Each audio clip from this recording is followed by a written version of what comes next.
Sure. Good. Are we live now? Yeah. Let's see if people can hear us. Let me just get into the control table here, and we should.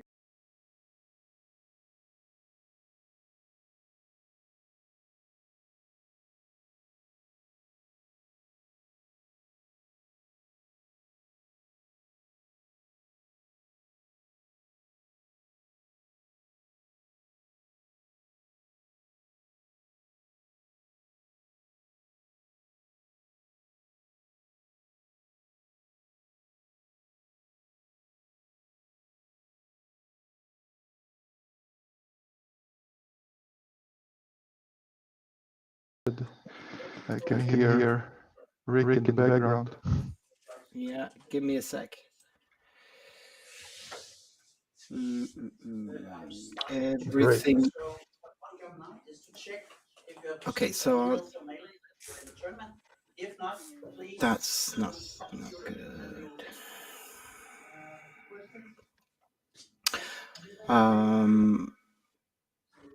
The audio is completely weird. Philip, do you have a like a delay and you hear your own voice? Well, I turned off the YouTube, so I think if you have a delay, it might be coming from YouTube.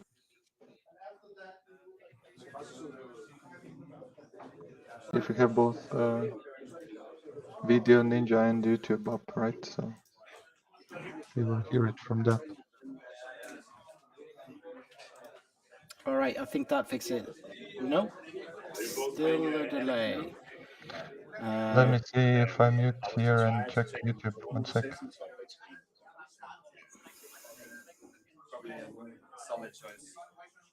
Maybe not.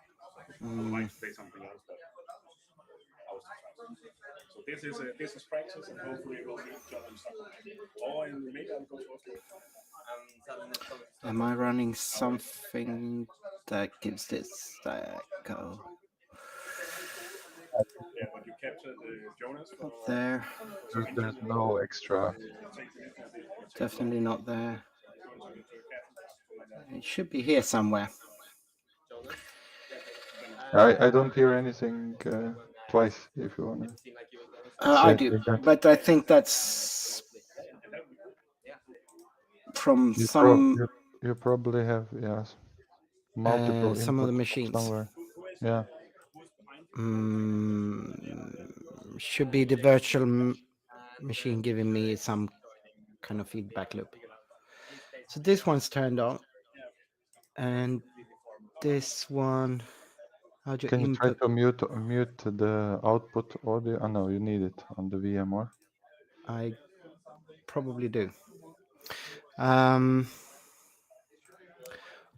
I don't understand what it is that's actually giving the feedback, because I've turned down all volume everywhere. I checked the YouTube stream and it's normal. So there's no. So my sound is fine on the YouTube stream. Yeah, it was fine. Cool.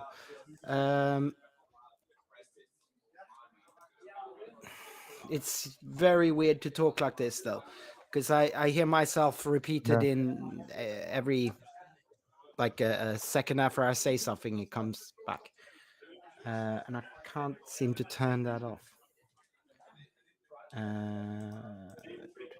No, that's not. Check all your tabs. I am. This one's muted, and this one's. It's in the virtual machine. Somehow it's. Yeah, now I heard you for some reason. Yeah.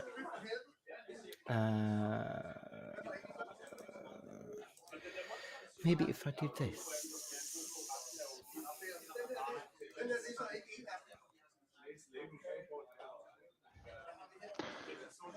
Always fun with technical stuff. All right. Could you check the melee? Do you have that? Somebody shared it. Let's see.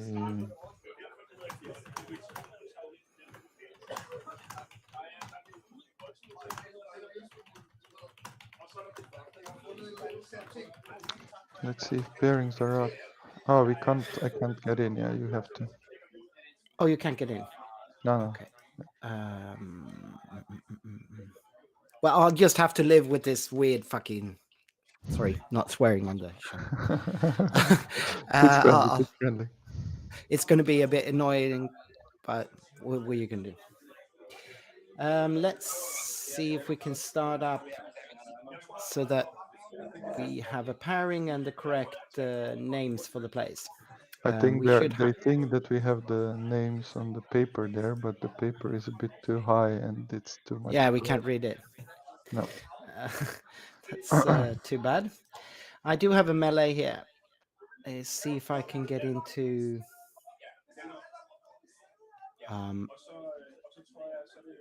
players, enrolled, register, description prices. They seem to not have to pairings or anything yet. It seems because probably haven't started yet. The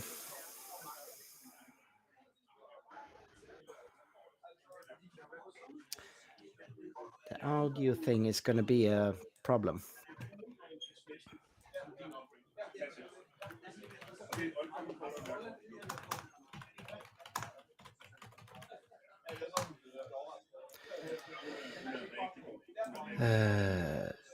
Try to mute the audio in the VM and see if you still hear it twice. Just for a second. The mute. What did you say to mute? The VM. And now I hear it twice. You hear it twice now. Yeah, now. I guess you brought up the VM now, or what? I brought it up, but I didn't change anything. Yeah, now.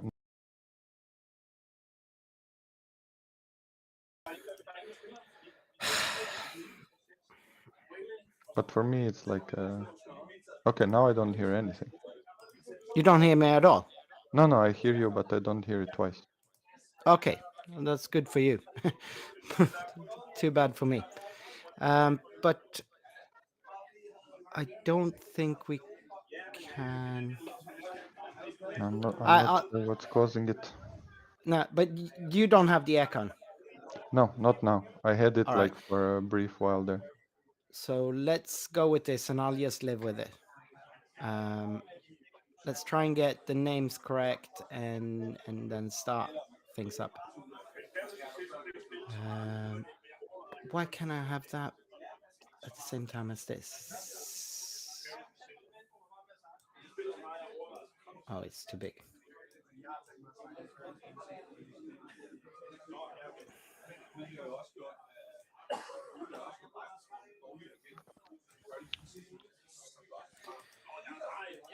Okay, I still can't get into the melee and see pairings. I'm not sure if our account is set up Set up correctly. properly. Okay. Yeah, I'm not 100% because it asks me to register. Uh-huh. For me, it says registration has ended when I tried to open it. Yeah, really should have Jason here. Let me see if I can get contact with the guys.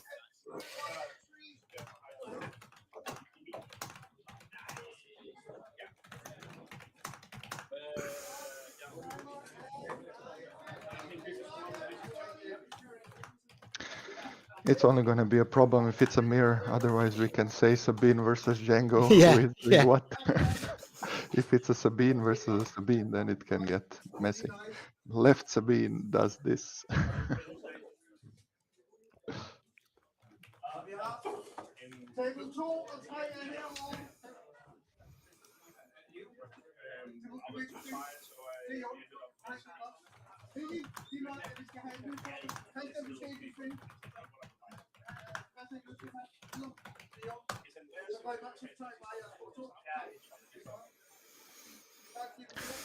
It's interesting, actually. I thought that Jason had muted the guys there on the. Yeah, I thought so as well.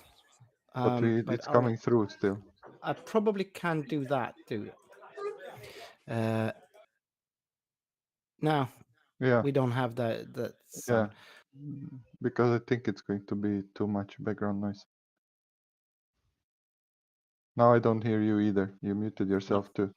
Exactly. I'm trying to find. What about now? Yeah, Do I you hear can me? hear you fine. And I can Okay. hear them, I think so. Yeah. Still the echo. Oh, yeah. I'm just trying Can you different try things. to mute me and see if I'm bringing in the echo? Oh yeah, that could be it. Let's see if that's the thing. There. Yeah. Nope. It's not you. Yeah. Now I can hear the echo as well. But You hear it okay. Yeah, now I hear it on yourself or just me? on both of us. It's really weird. Because usually I don't hear it, but now I don't know what view you're in, what you're looking at, but now I heard it. You hear And it now still? yeah, I have changed nothing. I I think it's something to do with what you have open and what's taking in your input or something like that. Mm-hmm. Okay. All right, but I think we should move on to the matches probably. Yeah. So I'll switch us to that screen and try and get the leaders. Yeah.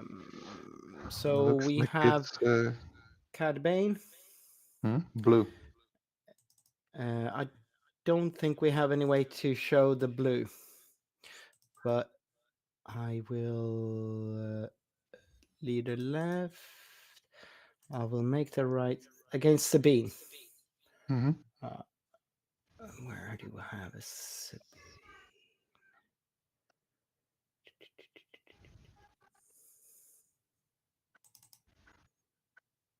Not sure why they're moving the leaders to the side. Let's see. Me neither. All right, let's get this started. So we do not have access to what names we are, who we're the what. But I would guess that we're looking at either Jonas or Steven. It actually looks like Jonas. This is exactly what I wanted to say. I played him last time, and I Yeah, think that's him. me too. I don't know who's playing Sabine there, but we might get access to something in a little bit and see if we can get. Right. This is round one from the Copenhagen PQ. My name is Viktor, and with me is Philip. Hey. And we are trying to find more information about what kind of players we're watching, but we are casting this remotely, so we don't have full access to things, and communication is a little bit hampered with the Copenhagen team. Let's see if we can get them. Oh yeah, so we got Jonas on Cad Bane versus Kenneth on Sabine. Perfect. So I'll update the information here. Let's see if I can do that. They are shuffling up at least, so that's good. So what do we think about the matchup here? This is a 50-50 matchup. Jonas is really practiced with it, but he said that he thinks it's a bit hard. I don't think they brought in anything from the new set that really changes the matchup much. And Sabine, You were on they Sabine didn't last change time, much. right? Sorry?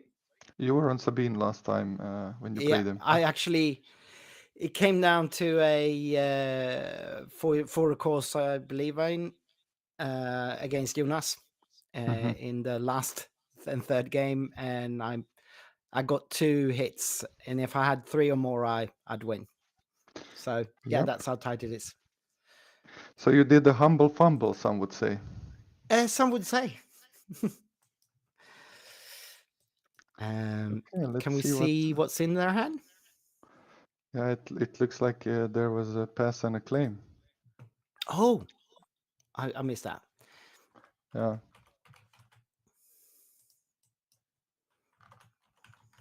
We have an R2 trigger looking at the top, looks like a Sabine unit or something like that. Mm. Going to the bottom.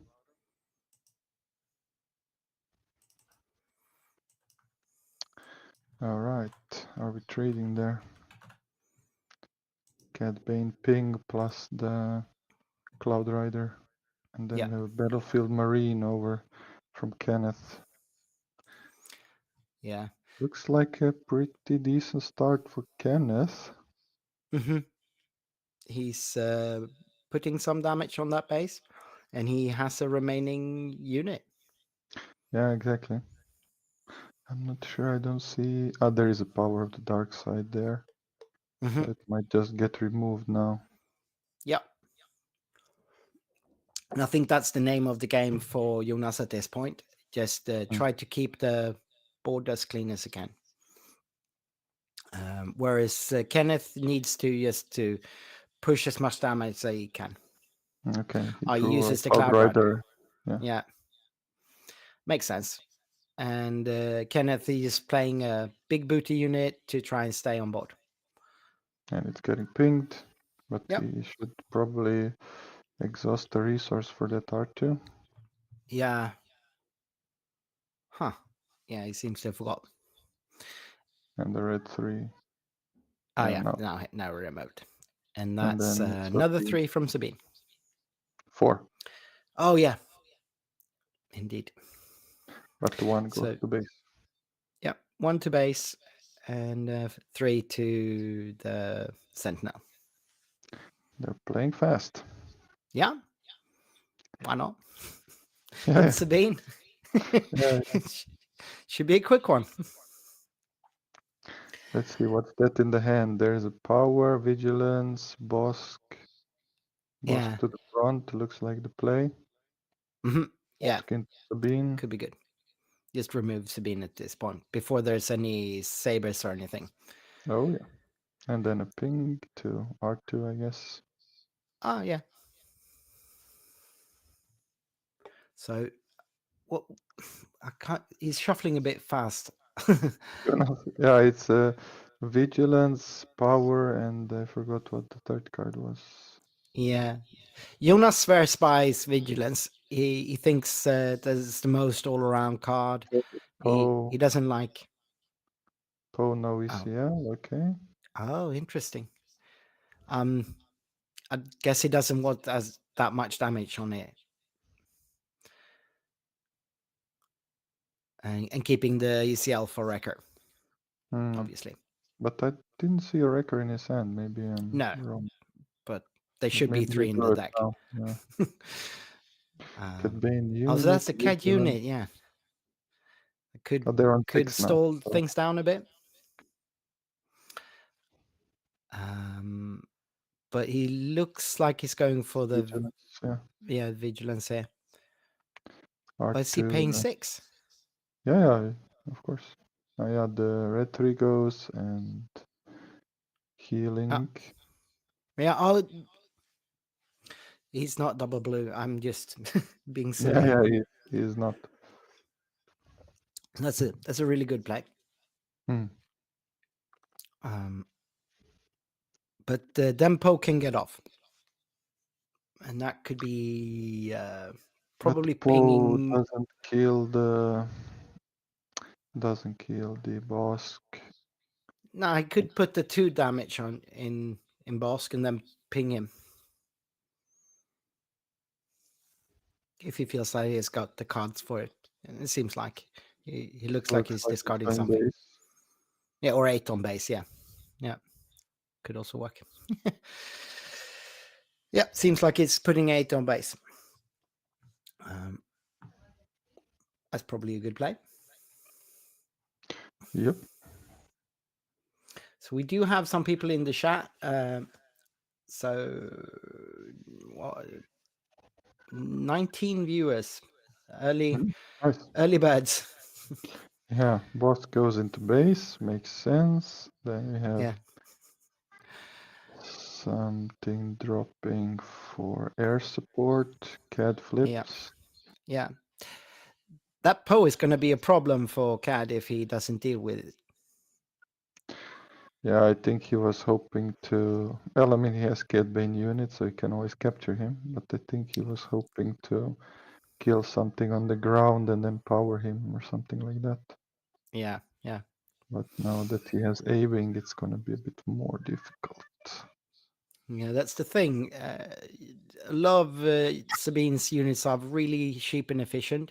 So if you don't deal with the big ones, you find yourself in a swarm of. Well, His CAD dropping looks like to get the yeah, Poe. yeah. Remove it or at least tap it down. I could remove the K2 as well, just to don't K2 have to and deal with the the A-Wing. on kill thing. But then Poe kills him immediately. Yeah. Okay. Yeah. But Is it 8? yeah, I forgot. It's 8, right? yep, it's safe. That was unfortunate. But now he's got a clean ground arena, and It's looking very favorable for Jonas at the moment. yeah, I think he's not even half. Well, now it's half Yeah. of the HP, and Jonas is actually taking up. It's 17 now. So Yep. this could be where he stabilizes. Yeah, I mean, next round it looks like is going to be the end of the game 1 from what we I would see. assume so. One attack from CAD and something else finishes this. Yeah. Yeah, we were Definitely. talking about not many cards from set 3 for the CAD blue deck, but the CAD unit is something. CAD unit is it's a very good certainly addition. a strong one. Yeah. And it looks like Kenneth Scoops. Mhm. Makes sense. So we're at first game going to Jonas. Yeah. What are we thinking about possible sideboards from Sabine's side? You have some insight there, maybe what you would like to take in now. Yeah, I'm not sure what you go for here. Maybe Adelphis could be interesting, just to get something big in space. Cat doesn't really have space. Yeah, exactly. Could be looking at if he doesn't have the Saber's main, that could be a thing. CAD doesn't really have that much tap effects. Mm-hmm. And usually on turn 4 you will have some units at least, so you shouldn't be getting power of the dark sided, hopefully. Yeah. But yeah, I was thinking that space seems to be the place for round 2 for Kenneth. If he can get a good start there, it's going to be more difficult for Jonas than to fight him there, I would say. Yeah, if you can get an A-wing with wing leader, and then he can start running. Yeah, but I think Jonas runs Vele as well, so that's a bit I think he dangerous. does, but we didn't see any. No. He doesn't usually run Bamboozle, so I don't think he has any way to deal with attachments per se outside of Poe. No, sorry. Outside of bouncing. Yeah. Exactly. Yeah, Bamboozle is heroism also, so it would cost him more. Oh, yeah, it is. Don't know if he's running No Good to Me Dead. Yeah, that he should be running, I guess. He should, but I'm not sure he does. Yeah, we saw no Vele's and no Good to Me Dead's in his hand, but who knows what he has in the sideboard. Because No Good to Me Dead is a good answer to a Dark Saber Sabine. Right. That's really good.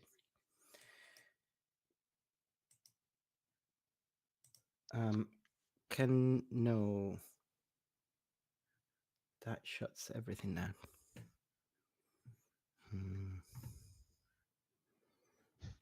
Looks like Jonas is already expecting a first action ping. Yeah, I think I actually got rid of the echo now. That's a Yes, really good thing. I don't hear it anymore. Yeah. Cool. That makes things so much easier. Oh yeah. All right, See the hands. Quite interesting.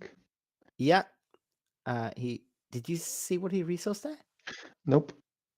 He's a little bit quick. Yeah. All right, let's get on with game 2 here. Kenneth's on the initiative, obviously, playing Sabine. That gets immediately removed by a Cloud Rider. Okay, we have initiative taken instead of ping. That makes sense. Yeah, I would definitely do that. What do we have as a round to play? On Kenneth's side, he's gonna That's resource Fleet Rebel Assault. Lieutenant, no good. Yeah, no good. Yeah. And I can't really make it. Red Oh, yeah, three. red one. That's good. Oh, here we go. Yep. That's also another set 3 card. Yeah, a really good set 3 card for CAD. Yeah. Double pinging and then eventually getting the third ping. That's really good against Sabine. But Kenneth might get that wing leader off before that, at least. He's looking what he's going to resource. Looks like 105, 501. Soldier of the 501, something like that. This is a card that's kind of new to Sabine. Have you played it or faced against it? Not really, actually. It seems like more of the what do you call it? Like a swarm route card because it's quite cheap. Yeah. But I think that's the point of it. Getting things that cost 1 makes it a little bit harder for Cad Bane to ping. Cad Bane is such a bad matchup for Sabine. Cad Red is such a bad matchup for Sabine that some tech to be able to get around the ping is probably good. Yeah, 501st is Republic clone trooper, so he's not not a rebel. Yeah, no. Works with red 1 though, since it only needs to be heroic for that. Yeah. Red 3, yeah. Oh, sorry, red 3, yeah. Let's see what we got. Resourcing looks like a Syndicate Lackey in hand there. Could remove Sabine clean and easily.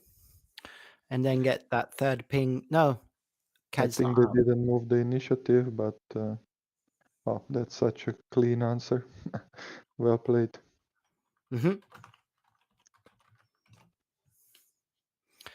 Well played. Sabine still has ECL live. Yeah. This is the turn where you want to have Poe and not be playing an R2, unfortunately. Correct. For sure. But you don't always get what you want. He's got for a course in hand, but I guess he could filter it top of his deck for a bit and Vigilance is there in hand for Jonas also. Yeah. And It's looking bad for it's looking bad for Kenneth this. Yeah. It's not looking great. No, Jonas might have this already, actually. Could be. Well, let's see what the chat thinks. Don't see Kenneth's cards, really. Yeah. He's Mikael Olsson thinks Sabine is a snooze fest. All right. And also Nicholas in the morning is saying good morning in the chat. So good morning, Nicola. Great to have you here. Morning, guys. Yeah. We're trading. 3 damage to the base. Makes sense. Yeah, but it's a little bit too little at this point. We're already at 5 resources, and he's only got 12 damage on base there. I think well, Sabine... we're actually on 6 resources, but oh yeah. yeah. Kenneth didn't resource. All right. Because he didn't get wrecker, so there was no point for him to resource. No. Cat. So even worse then. Cat going face. Yep.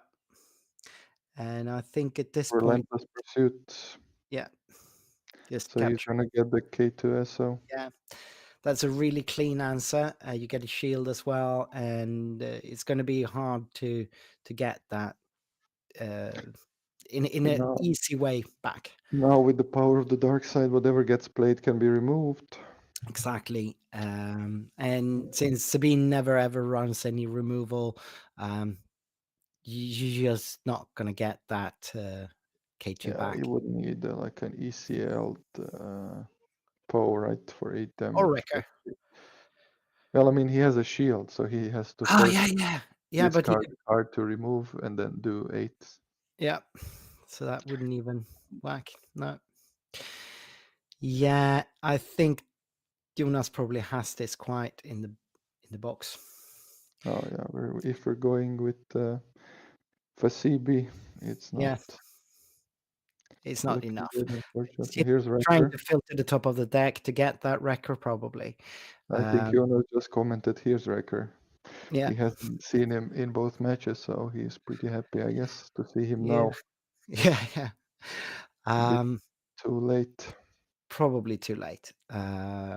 Jonas seems to have a firm grip on it already, but Sabine has been able to come back at points for me when I played her. You sometimes get it, but 21 damage on base, yeah, it's it's rough. It's really rough. This looks like it's pretty much over. Ninja Ferret says rough game for Sabine, and yeah, for sure. yeah, 5 and a shield or 2 units that could probably finish the game already for Jonas on the board. Yeah, not many outs for Kenneth to draw into. no. So good game there. All right, we had some technical difficulties in the beginning, but now everything seems to run real well for us here. Hope that you enjoyed the game, even though it was a quick one. We don't actually have much access to melee yet. I think I'll check if I can get a melee on screen for us. Here maybe. Can we get in? Nope. We still can't get access to oh, here now. We got Got it. something. Let's see. Yep. But things are still being reported now. We have this. This was one of the fastest games to come in. We have our Kevin, sorry, Swedish Stockholm player, Kevin Kaniswara, won his first game 2-0, and he's always on Sabine. He's probably the most accomplished Swedish Sabine player, and no other games have been reported yet. There seems to be an even number of 50 players registered for the first round, at least. No one have noted that they've dropped yet. So we will probably take a little bit of a break here and get back to you. Let's see.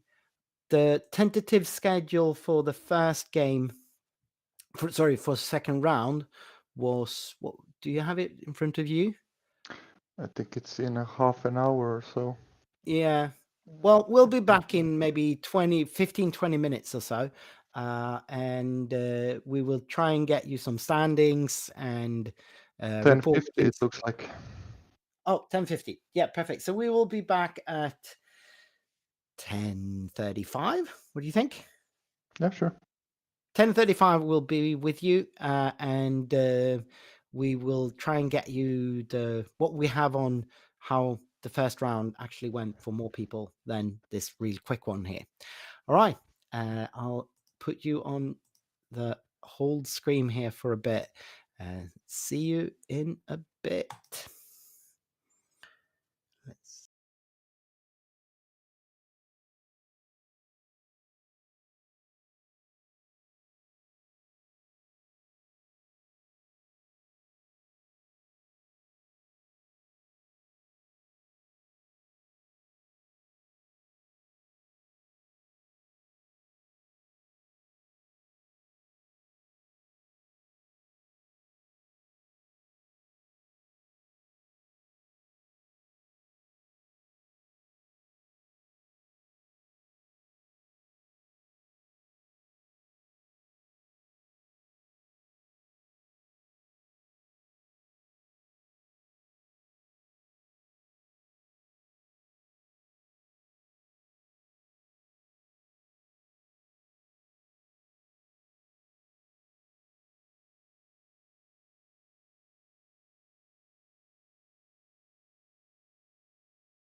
All right, we're back here. Trying to can people hear us? Let's see. Yeah, I think they can though. So we're back preparing for round 2 here. We do have some results coming in from round 1 still. We're waiting for the last games to finish up from there. But well, we were both there last time in November. So you actually did take top 8 with your Kylo Yellow back then, right, Philip? Yeah, exactly. It was an interesting time, I would say. People were still not on the space is dangerous train, so it was quite a nice tournament for a space heavy deck, I would say. I think I ended up coming in 5th, so Yeah. it was a pretty good time, I would say. Yeah. That's a respectable result, I think. And I mean, you said people weren't on. You were obviously on Space is Dangerous, and also top 1 and top 2 of that PQ was actually space stacks. We had the Mm. winner was a Boba Yellow, because that's back in the Boba days, Mm. but a Boba Yellow space stack, and Morton, who's playing today as well. Well, both of them are playing. Um, well, Morton was on a Boba Red space stack, right? Yeah, exactly. Yeah. So people hadn't just caught on to how dangerous these stacks were, and I think the Copenhagen PQ, as much as any tournament at that time, showed the power of the space stacks. I was not on the space stack. I was on Sabine, and I washed out. So I can't say that I'm too proud of my own experience there. But what can we say about Faraos Cigars arrangement? I really had a great time down there. Mm. It is a basement space you're playing in, but it's one of the more airy and well lit basement space I've been to. They have actually have windows down there. Yeah, yeah. So you do get sunlight down there, and even though it's a little bit cramped, it feels fine, I guess. And the air conditioning is really good as well. I had it blowing in my neck most of the time. No, I think it's a pretty decent store, if you want to say it like that, when it comes to space. I think there was even a bit space left over, right, in the area where we were playing, and they said that for this one, I think they're utilizing all of that space. Yeah, So hopefully that means that people have, yeah, that they're not as cramped, kind of, and even that, less cramped. Yeah, yeah. I hope so. I really like the store. I mean, it's just down central Copenhagen, just by Strøget, the most famous shopping Mm. street in the city. So it's very central location, and friendly staff. Really good arrangement. The tournament organizers and the judges were super cool, Yeah. and it's the same people running it this time. Really professionally run event, I'd say. Well, we could take a look at what we got Mhm. as results goes. Let's see if we can have a look here. So this is the melee page. Let me just refresh that. Oops. I Where's wonder my... how many results we have. Well, most of them are in, it looks like. Yeah, I just haven't... That's not the right... let me refresh this. Here we go.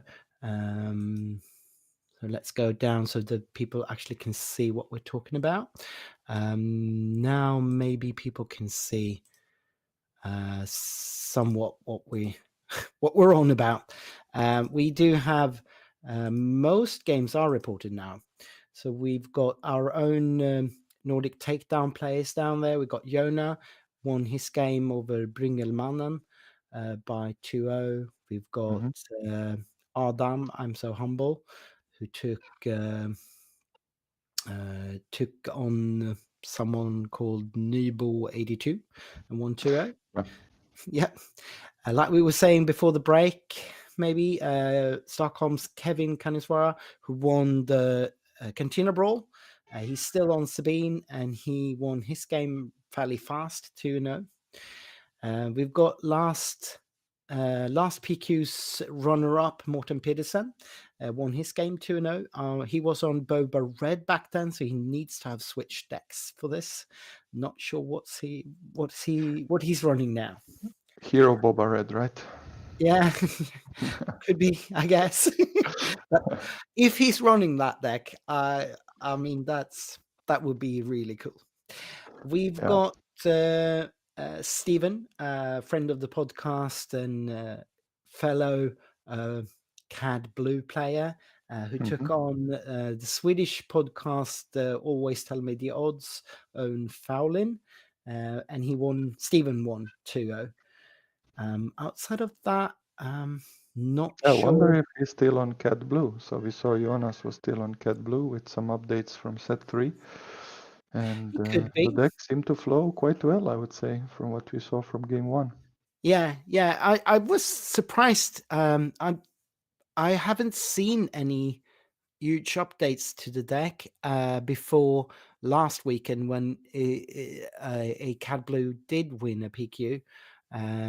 But that deck looked very different from Jonas' original deck. And I think from what we saw Jonas playing now, his deck is more a modified version of the original deck rather than the thing that won the Italian PQ last weekend.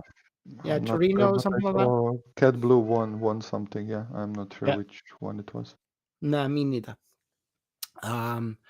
Chat maybe knows and could tell us at some point. Well, so this is what we've got yet. We're still waiting for a few results, as you can see. We've got 1, 2, 3 results pending still, as far as I can see. In the break, we were commenting a little bit, but it seems like most of the matches are going actually 2-0, which is, I'm not going to say unusual, but it's an Interesting. interesting statistic, in any case, that Yeah. we'll I see how don't. it continues.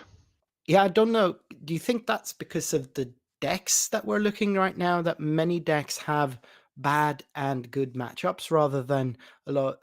Like in the last meta, I'd say everyone was trying to tech against Boba and trying to be keeping open into the rest of the field. Like that was the go-to, what you were aiming for.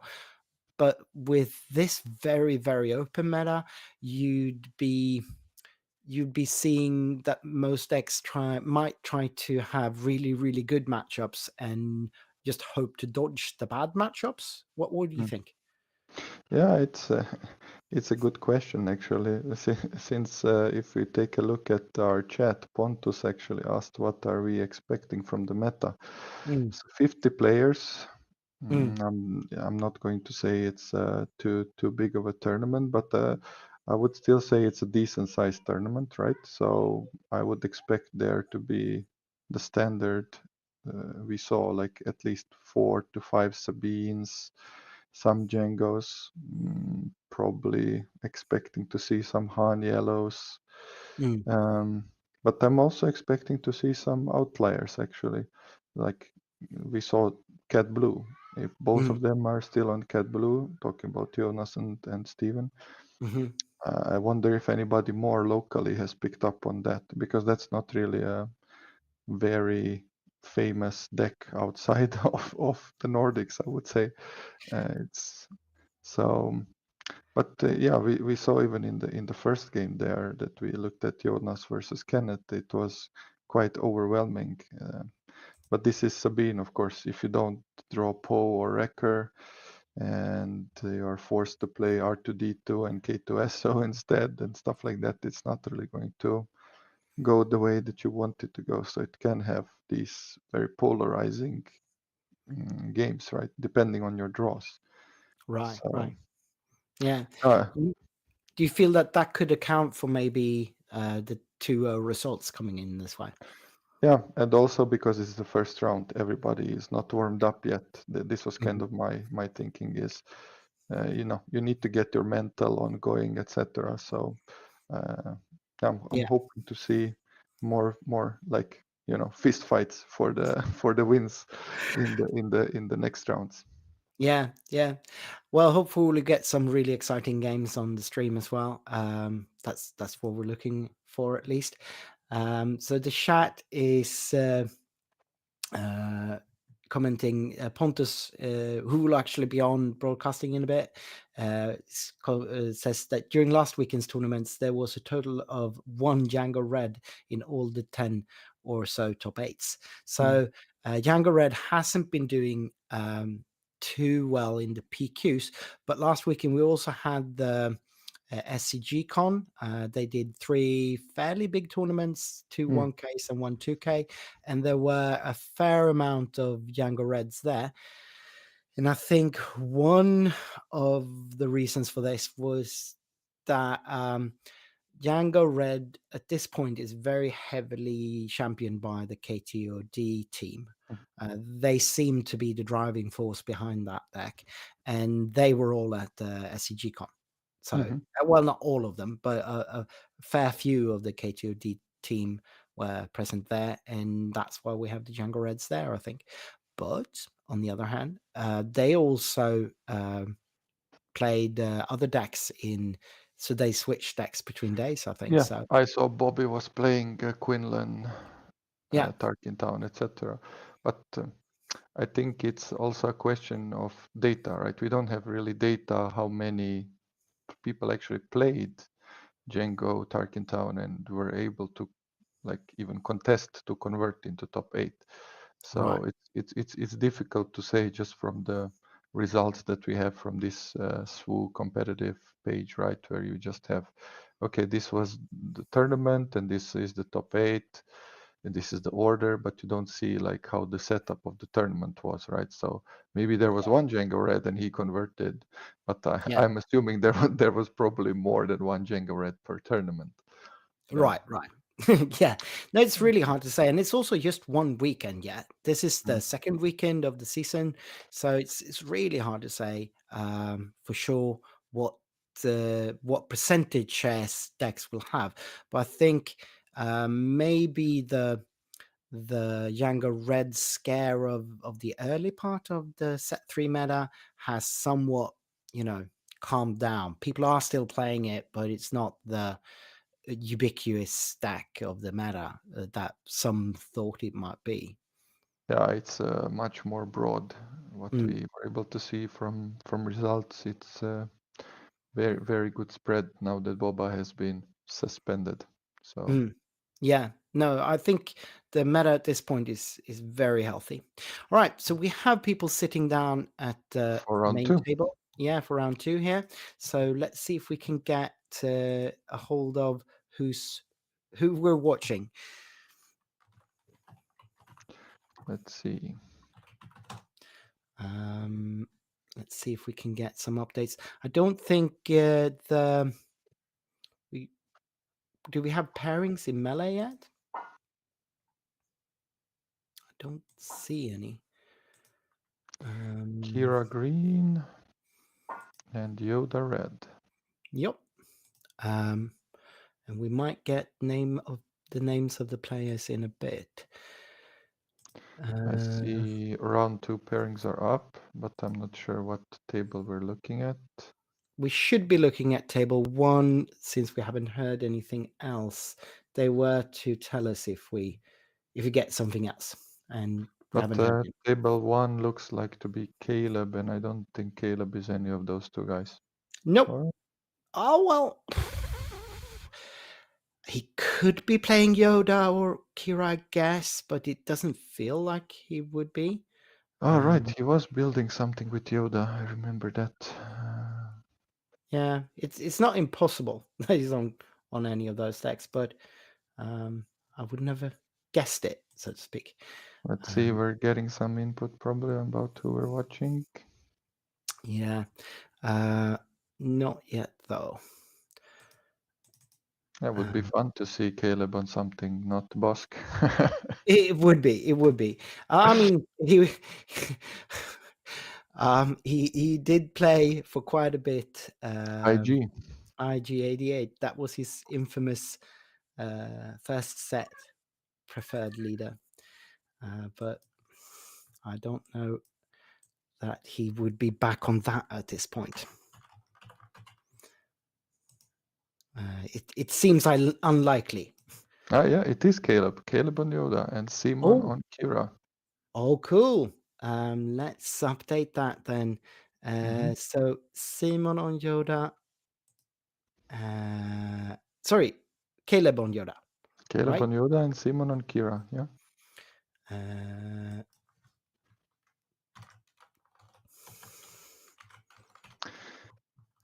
I wish Melee by default would force people to use names instead of nicknames. Yeah, I do too. And Simon, here we go. There we go. So we are set to, they're shuffling up here. Qi'ra 30. I think the reasons to go with a 30-point base with Qi'ra instead of ECL is mainly that you're afraid of the super fast decks such as Jango Red and Sabine. That's where you would have an advantage in playing the 30-point base. But me personally, I think against Sabine, the ECL is actually providing quite a lot of help as well. I'm not sure that I prefer 30 points against Sabine. And when it comes to Yoda, why would you go Yoda in 30 point instead of Talking Town, do you think? Yeah, I mean, Dark in Town with the 7 deploy leader is just asking for trouble, looks like. If you're going to be honest about that, Qi'ra can maybe pull the ECL out because of the 5 deploy, but you really need to survive to get your leader out. And I mean, playing with red, you're not ramping either, so you're really relying on that heal to keep you and sentinels to keep you in the game until you can actually deploy Yoda and take over the game from there, I would say. But still when we talk about the Qi'ra and the 30 HP and ECL, we saw, I think it was Wu, right, who was champion the ECL for sure.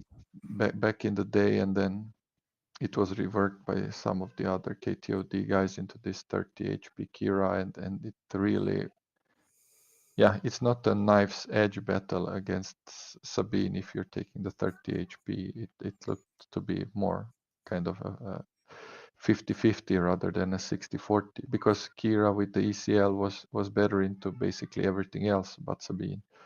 So I think that most nobody today is running the ECL with Qi'ra. Everybody is on the 30 HP. With Qi'ra, probably yes. I'd say in the more mid-rangey matchups though, against CAD and Ray, I definitely prefer the ECL. Of course. Being able to get that tempo and remove things. It's basically a byproduct of Sabine being so popular. I guess. Well, they seem to be waiting to get to start. Be okay to start. They've shuffled up and initiative to Yoda. Yep. I don't think initiative is super important in this match. It's not like in rush decks where initiative really, really matters. And no one in this figuration have any pings or anything like that. So we might see Yoda taking looking like it's going to be a a fight of the high ends. Right. Because who has the better high end cards, and I think in this case it's Qi'ra, right? Because green top end is really, it's just amazing. Strong. I mean, Caleb is probably topping off at like Redemption, Chewbacca, and Crate, while we are getting down Devastators and Avengers and Snokes and all of that other stuff. So exactly. I think it's often like a race who's going to get first Avenger or Crate, and the thing is like the Crate Dragon. If you get there first, and if you got it, and you have some sort of advantage when you get it, it really wins you the game. But the Avenger get that Avenger lock, and that's yeah. Yeah, Oh, Super Laser Blast into an Avenger. yeah. We actually saw Simon put his Avenger on the bottom of the deck there with the Inferno play. It Interesting. looks like he has both resupply and the Super Laser tech, so he has a decent Yeah. round to play. And this is a matchup where double ramp could actually be really, really good. So Simon might be trying to get that off. I'd definitely be keeping both of them for a bit at least to see whether or not I could. Did he keep both? No. He resourced the resupply, it looks like. Right. Can't see it in his hand anyway. For me, the quality of the stream has gone down a bit. It's recovered now. Slightly. Yeah. Yeah, it's coming and going. I think the internet from Copenhagen there is a little bit sketchy, so it might be the issues we No, had. no, it's fine. Now it's So, sharp and fine, yeah. yeah.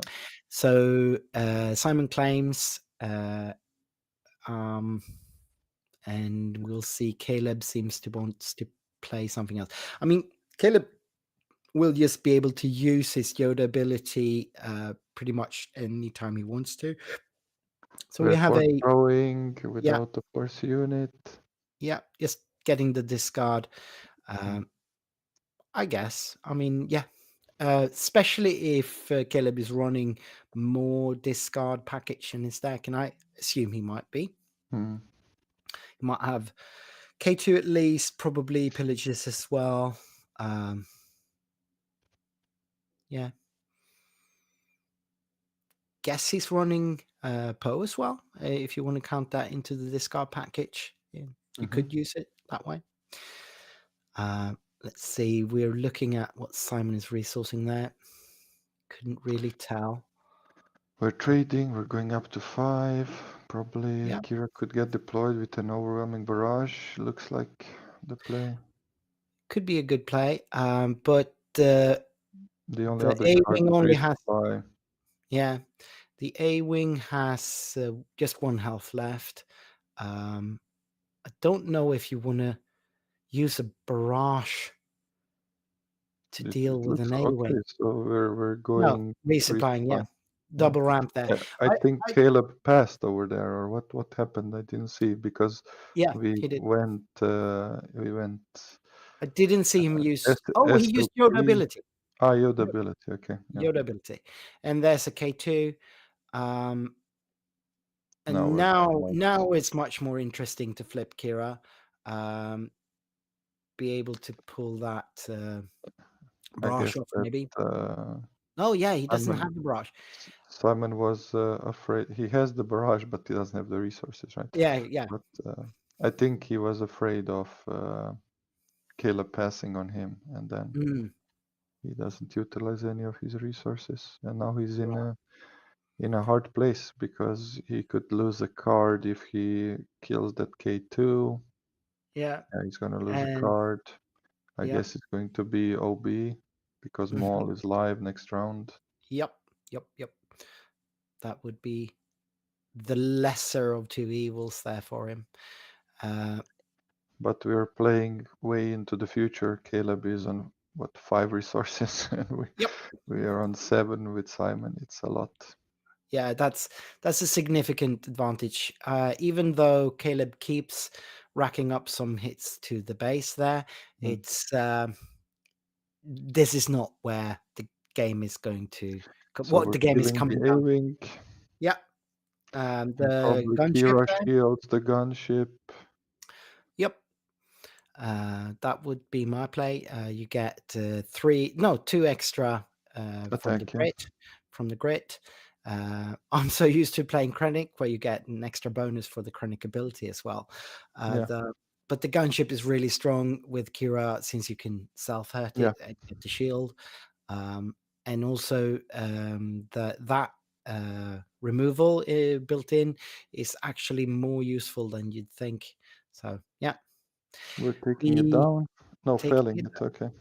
Oh, interesting. Yeah, it's 4 resources either way. First I'd be a throw down. little bit scared to use it for a gunship, but that's Okay. a 5 powered gunship at that point, so maybe it's a good play though Yeah. No, it's looking quite decent for for hand Caleb. disruption side, but we Yep, got a wader over here. yep. Let's see what he digs out But from his cards. that would be Caleb's game plan to have Bring Simon in top deck in top mode, deck. yeah. Yeah, and that's achieved. And now he just needs to get to his Iloban big. is the only play. Well, that's Oh, that's not what he wanted to. But again, in Qi'ra, Caliban is pretty yeah, he's decent. gonna get I a mean, bit it's a bigger. 3-1 shielded, with the downside of your opponent getting to draw a card eventually. But yeah. And we get Chiadimundi there.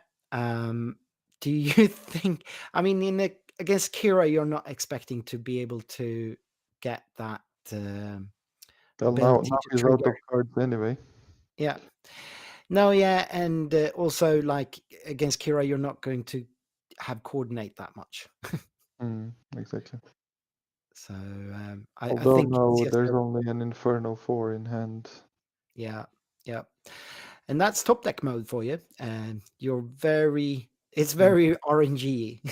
Mhm. So we get a small A-wing here. Granted, Caleb doesn't have a huge hand either.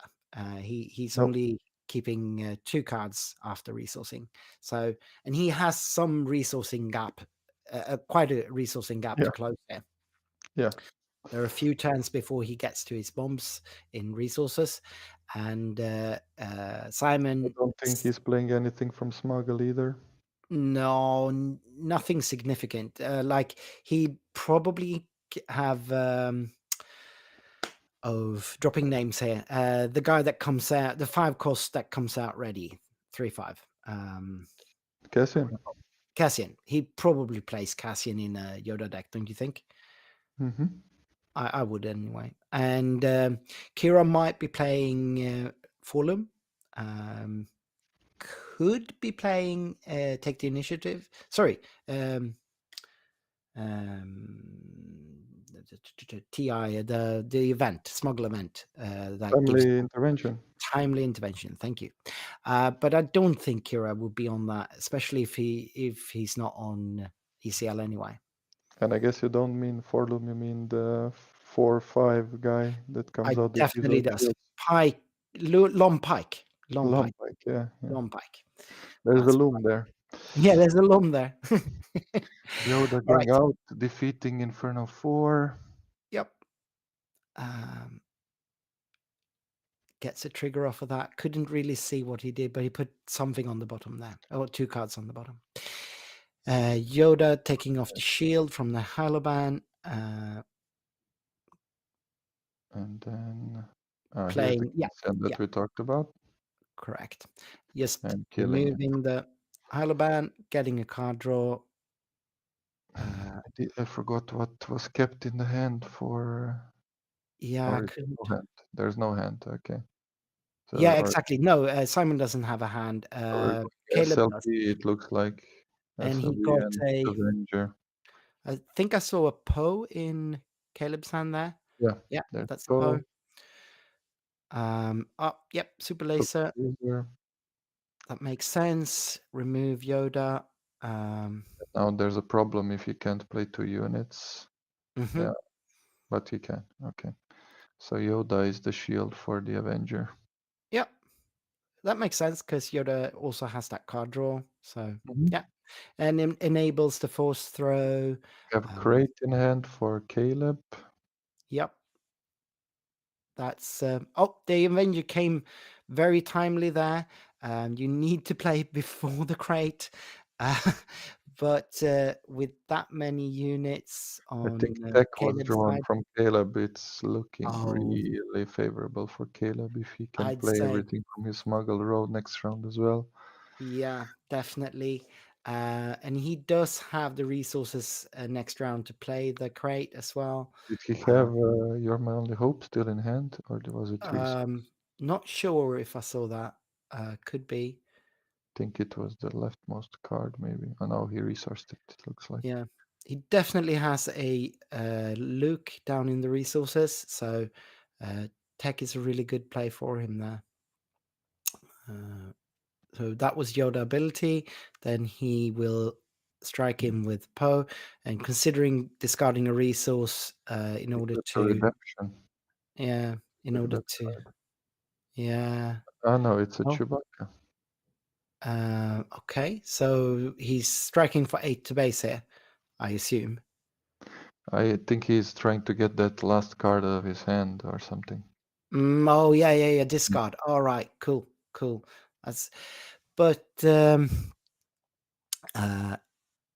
he is playing the crate here, right? No, tech. Yeah. And then he has, what, 4 resources left with the tech to play out something. Mm-hmm. And that's a Cassian for 5. Oh yeah, he must have had yeah. 5. He just wants Yeah. to start Yeah. smacking base. Okay. Yeah, fine. That's fine. And he, with the Avenger out, he needs some fodder to Yeah. feed the Avenger. And I'd assume that he's playing the crate this round, just to get that lock, and that would probably be game. But we have a reinforcement walker for Simon here. But that can't really put up with 10 each round from the crate. He really can't race at this point. I No. don't. Both Poe Is that and a Crate. perilous position? Maybe that's a perilous position for the Avenger. It is. I'm not Oh, sure. It looks like it. yeah. That's again. Then he's not striking for Playing the 8. crate, yeah. Yeah, and that would. But he can attack now for a lot. It's like Yeah, 6, 11, 13. 13. 13. He strikes for 13, and he's already got 12 damage in. So yeah, he's just using the. So he's not playing the Yeah, so he's perilous gonna stick the position. Cassian Yeah, and base. Yeah. and then Crate. Then I suppose. Well, Yeah, he no. will play him after the attack. Yeah. I just assume he wanted to play it before Simon could play anything. I But double checking that it's not ground units only, I think. oh yeah. Yeah. And it's not. And we are flipping resources here and getting the Luke out to kill the Avenger. Yeah, that's a really solid play here. But this damage on base, is it correct? 15. Yeah, it yeah. should be 21. No. It should be 21. Oh yeah. The Poe did hit. Yeah, Oh, for 6. damaged. Yeah. And then 2 more. So he is at 23. And that means he's got a lot more than lethal on board right now. He's leaving this. Yeah, it's looking very favorable for Caleb here. Yeah, There's and gonna didn't be even need the crate. barrage. Seems like he's got a Canaan in hand there as well, and he's resourcing that. Yeah, I don't think that this overwhelming barrage can clear the. No, I mean he can only make 8 damage off of the Walker there with an overwhelming barrage. He has to course, kill he's got Poe because Poe kills him in one action. Exactly. Purdy's Precision is probably a really good card for him there, but I don't think he's got the tempo to use it anyway. And there's the crate, pretty much sealing the deal. There's nothing else for Simon to do. He's just scooping it there. Well, that was a really much more interesting and tighter game. It looked really favorable for Simon in the beginning with that double ramp, but then he got in top deck mode and couldn't really see the things. So he should be putting in another Super Laser Blast and the 2 Relentlesses, I suppose. They're probably also the Putting in a power Devastator return. we saw. Yeah, all right. Yeah. What was that Oh, originally? Government. did not Government we saw. I know it was Top Target and Relentless, but it seems that he didn't put the Relentlesses in. No, I think he's putting in the Devastators and the regional Pulp governor Return. Oh, was there a regional governor there? I thought it was another Super Laser Blast. because it's 5 cards, I think. One Super Laser Blast, one Devastator, and 2 Pulp Return, and a regional governor. Yeah, that would make 5. I think so. Yep, you're right. So Caleb seems to be removing some. He's putting in another tech, and he's removing Sentinels and He's possibly a Force Throw. removing removal. It looks like he's Yeah, considering to remove his open fires. yeah, and a Rival's Fall. Rivals fall, yeah. Yeah, that would make sense, I guess, because 6 is a bit No, expensive. Maybe, I don't know. But he's he's taking out removing. the No, no, space yeah, Sentinels are he's going out. removing all of his sentinels basically. Yeah, that makes sense. And So he's he's always putting in more. removal. Yeah, Yeah, that more makes removal. more sense. Much more sense. And the Crate Dragon and some other things there. Yeah, that would make sense. Let's see what our Right. guys So in the chat are saying. yeah. There was Jango Red in top 8 Barcelona. Okay, so Oh, there. Barcelona was the place. Not Italy, Spain. Right. So Caleb's got one in the bag, and they're shuffling up after their sideboarding here and getting ready for game 2 of round 2. I'm checking to see if anybody's already reported, possibly. Doesn't seem so. Nobody No, I is can't there see. Unless it's stalling the update. We don't have any super fast games already finishing. We're only about 20 minutes into the second round here, so yet. Yeah, I mean, plenty of of time course, for Sabine to already play 2 games. for sure. Now, It was a quite interesting match, I would say. It looked that Simon had the upper hand with all the ramp, but yeah, then he kind of fizzled out, and Caleb played it very well there towards the end. So yeah, he really got. Once Simon was in top deck mode, it really comes down to the RNG of the draw. If he keeps drawing bombs, the top deck doesn't really hurt him. But we had rounds where he had only small units or more or less nothing really of significance to play anyway. And then obviously Caleb can start stabilizing and coming back. he did have quite a few of Inferno 4 triggers, so it's kind of interesting that the draws were that poor. Yeah, Inferno 4 is helping him with that, of course. And now we see the We're Pershing going in hand. pushing into resupply. Yeah, that's probably the nuts for the opening hand here. What exactly what he wants to see. He's also got a Power of the Dark Side there, and And then this time eventually, he's keeping the Avenger this time, and that makes sense. I was a little bit surprised to see him shuffle the Avenger at the bottom of the deck that early in the first Inferno trigger there, but I guess he thought that it was too far away and he wasn't discarding it or resourcing it or anything. He's just putting it on the bottom, and with a few Vader triggers, it's back in the middle of the deck again, ready for when he set the high numbered resources. So I guess it's a fair play. Now, Pershing will allow him to get something to help with that discard package. And I think Caleb will prioritize removing that Pershing as fast as he possibly can. It looks like You're My Only Hope. It looks like going into Yoda, right? Yeah. yep. And so Caleb didn't Drawing. have a first turn play there, just claiming, and he plays Yoda and claims again. But now Force Throw is online, and yeah, that's not too bad a situation for either player at this point. They both got some of what they want. So that's the resupply play. Respawn.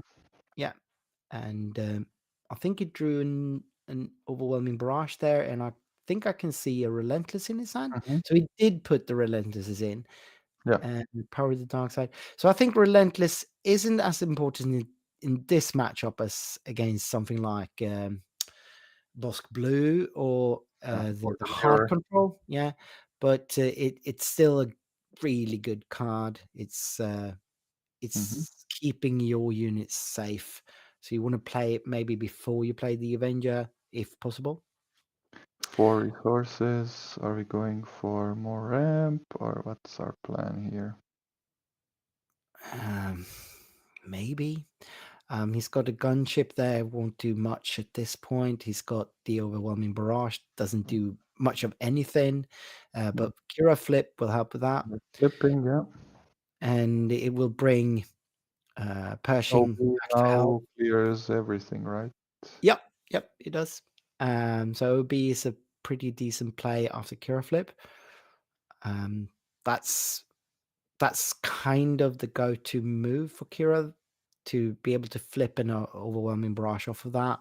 And since every unit is already hurt, you spread out and kill most of the things in the board. I wonder what is he contemplating so much.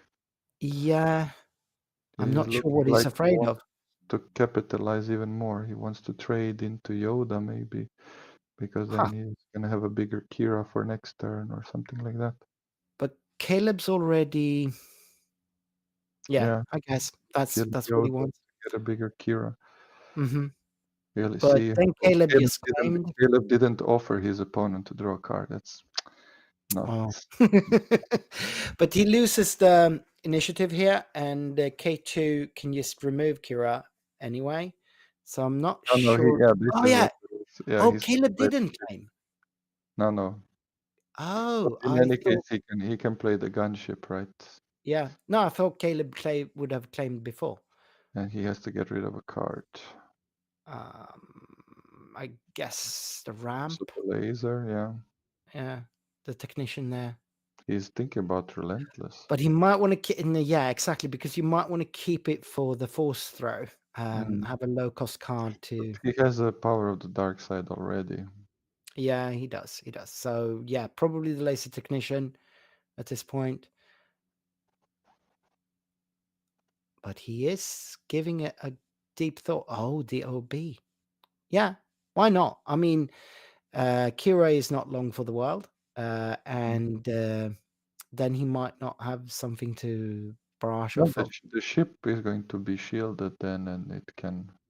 Oh I yeah, don't know. right. Yeah. But You know not at that. this point. Not this, it'll take a few turns. You know my thoughts on OB. If I have OB, You I'm keep not your getting bid. rid No, of OB. I agree.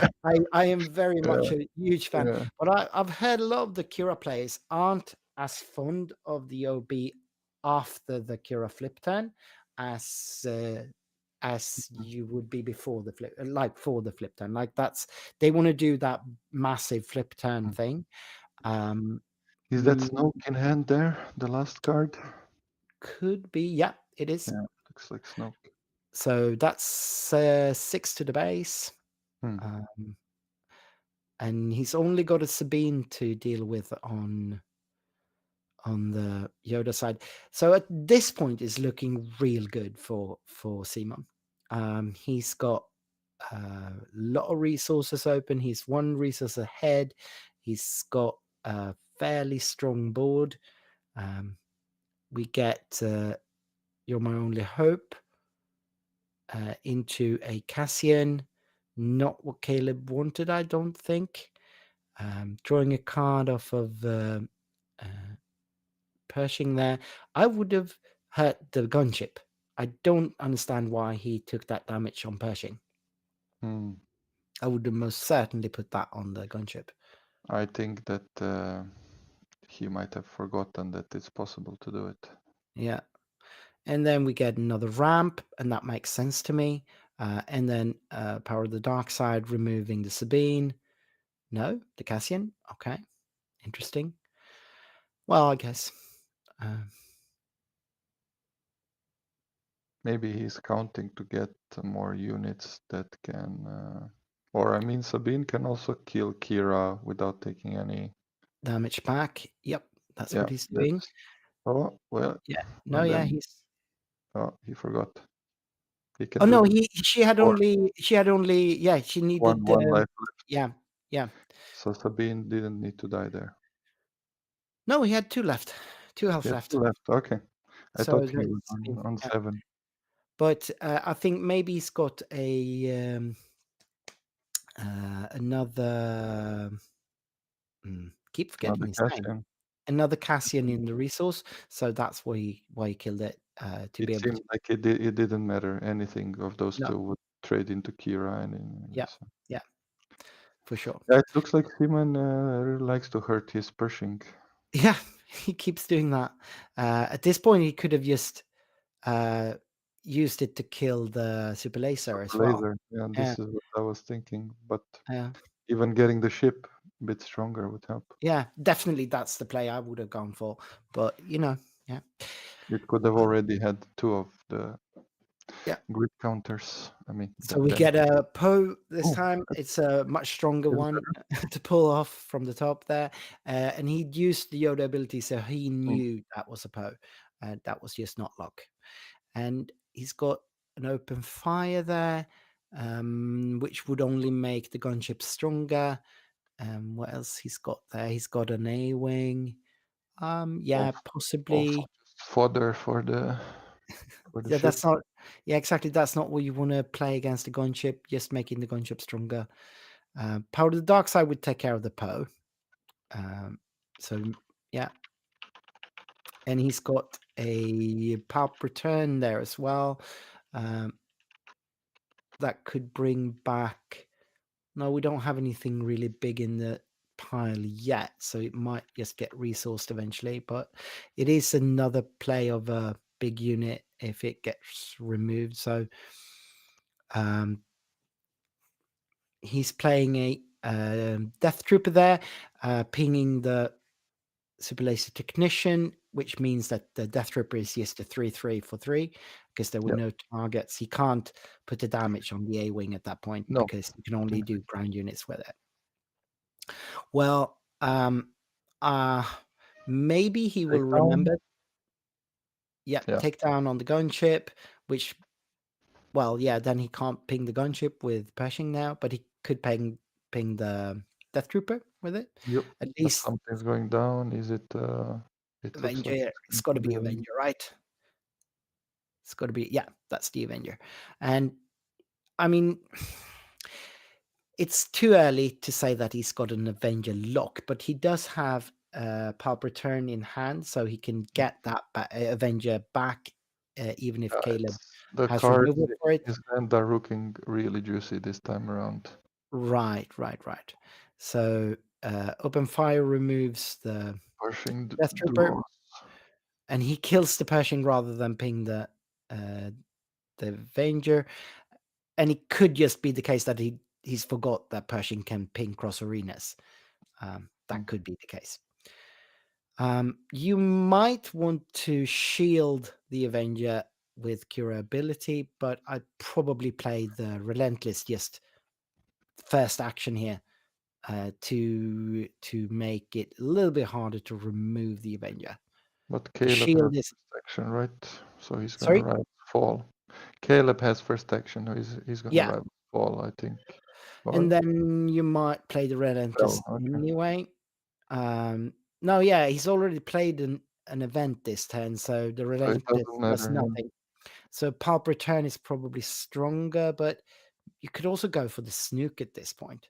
And if he rivals falls that Snook, that is just one for oneing big cards out of both of these players. And oh no, Caleb doesn't have the resources for rivals fall. No, he doesn't. Not this round. He's gonna flip Yoda into something. Yeah. So let's see if he can. He hasn't used Yoda ability either, so that could be a thing. Maybe Simon's just got those huge units at this point, so he's playing something. Yeah, Relentless. And like I said, Caleb could still use events this turn Yoda. because he Yeah, already played the first event this turn. yeah. But he's paying for 4 for something. No, if he's got another 4-cost removal, Felder Dragon or something, that'd be super effective at this point. Something for 4 is coming down. Tech. Oh, tech, nice. Yeah, that's exactly what he wanted there. But I'd still say at this point it's looking really good for Simon. Oh yeah, He's it's great. claiming. Oh wow, that's gonna be a Yeah, defeat. Yeah. yeah. Well, that switched that around. Yeah. Caleb is down to 12, and he's all of a sudden got 5 damage on It's Simon's probably gonna base, and he's be got a pulp return into an Avenger though. But then he can Aura run Relentless. forward. Aura Relentless. Yeah, I'd go for the Relentless at that point, definitely, he to has some protect the time. Avenger. Hmm. So you just play one of the Relentlesses off Oh, he from your has hand. all of the relentlesses in his hand. Yeah. So play Relentless from your hand, and then pulp return the Avenger next turn. That's my play here. He's still thinking about what to resource or did he decide? No, he's put his all his resources upright, so I think he's already resourced. How much resources Simon's actually got there? 10, 11? Yeah, not enough for a brush off of the Relentless anyway, because he does have a brush in hand. Hmm. Yeah, We're Caleb is looking looking at through his. what to smuggle out. He's got Man, a. this He's got deck a. is like a murder There's. engine. Yeah, but he does have a crate dragon in his resources there. Yeah. Does he have enough resources for that? 4, 5, 6, 7, No, 8, no, he doesn't. 9. No. He's actually quite far from it. But Yeah. he could play a Luke from his resources if he got one. Can't see that he does though. But it And doesn't kill the. yeah, no, it doesn't do anything at this point. So another 2 damage coming in, putting Simon at 11, and actually then Caleb's got more damage on Simon's base than vice versa. Are we smuggling something out from here? Yeah, And something. Just to protect against the power of the dark side, I suppose. Maybe Kanan? What? No, Poe. looks like it's a Poe, yeah. Yeah. Poe for I, 7. I would probably gone for the Kanan just to protect against the power of the dark side at that point. Oh no, he's got okay. So he's got other protections in hand. That's good. I was Now thinking if this he is has looking. Force Throw or something that could be. Yeah, that could be nasty. At this point, Super Laser Blast would be what Yeah. Simon's looking for, but I don't think I've seen any. It's looking like he wants to play Snoke, I think. Yeah, to protect against some of that damage coming in, but it's not enough, is it? It's resourcing a gunship there, right? Mm. He's got Vader in We hand. could be Brush. emptying the tech. Oh, Starting with the brush. He's brush. starting with the brush to clear off the tech at least, and you got 10 damage, so that's 5. You put So you another. can't kill the Poe. Yeah, I can't kill it, but 2 to Poe and 3 to yeah, the. that would make sense. What? Oh, Okay, he's preparing for the yeah, Snoke, but okay, yeah. there's enough for Snoke. He has. Yeah, it is. It is. That would kill both of them with Snoke. But does he have enough resources for the Snoke? It looks like he I'm has. not sure if he discarded it. He could. Yeah, he does. He's got. That's another. No, that's That's only 7, it. right? That's 7. Yeah, a Vader, I guess. But But Vader wouldn't. No. no. I If think he he has a discarded the Snoke Snoke, in the trash. is there a Snoke in the discard pile? No, there's not. And he doesn't have any discard effects, so he can't put it there. I mean, he's gonna get smacked for $1 billion this round. Oh, he might hope that Caleb discards a card to have him discard a card. Then he can discard Okay. a He Snook, tosses the and then Snoke. and then pulp return it. Yep. That's sneaky. If that's his plan here, and it could very well be, That's a really sneaky play Discarding, your rivals fall. to have Simon. He wants to get the look out of Yep, the yep. on the relentless, yeah. It's a good play. Well, he did not discard more cards, so Simon can't discard the snook, which is, I guess, unfortunate for Simon. We're smacking in for 10. Yep. And Caleb's considering just using the Yoda ability here to heal a little bit and stall. What can he get out of the trash with pulp return? Not Really much. great, right? Yeah. Not much. A ship. He's got 2 ships there, an Avenger and a. But they don't work, right? Because Yeah, they and he can't afford it. So I don't think he's have anything there he Vader, can right? afford. So Vader, yeah. Vader into Yoda. hmm And then he hopes to get a Death Trooper to kill the Poe. Yep. Or possibly like a Sentinel to slow down the Poe. That wouldn't be as good, but it's something. I'm not sure if he's running the Super Laser or Pike, it looks like. Pike Sentinel. Yeah. Yeah, I mean the Pike Sentinel will at least kill. If all right, so that's what he's doing. He's sacrificing He's going. for the Poe. Yeah. So 6 damage on the Vader. Yeah. Yeah. That, I mean, at this point, that's not a bad play for him. It's not the ideal play, but it's not bad. It's making next round a little less frightening, but this board state isn't what it can't be where Simon wants to be. He still has 13 damage he needs to put on the base. What's coming down? Luke coming down, taking care of the Relentless, and yeah, this isn't a good board state at all. But why did we need to kill the A-wing into the Relentless? Relentless has 9 health?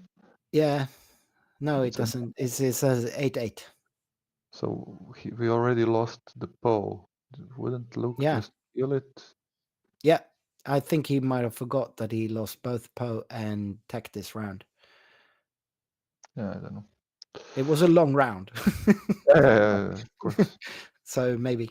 I'm not sure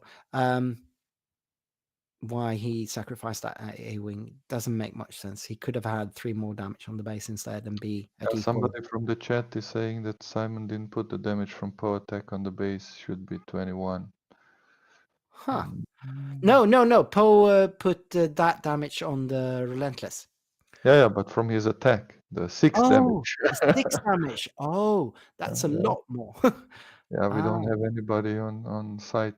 Yeah, we're Greg. not close to site, right? So we can't really call judges here or anything. I could write to the judges and see if they notice, but I'm not sure. Yeah, you can maybe write. Yeah.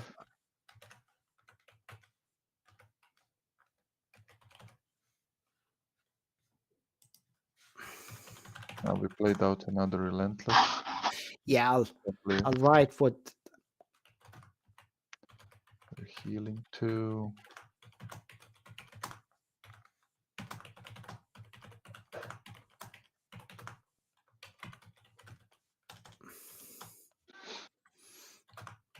If Simon takes this game, it's gonna be a very little time for game 3. Yep, certainly will. We're already past. Okay, Relentless had overwhelming barrage. Yeah, this is why I usually keep the cards on the side. Oh yeah. That's right. Yeah. I don't like not So you showing need, in any fashion. Like it's easy to forget after all of these interactions what's going so on. then he needed to put the A-wing into it to get it in Luke exactly, range. to Yeah. get it in Luke range. Yep. So we're going 5 on base. Right. And that would bring us to 21. 21 on the Qi'ra side. Yep. So Crate Crate would coming actually down. kill her next round if we claim. But Mm-hmm. now Caleb has to play a bit differently. Yep. Luke's got 3 heal coming in, but it's still. So we're back on 21. Yeah. Um, and are we sure that there should be 6 more damage on that base? We can 'Cause- recheck later, but Yeah. I think it's correct. It's already happened once, right? Yeah. When you do something else with Poe, people forget the damage. Yeah. Yep. They do. I They don't tend think to that do. I don't think that it matters, right? There's No, no anything striking in now will kill the base anyway. Regardless it of the won't, effects. right? Yeah, because what if you play something, create the damages base, and then you kill base. So Yep. it's looking like Yeah, I it's don't exactly. I don't see what he's got a fell in hand, but so that that's will still 4. make it so that Still, Luke can still kill. Luke will Yeah, kill space anyway. Even without the yeah, yeah, it's that's game. GG. So it didn't matter in the end. Well played, both. This was a very interesting match too. Yeah, I think really tight games, and Simon did slip up a bit there with the Pershing pings. He could have had quite like something like 5 or 6 more damage on base, which Mm. would actually put him much closer to winning here, Oh yeah, which might have changed the game quite a bit. So those misplays, I mean, they were just straight up misplays.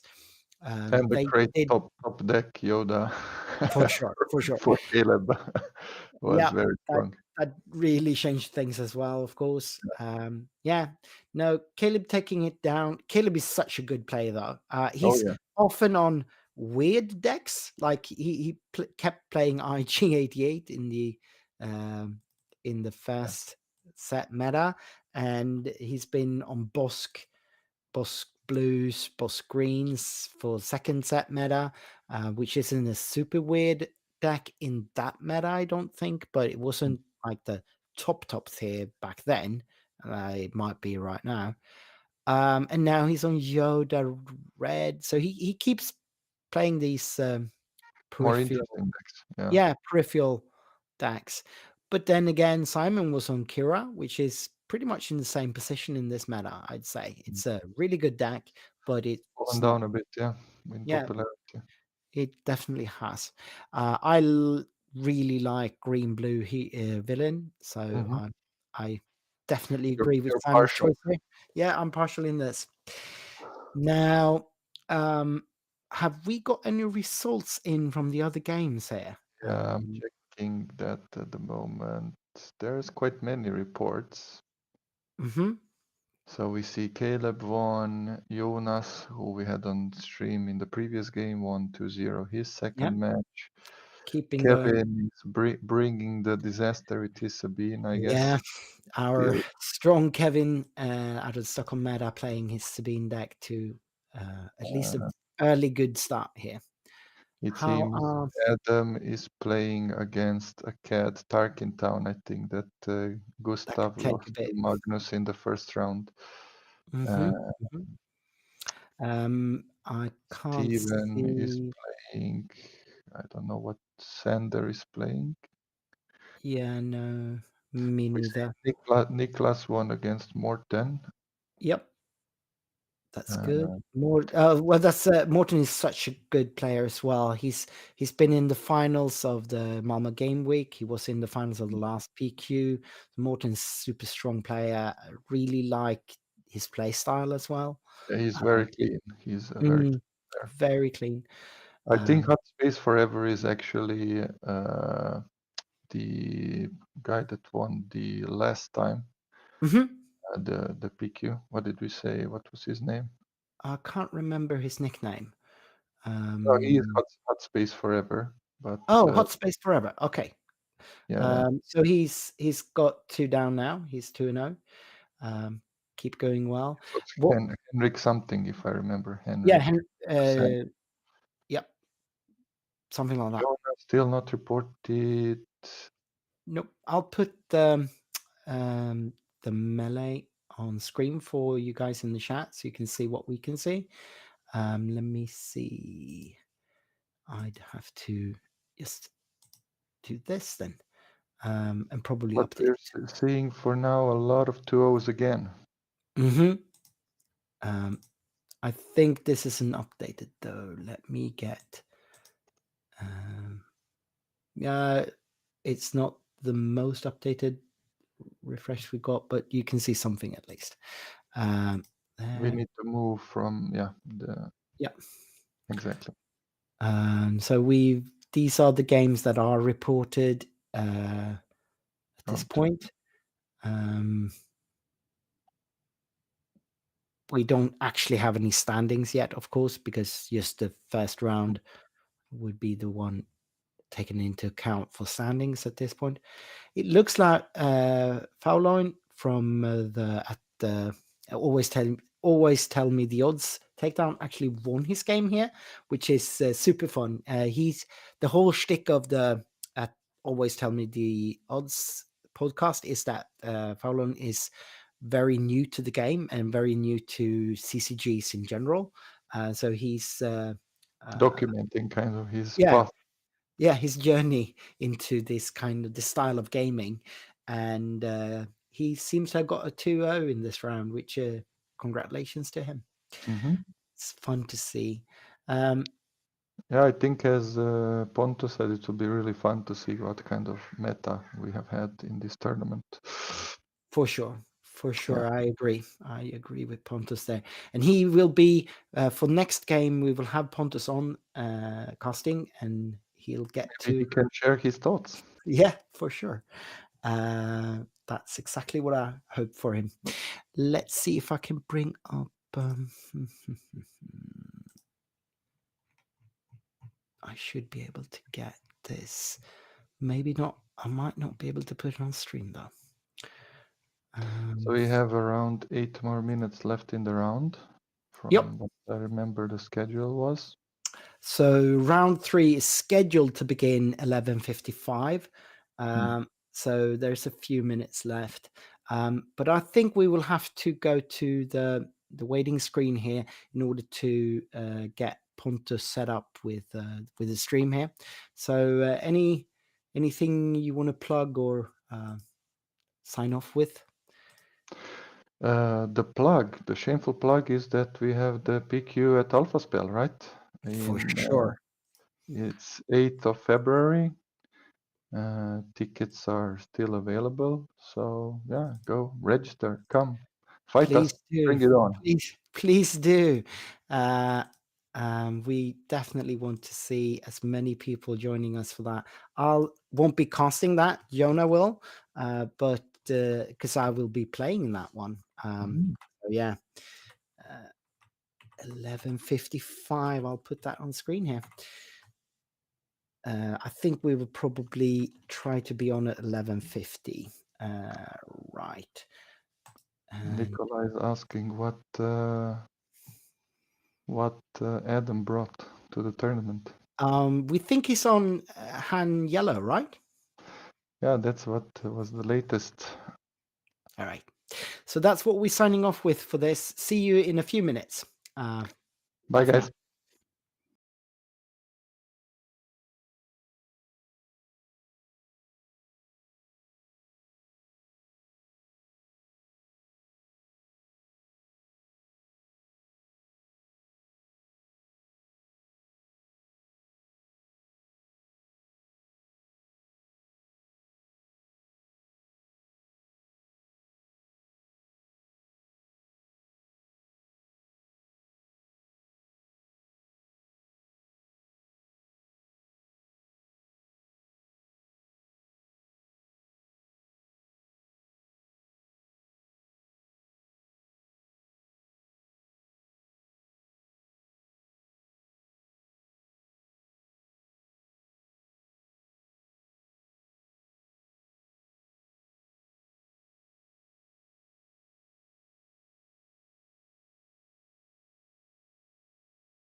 All right, we're back, I think. Yes. Hope everyone can hear us fine now. Not sure that they can, though, but hopefully. Hopefully. Let me Tell us if you can't. see. Yeah, please tell us if you can't hear us.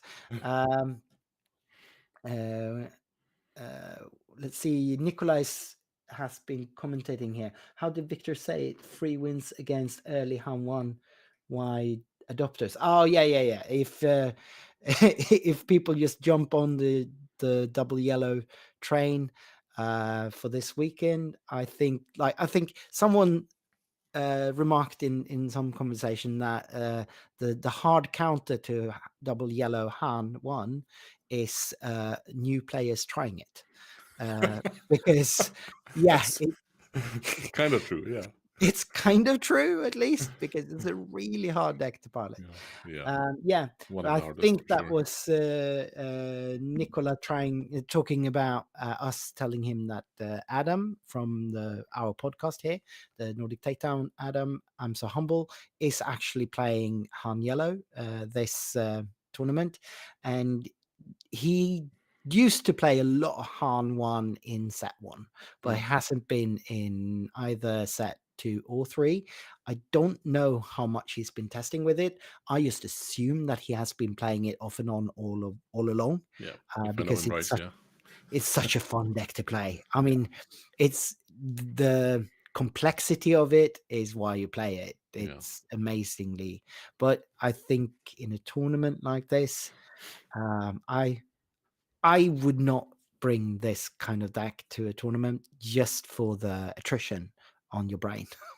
Oh, okay. I mean, that's a personal thing, though. If you can handle it, especially if you have the reps, then it's easier. But if you're just the right kind of person and you can handle that kind of like load on your brain, then sure, why not? But yeah, I know what you mean. Well, I mean, I'm being really rude here. I haven't introduced you. So this is Pontus. Hi. Please let us know. Who are you? Hi, who am I? Yeah, I'm a guy that likes Star Wars Unlimited.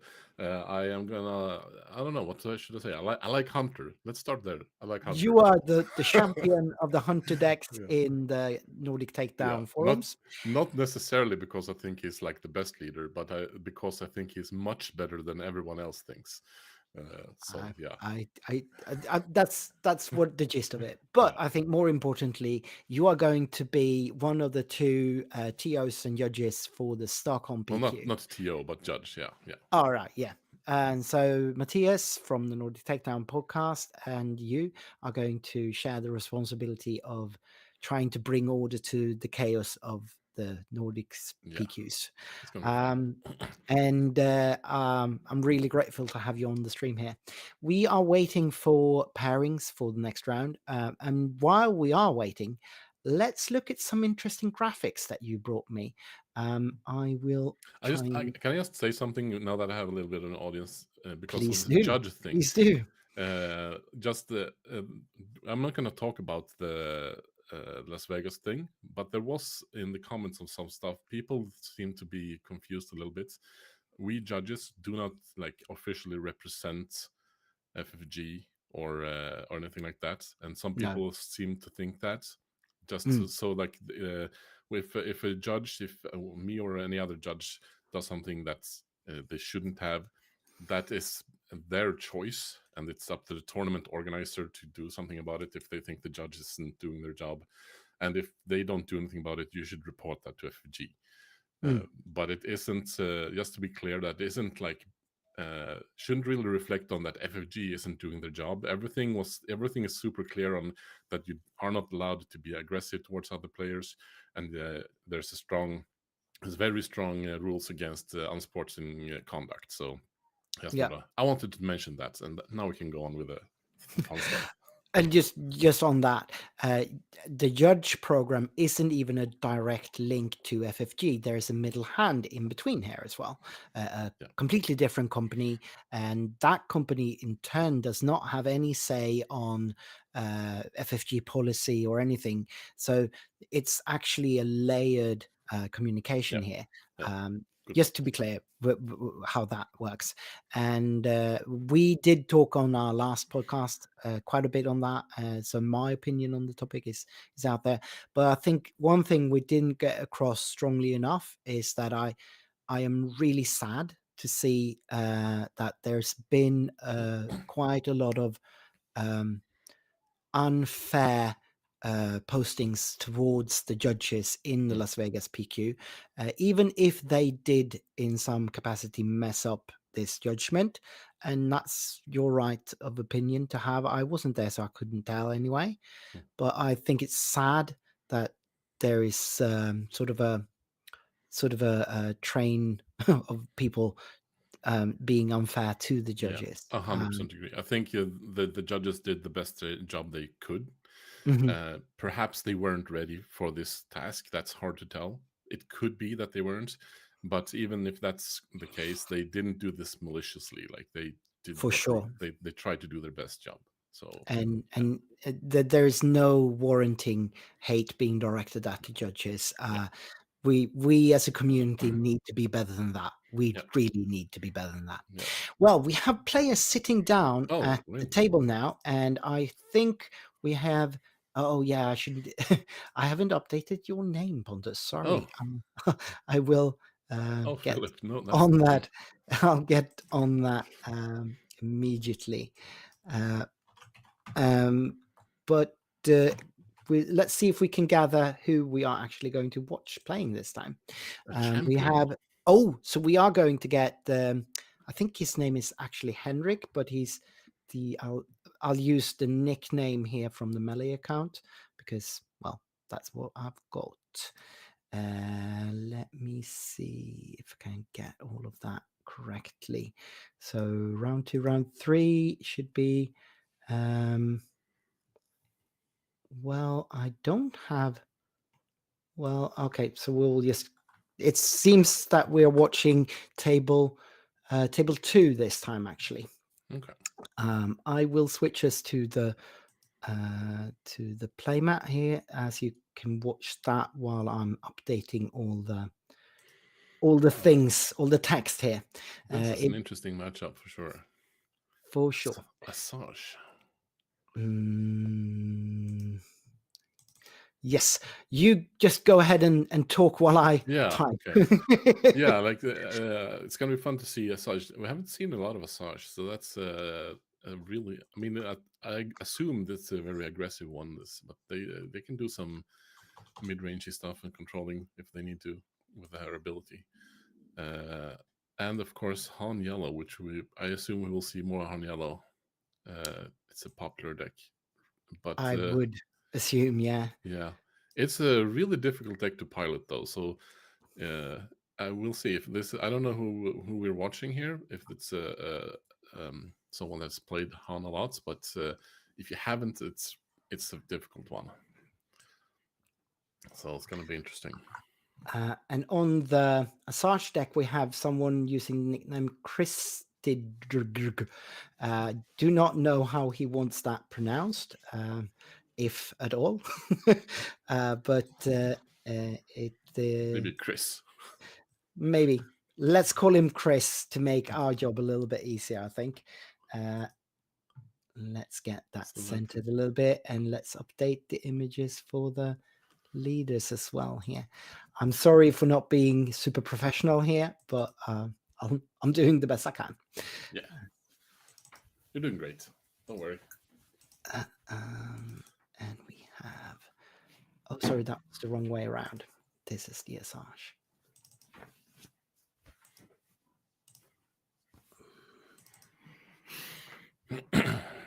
So what do we expect from this? Han Yellow is pretty strong into rush decks, and I do think Asajj Talking Town would be a tempo rush deck, right? Yeah, I'd assume so.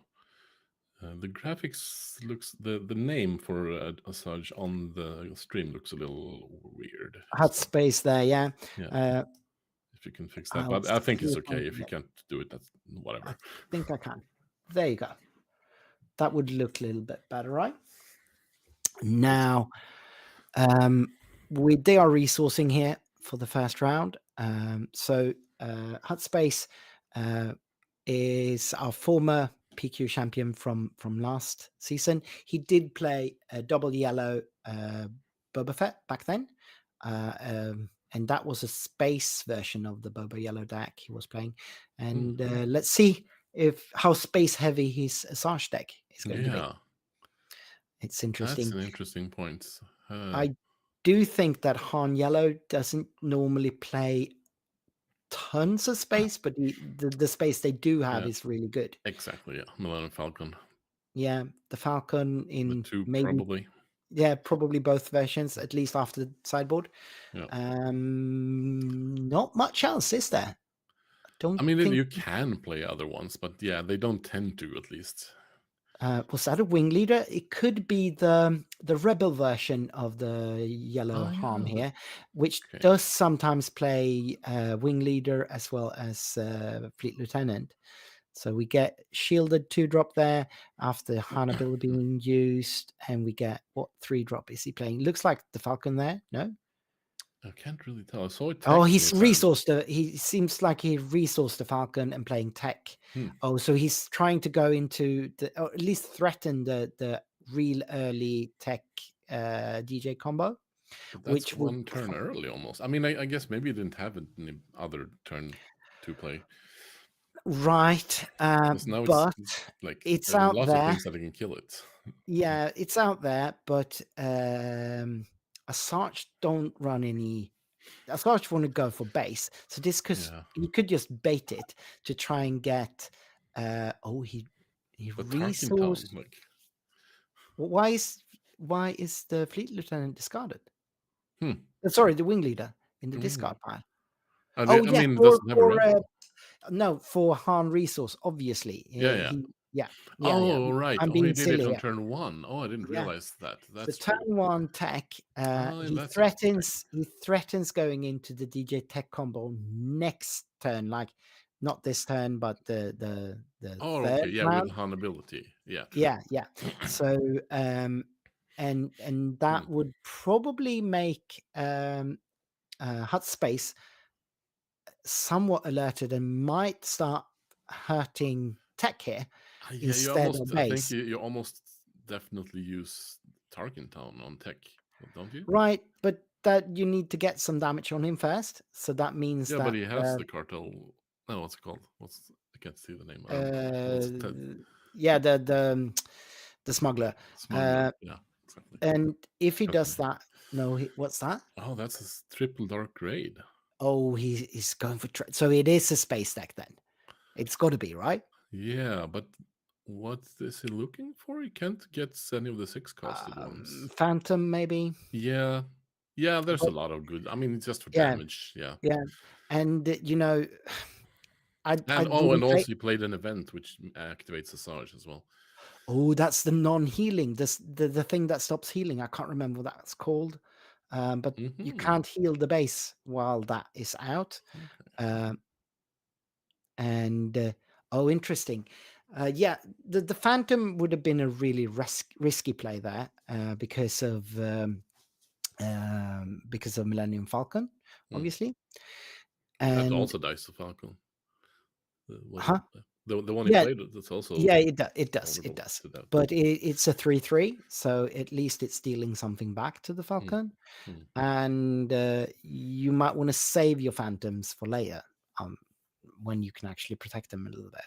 But later in a Asajj deck, is there such a thing as later in those decks? Yeah, that's what I'm thinking. And then also like dealing 2 or 3 damage to a Millennium Falcon doesn't really matter which you do. So he goes for base. So I guess actually, now I think about it. If what's his name again? Hut Space. Chris. Let's call him Chris. Yeah, if Chris had played Falcon, he could have used Sarge's ability on the ship. Yep. So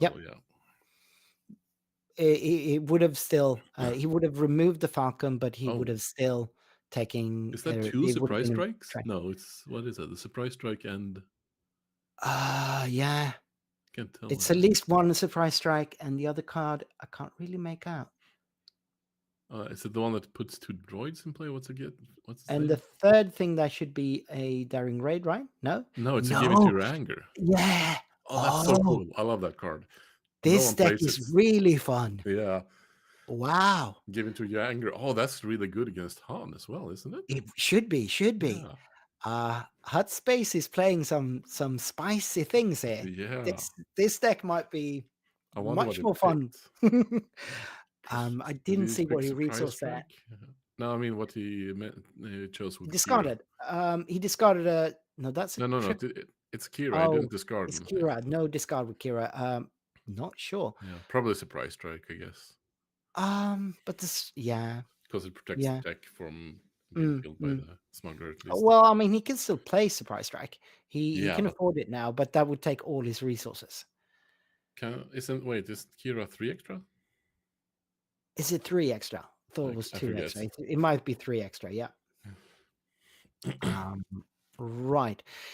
Well, now we are in DJ DJ range. territory, yeah. Yeah. So we get snapshot reflexes, hitting base for 3. It's really hard to make those small Interesting. dice out, but I think we are at 9 and 2, damage. yeah. 9 to 2. So he's paying 1 resource for that, and then Qi'ra is going into base for 3. Wait, what? Okay. Yeah. I guess he doesn't have tech. Otherwise, surely he would have played the resource. Yeah. I don't know. Another of those ships that won't allow you to heal is coming out here. No, that's the same. Obviously, it bounced to Hound. Obviously. Oh, I From didn't even pay Triple Dark attention Raid. to that. Yeah, no, he played. Oh, Triple Dark Raid. Raid. Oh, of course. So it bounces to Hand. Yeah. So he's replaying it now for 3.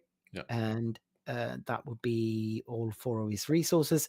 But this is flip turn for Asajj. So we get Cunning coming in here. Is he bouncing the Crafty? Yeah, he's bouncing Crafty and upping a +4 on tech. So that puts tech at 6, which is more than enough to deal with Asajj if she's flipping. Yeah. And she's not. Passes. So he's hitting base for 6, going to 11. And he actually claimed. Yeah, that's true. He wouldn't have passed. No, that's true. It could have. But if he passed, then Chris would have claimed. So losing those 6, you think? Oh, maybe not. No, I mean, I would. no, I could see. I could see that as a gamble. Yeah, maybe. I mean, it depends again, because like if Chris does get DJ getting that off before, no, maybe not actually. I don't know. Asajj could probably deal with DJ pretty easily. If she gets to flip, but if he would have played it early in that round, she is not flipping, and No, but I mean, if Chris had taken initiative there instead of attacking, then Gotcha. he could have DJ'd, and then Hut Space could have deployed Asajj and probably killed DJ. That's But no, probably it's probably the right play here. Doing the 6 damages a lot, so yeah. Especially against the 25 base, like he's almost halfway there already. So yeah. I think we're at 12 damage on the Hand. Yeah, 12 base there, and 11 on Tarkentown. So he's smuggling out Spark, getting to discard 1 more card there. So we got snapshot reflexes. We got is that another Triple Dark Raid or no? I really can't tell. It's another one of the ship is in play. Oh, that was a surprise strike. There was a Crafty Smuggler, 7th Fleet, reflexes. 7th Fleet, and regular TIE Fighter. I think it was the snapshots, reflexes as well, wasn't it? Yeah, there's a snapshot, and I think it's a regular TIE Fighter, the 1-cost one, and Crafty for 2 there. Oh, I might be wrong. That's not no regular TIE Fighter. No, I didn't see that either. So that's in his hand. What did he keep outside of the snapshot stand in his hand? And now he's flipping. Han ability. So he's got 2. He has 1 more of those. The ship that prevents healing. That's the last card. Oh, that's okay. That's the last card. Well, it's a TIE Fighter at least. It's just not the one I thought. Oh, is it a TIE Fighter? No, it's the TIE Fighter, the prequel Yeah. to the Yeah. the TIE Fighters from the prequels. So Asajj going to base, taking us to, I think, 15 damage. Could Yeah, that it's be? 4 or 15. No, I think it's 15. Yeah, looks like 15. Hand flipping, hand striking Right. base for 4, I Yeah. assume. He I could mean, take Asajj out, but it seems but like he he's only going. needs 5 more to win Yeah, here. so he's just rushing it. Oh, and that's 3 more. So he needs 2 more damage.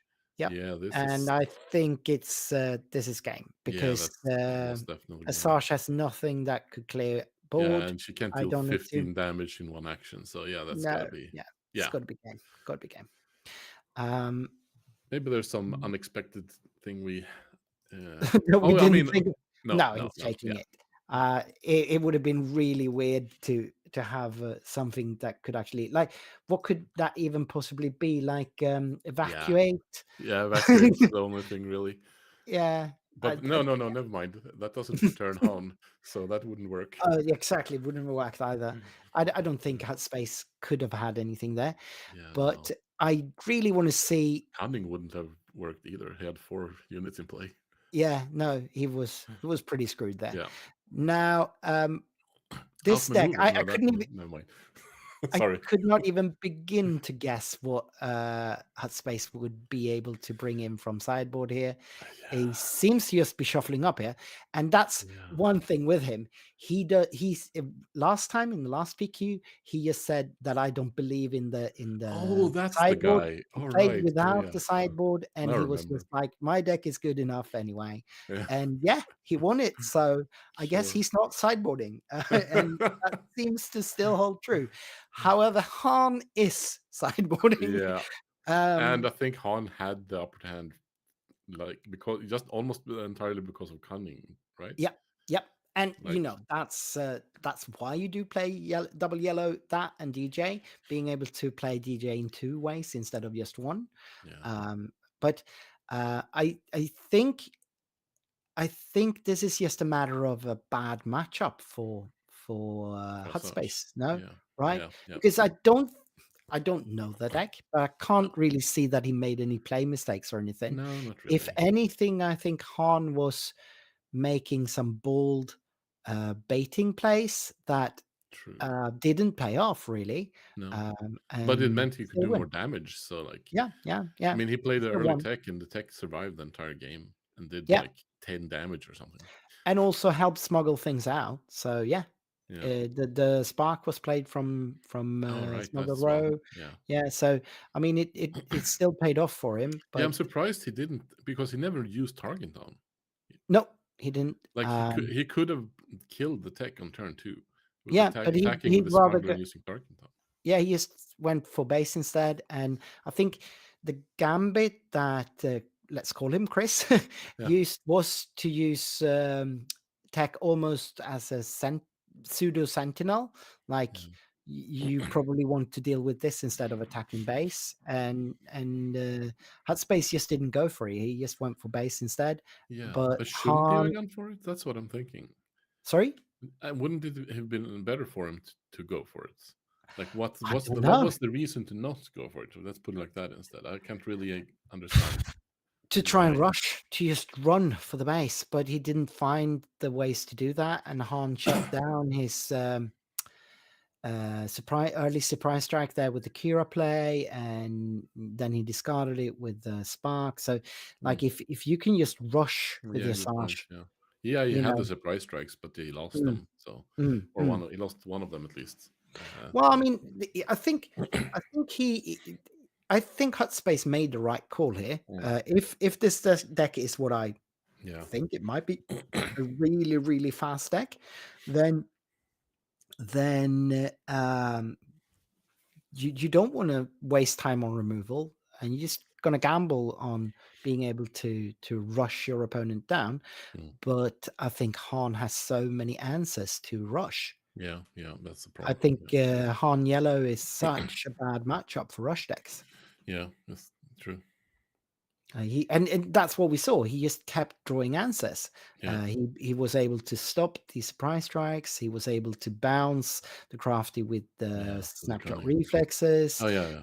So you know, he just had the answers Yeah, for too that. much. Yeah, and then they had a Falcon as well towards the end there Right. Yeah. to Yeah. deal Yeah. with the Yeah. space. Yeah, and well, Mm. I mean not to deal with, but to do the extra damage there. Mhm, mhm. I don't know if it needed it though, honestly. No, not But yeah, it necessarily. was a nail in the coffin. Let's put it like that. For sure. For sure. I do think that playing Triple Dark Raid off of Asajj is just a really fun thing to do. Yeah. Like you're enabling her ability, and you get that unit out that's going to do it, and it's you know, it's a surprise for your opponent because it's coming in ready and able to use the Asajj ability there. It's just a really fun way to rush. I really like that. I really like that.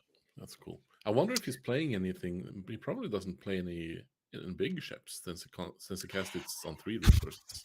Yeah, no, I played a lot of double yellow Asajj, and that deck does does play Cad Bane unit and some other things, but that's certainly not a space deck.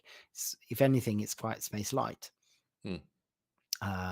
It's really fun deck as well, but yeah, this deck is something else. So what do we see in hand here? Again, the aggression, give into your anger card there. It's a triple dark raid, I think. Seventh Fleet, he's resourcing some event there. Couldn't really tell which. Yeah, it's a little hard to tell. Yeah, Yeah. I did see an Ezra in Chris's hand. I Mhm. wonder if he's gonna do that in turn 1. I didn't see the rest of the hand really, but I Yeah. noticed Ezra. Ezra is always good turn 1 play, especially now we've got the Doctor here. That's really fast card. If you're not planning to go that far in resources, that's a really strong opening play, I think. Yeah. Sheila, and we get a DJ played straight from the hand. Then he Interesting. does nothing. He's just a 3/5. But I guess it's a decent answer to Yeah. the Doctor. He survives the Doctor play. Even if Asajj ability is used, DJ will still remain for a bit. True. Yeah, that's true. Yeah. But All right. again, Yeah. That's why he didn't play Astra. Yeah, I was thinking like, why didn't he play Astra? But I forgot about the Asajj ability, of course. Yeah. Yeah, Asajj ability would enable Henrik, I think his real name is, but Space to remove it. But again, I don't think that's the game plan here. He is going into base every time as hard as he can. That's what I think he's trying to do here. Yeah. Oh, I saw Cunning in Chris's hand as well. Oh, yeah, that's not what Hot Space wants. And here comes the Ezra, and I think you'd be fine to play them the other way around. I don't think it's a threat that he's going to try and trade with you with the Doctor. Yeah. I mean, I'm still wondering if he shouldn't do that. I mean, like, why is he playing Tarkin Town if he doesn't use it to trade favorably? Yeah, that's true. That's true. I can't really tell. So, okay, so he does trade here. He plays the snapshot reflexes, bringing the Doctor out of range for DJ and trading Ezra away. Well, but the shield, obviously. So he's exactly. unhurt here. The Doctor is a little bit risky against Han, I feel, but maybe. Yeah. I mean, Han can have so many resources real early. Oh, so Cunning. we get Cunning bouncing the Doctor. Bouncing the Doctor, okay. Interesting. Yeah, just removing the snapshot reflexes build up. Yeah, but he could have used the extra resources next turn. Right. Yeah. No, I'm not sure I agree with the play, but I see what he's trying to do here. Asajj it's Asajj flip turn, and Asajj still has 3 rules. Hut Space still got 3 resources up there. And, wait, what did he bounced? And I guess he buffed DJ? And buff DJ, yeah, just to threaten. I mean, he's going to base, right? I think he's going to base here, but he's he can one shot Asajj at that point as well. I don't think he needs to. I think he just rush at this point with Han yellow. I probably would do that. Yeah. They are at 5 damage on the yellow base, 3 damage on Talking Town. It's 3 on each, actually. It's 3 on each. Yeah. It's pretty clear to me. I don't know what the difference is, but for me, it's clear. It's Okay, damage. good. You're in charge of the damage count then. But I mean, if he attacks base with DJ, Mhm. okay, For he can. 7. Okay, so like I guess Hot Space can attack his base with Asajj. I guess. Mhm. Yeah. Oh, yeah. I'm used to playing with the Petrid Arena. Asajj is just a 3/4, right? Oh, here we go. Oh, give into your anger for 1. But no, that doesn't work. That's a misplay. That's a Why? huge misplay because he can still attack the base. Like the point of giving to your anger is to prevent them from attacking where they want to attack. He was almost definitely going to attack his base anyway. So if you don't have a valid target, you can still Yeah. go for base. Yeah, you Oh. have to attack, and if you Mhm. can attack a unit, you have to attack a unit. That's what it says. All right. So yeah. Okay. He can Okay, still okay. Okay. The 1 damage meant that he could actually kill it with the Asajj. with Asajj. Yeah. Yeah. Okay. So that's true. But Asajj should have been taking damage there, no? No, because of her ability. Oh, right. Yeah, Yeah. she's got first strike. Yeah, since he played yeah. an event, so Yeah. that's why he yeah. did it. Yeah, I will. Yeah, I didn't consider that. That makes but sense. Yeah, He that makes it wanted to worth. play an event, any event really, and he got 1 damage off of it, which is enough. He Which is still enough, took yeah. the 7 damage, Yeah, but he it's got not. rid of the unit. So yeah. Yeah. And now he's got a really nice board. Han Yeah. is facing down. Quite a lot of damage this turn. At Yeah. least 9. Probably This is the Han able turn to. on the other hand. So Yeah, he can tap down and bounce. So yeah, cunning is always a good card, you know. I wonder if he It- even plays Han, if he deploys Han this turn. Even depends, I He guess, might. on his hand. If he It has might. a 3-cost thing he wants to play, then it could be worth it. But Yeah. yeah. He's So good. just replaying the 7th Fleet, using Han ability to assume. You have to assume he's going to deploy Han here. Yeah. But Otherwise, he Hutspace wouldn't is do that, just building board here, Yeah. and that's for his quite a own. wide board, Yeah. quite wide. He This is could take looking care much of better. Asajj. Han is able to just remove Asajj at this point. Yeah. I'm still wondering. Claims. Oh, this is his last card. Surprise strike. That research Okay. should be ready, but yeah, whatever. That probably doesn't matter when he doesn't have Yeah. any cards in Yeah. hand. Okay. I this don't is know of any no. I guess he 1-cost has to. smuggle. I think I was wondering if he should have traded, but I think from this point he just has to hope for enough to do those To win, last yeah. eight damage. Yeah, he can't remove. He doesn't have the kind of removal he would need to deal with this board. Yeah. So I mean, another cunning and it's and then it's game. Yeah. Unless Hutspace can do something about Han, of course. But bounce to tap 1. Then there's just 1 space No, unit. but if Han has another cunning, I would say you tap Asajj and give Han Solo +4. Then it's lethal if he doesn't deal with Han Solo. Right. Yeah, that's lethal. Yeah, yeah, that would make sense. Or oh yeah, he just kills. No, yeah, he did claim, so he just removes Han. Don't take any chances from this point. Yeah. No, yeah, you don't. And I think at this point it's looking quite favorable to Hutspace here. I think he might have this. I mean, there's only 8 HP left on his base, and the 23 on Chris's base. So it's still anyone's game, depending on the draws and stuff. Yeah. That's a Phantom in Hutspace hand. And he bounced up the Doctor. What else is there? Can't really tell what the last unit is. The one to the furthest is it the left. Pornlom? No. Can't tell. Yeah. Well, it is. He is in dire straits when it comes to damage, but it's not. He's just replaying the Doctor there. No, reconsidering it. Yeah. It's got 4 open resources. So yeah, playing it. It is shielded, so yeah. And yeah, well, okay, so it was a crafty. Oh, crafty. Okay. So Chris can get another 3 in, putting him at 20, but we are going to get 6 more damage there, which would take. I wonder if he plays Evacuate.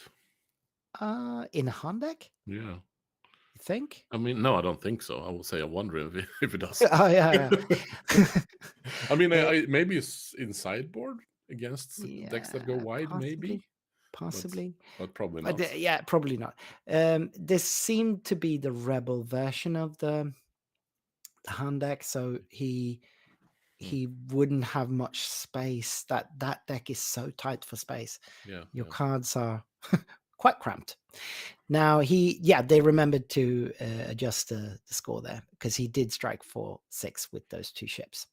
Now, what possible thing could get him there? Oh, the that blaster, 6 damage going to 23 then. 22. So he's 3 from. You don't have any. If he has Millennium Falcon and Hubspace can't deal with it, that's game. That's match even. Yep. No, Heartspace doesn't have anything in his hand, I think, that could deal with the Phantom. I didn't see a surprise strike there, did you? No. That's a give in to your anger again, right? That would work. Yeah. Because there are space units. Yeah. So isn't would that actually work. What's it called? P38 or whatever it's called as well? The anti-heal. The one that pings. The yellow ping ship. Could be. I thought he had that in hand. That would also work, actually. No, because he gets to strike before. But giving to your anger would work, though. So yeah, it would. And so that's a blaster on the Doctor, removing the bouncer. Yeah, that's the correct play. Yeah, that's definitely the right play. Yeah. When you're at 22 on a 25 base, that's definitely what you want to try and do. He's got 4 open resources. Oh no. Yeah, if he does he doesn't have the resources for the Falcon now. No, and he has no cards in hand.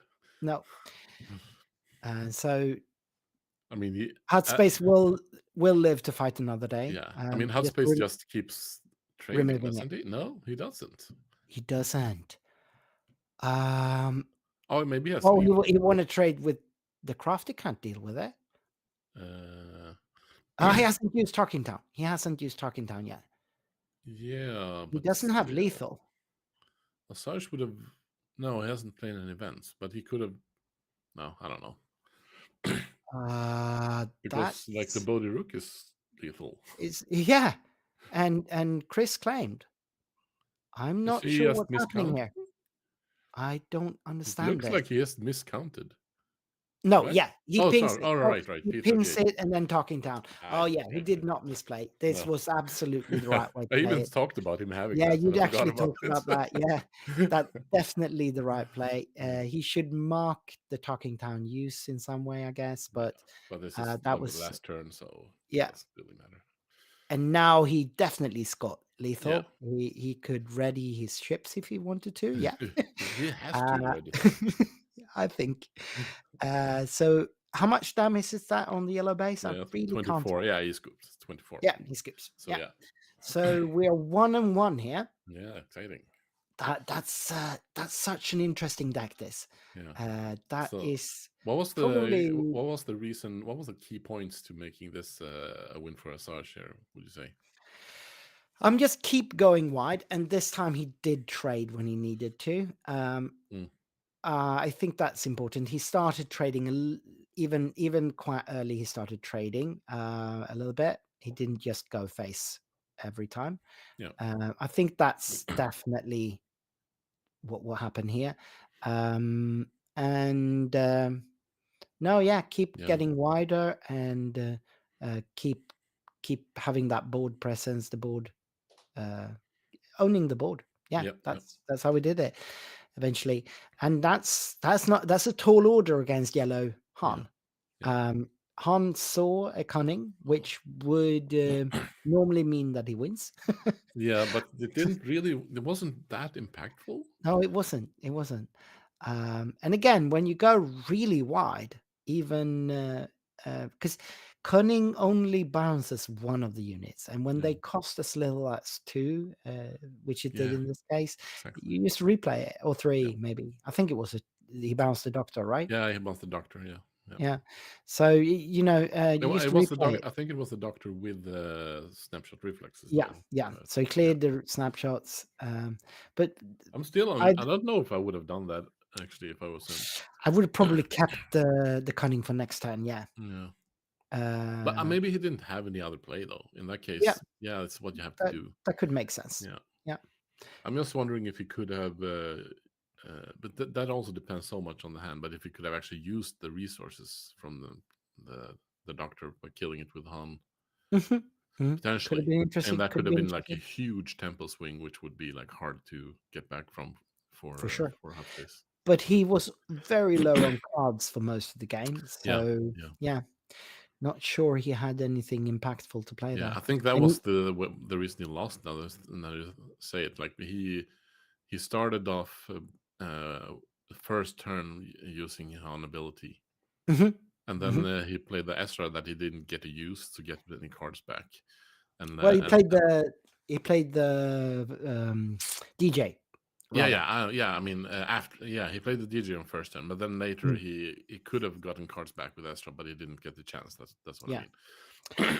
I'm thinking maybe you would have resourced the DJ, because I think if you can get a DJ tech off, disrupting the Asajj deploy, that should be, in theory, that should be very impactful. But yeah, I don't know. He resourced the Han there, I think. Han unit would make sense. Oh yes, and DJ that's a in the starting DJ. hand. Yeah, So does he have the tech, or is he hoping for the tech? Yeah, he's at least resourcing it, which to me that makes a lot of sense. He hasn't managed to get the tech DJ combo off in any of those two games here. No, and he hasn't used the rebel package too much. Yeah, no, not at all. Actually. Yeah, no. I think that's a fleet lieutenant in his hand. Yeah, it looks using Han ability here. Oh, he's starting with Han ability. And he's not resourcing the fleet lieutenant, so that would mean that he's got some kind of rebel in hand that he wants to play, I assume. He's making space in space. Yeah. Oh, is he playing Falcon? He's playing Falcon. But that's a really good first turn play. Yeah, but I mean, okay, as long as he keeps using Han ability, it's free to pay for it. But otherwise, he's reducing his resources. Yeah, but not for this turn, at least. Not for this turn, yeah. And if he did save the... No, he didn't. He did resource the... No, is that the fleet lieutenant? Yeah, I think so. Yeah, because then you've got 5 more damage coming in. Yeah, that's a good point. Yeah, yeah, that's a lot of damage. If he's just rushing here, he's discarding for Han ability there, and I think a fleet lieutenant here is good. Yeah. Wait, is the Falcon a rebel? No, the Falcon isn't a rebel actually. Isn't it? No. Oh, okay. Then it's not good. Yeah. Then it's not good. The set 4 Falcon is a rebel though. All right. So we get the silencer. I would definitely consider trading here. Yeah, for sure. But he's not. No, he's just rushing. Yeah. Interesting. What was that? What's that? Giving through anger after it attacked. Okay. And to get one more damage on it. To get 1 damage on it and possibly Tarkin Town it. Yeah, it makes sense. Oh, this is the first time you used Tarkin Town, right? He used it the last time as well when he after the ping. Oh yeah, he forgot to put the thing on. That was it's very important. And then he removes the rogue there. Yeah. Oh, this is a bad start for Han. It is indeed it is. We already got 6 damage looking down the pipe here, and Han's got 6 damage on base already, of course, but right now it's definitely looking like a win for Asajj, I have to say. Like it's hard to tell this early, of course. But yes, he has answers. He did indeed have answers here. We know there's a DJ in the pipe, but we haven't seen any text, which means that he can't use it this turn anyway. No, I'm not. Wait, that seems. That's weird. Good. That's what his bouncer. He did have a bouncer in hand. Yeah, but he's losing a card when he has only 3 cards. Yep. Yeah. Is that what's that? Triple Dark Raid? I Triple believe. Dark Raid. Yeah, that's really cool. Can bouncer get rid of? Depends on what he grabs, of course, but he should be able to get rid of most. No, it there was wasn't not. a bouncer. Oh, okay. It was something else. What was that? I don't remember the name of the card. Yeah, he has got 3 ready droids. Oh, you get 3 ready droids or 2 ready rebels. Is No, that the card? No, no, I think it's only droids. only Is it droids. on the doorstep? Okay. I think. Yeah. That one. That's yellow. Yeah, right. So bouncer will take care of the doctor, I suppose. No, the No. doctor's got no shield. Oh, what? Oh, Why he would is you bounce the doctor? because of the damage, I guess. But But he could have bounced the shield. silencer would have been better, right? Yeah, I feel like it would have been at least. Because now the doctor gets the shield back. Huh. Yeah, I don't know. Maybe. Yeah, I don't know. Maybe. Oh yeah, so Yeah. Asajj can take care of Yeah, it. exactly. This is what I was talking about the first game. Like, it felt like Asajj should be trading, and now he's doing that, and Yeah, it seems like it's paying. That's because that's Yeah. what her ability allows for. Yeah. If you've played an event, she can trade really well. Like I said, I played double yellow Asajj quite a bit with Petrade Arena. So then you got another +1 strength. It's a really strong trade. Yeah. She can trade into a lot of things. Yeah. Obviously, she's a little bit weak on the HP side. But Yeah. But that's okay. As long as you manage to kill something big with her deploy, then that's fine. Yeah. Which she So did this Han time. ability again, but obviously just in order to deploy him. But having used it 3 turns already, he's Yeah. getting very low on cards here. Yeah. I think it's going to be really tough to get back for Han for the Han I player. agree. And Just now losing we're so just many cards. Like, yeah. Asajj just going face here and like yeah, sure, remove rightfully me. so. Yeah. Please do remove me. I still got another 2 incoming from the droids. If he's got any pumps there, he can get even more. Yeah. So yeah, of course, Han has to kind of remove Asajj at this pretty point. much. Yeah. But if Hut Space got any pumps there, I don't see any pumps in his hand. But there's still 2 more damage coming in here. So he can smuggle DJ, but I think it isn't enough at this point. Oh, he has Han. That's better. It's got Han, but Then why didn't he? What? Why didn't Why didn't he kill the use it droid? for Asajj? Yeah, That's definitely that's a misplay, right? that is a huge misplay. Han should have taken care of Asajj so that No, Han could Han do. should have killed the droid so he could reduce 1 damage, and then leader. Oh, Yeah, there's 2 Hans. yeah, The leader should yeah, have killed the droid, so yeah, he would have taken only 1 damage, and then the unit would have killed Asajj. Yeah, that seems like exactly. a huge misplay, honestly. From my end, I guess I agree. maybe he was considering maybe smuggling DJ depending what happened or something. Yeah, So he maybe. wanted to be sure that Asajj was dead. Maybe otherwise, I don't know why he would do that.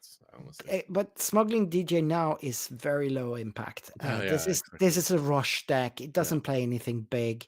Yeah. And after deploy, losing 1 resource is not gonna hurt Hut Space much. No, I was just thinking a little bit here as well. I think maybe Han isn't necessarily losing this. Depends on very much on what both of the players draw. But with Cunning here, for example, Cunning would be amazing here. Yeah. So for sure. With for Cunning, if he's lucky and draws more than 1 Cunning, for example, he could definitely still win this easily. Right. Han player doesn't resource here, does he? No, he kept both cards. Oh, yeah. So waylaying the doctor, that's 3, and he 3 less damage on base. Did he discard the doctor instead of putting it in his hand? He didn't know. He put it in the hand, and then surprise striking in with Han. And what's the damage count then? That's 8. It's 13.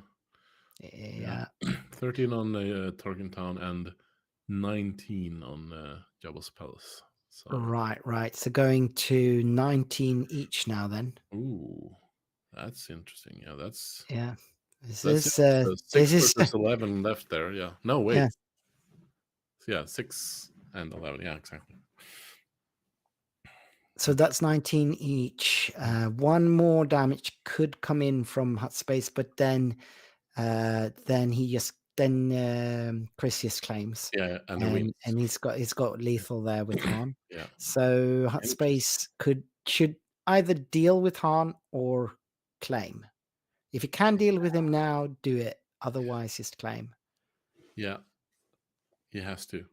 Yeah, because he can't do 11 damage in one move. Yeah. And he's only got the one Wow. droid open. This is yeah.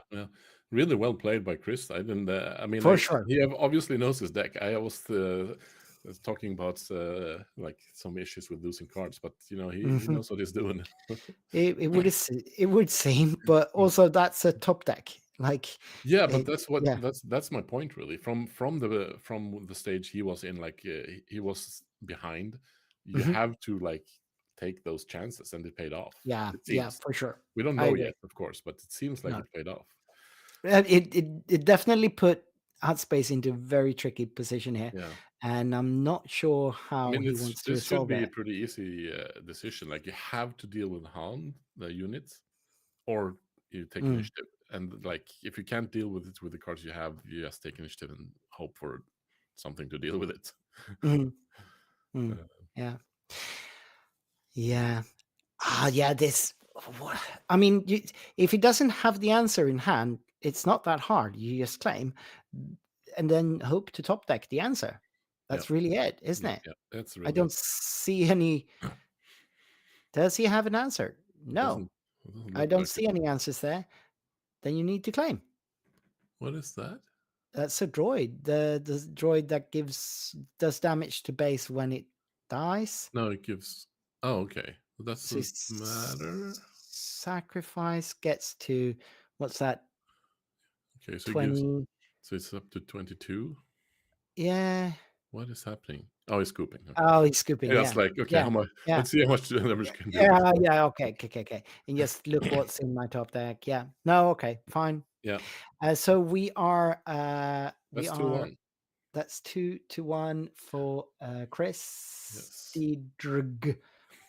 Or how do you want to pronounce that? But that was a really interesting deck from Hot Space. Yeah. I hope he does well, so we get to see him more in the tournament. Because I'd love to see more of that deck. Really well played by Chris. And we might get some help with what that name is supposed to be. Christian. He's supposed to be Christian.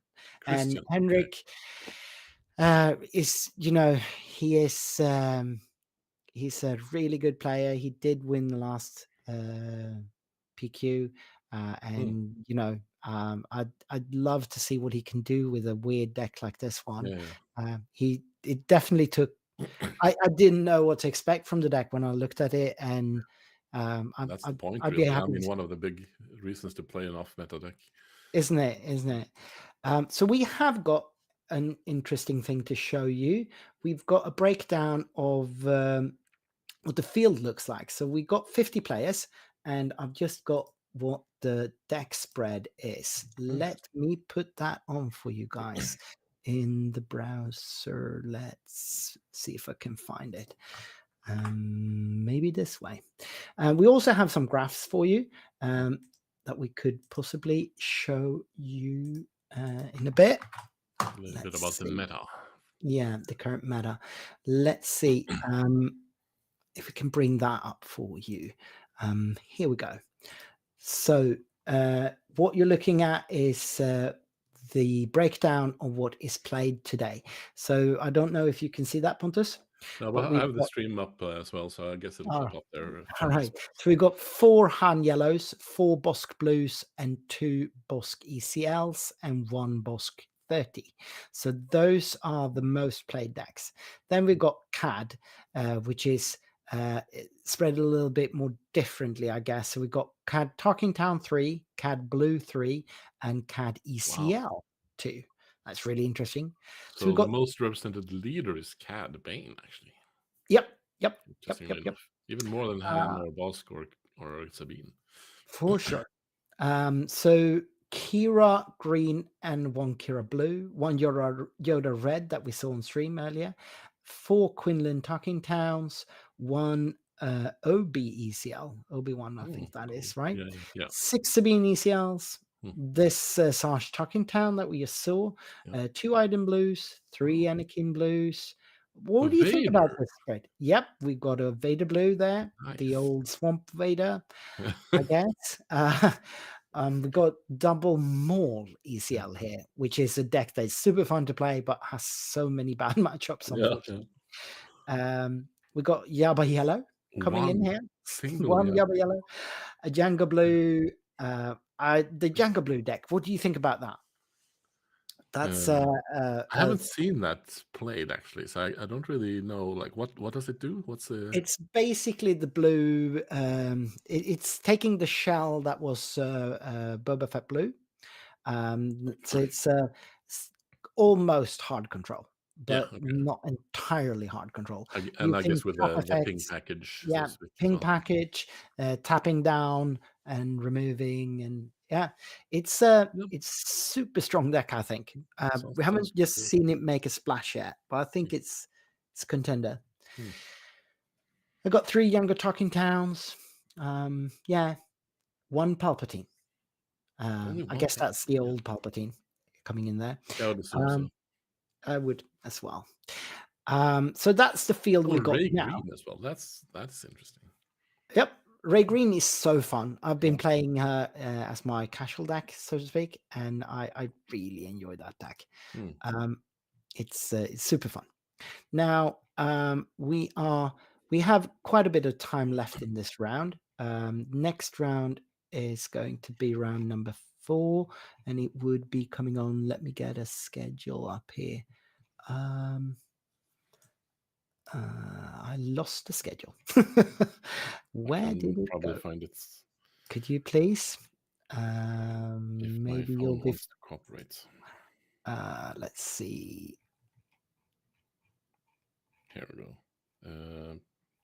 So there's next round is at 1. So 1 o'clock in 13 minutes. Yeah. So we've got a little bit of time left. Let's use that time to have a look at some graphs about the meta overall, outside of what we saw basically last weekend, right? This is from I took the data from SWU Competitive Hub and put it into a database and made some scripts to generate some graphs and stuff. So if you have any other ideas, anyone watching this, if you have any ideas for other graphs you would like, please tell me, because I can't think of anything right now. So let's look what I found out. I found interesting in this. Yeah. So please explain, what are we looking at here? We got a heat map here. Yeah, kind of. It's kind of like, I don't know if it's right to call it heat map. Yeah, but this is all of the top 8 decks, like all the people that placed top 8 in any tournaments that was reported on SWU Competitive Hub from last weekend, so the 4th and the 5th, and it's just showing like the how many decks were played of the different combinations here. So that's really it, and I have these colors to show, like the darker color to make it stand out more when it's more decks. So you can see the bases down there, obviously, and the leaders on the left, and then the amount of no, that's just the color, of course. Yeah. So the deeper red means that it's a more popular, just to make it pop a little bit. So we see that the meta is really diverse here, right? Yes. And even though we have like some concentrations, especially Han and Sabine would be the 2 most significant what would you say, clusters, or what do you say? But that is partly due to the fact that those 2 leaders in particular are always played with the same base. Yeah, exactly. Yeah, but they're also, even if you just look at the summary for each row, so to speak, they're still overrepresented, so to speak. They're They are. more represented. There's still a very good spread, and I really like that of the current meta. Like if you look at Bossk, for example, we have 10 summary there, so 6 blue and 4 green, so that's 10. While in with the Han 1, there's only 2 on green, so there's 18 on that row, and then there's 20 on the Sabine row. So like the difference is noticeable and pretty big, but it's not like insane. No, it's not. Not like we had with a certain leader in Lost sad. And that leader especially was actually spread over different colors. And even so, the boba green would have still been probably the biggest, especially at the end of the meta, would have still been the most deep red we would have seen here. So yeah, we do have quite a diverse meta, even though we have clusters. Yep. Just to be clear, though, this is combining the data from Europe and the US, and it's also not only the PQs; it's all of the tournaments. So yeah, take it with a grain of salt, so to speak. But it says something anyway. And yeah, it does. We have a couple of minutes. There's 9 minutes till next round, and we will probably have you come back with us later. But as I understand it, you have to rush away for a bit here now, Pontus. Yeah. But instead, my fellow host of this show, really, who has been absent for a bit here now, will be joining us in just a little bit. Jason is around the corner, but we will take a little bit of a break, and then in a couple of minutes, me and Jason will be with you and prepare you for round number 4. After round number 4, there will be a little bit of a break. The players will get some time to get some food and snacks or whatever.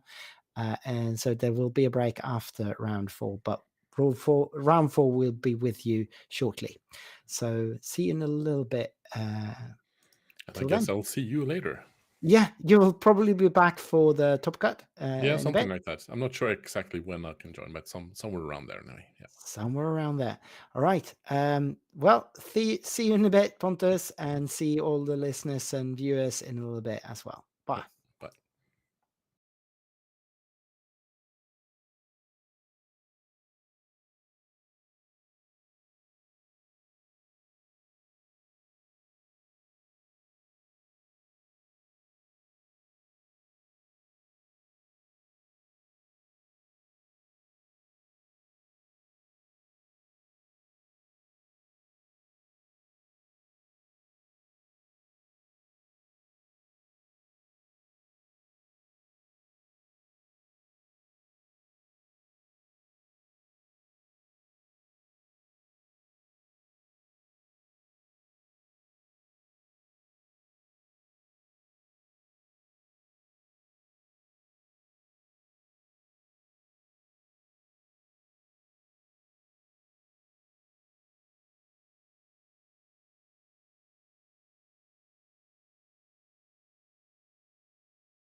And we are back. I'm here with Jason, the Hey, main host everyone. of the whole thing.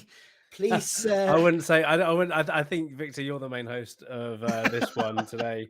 I've just sorted the technical side out. well, But I was you- really missing you in the beginning of the cast there with the sound issues we had. But while I was speeding away in a car to ice skating with my kids, but glad that's to just have what we you had to do. Yeah, but it looks fantastic. I've been following it from the ice rink, and yeah, you guys have done a fantastic job this morning. I haven't really caught up with exactly what's going on. so let's catch If you everyone up with that. give me a bit of a recap for the first, is it 3 rounds? Yeah, first 3 rounds.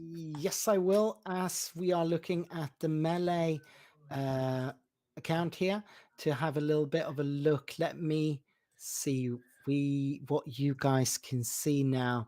I'll just put that there, and then I know what you see.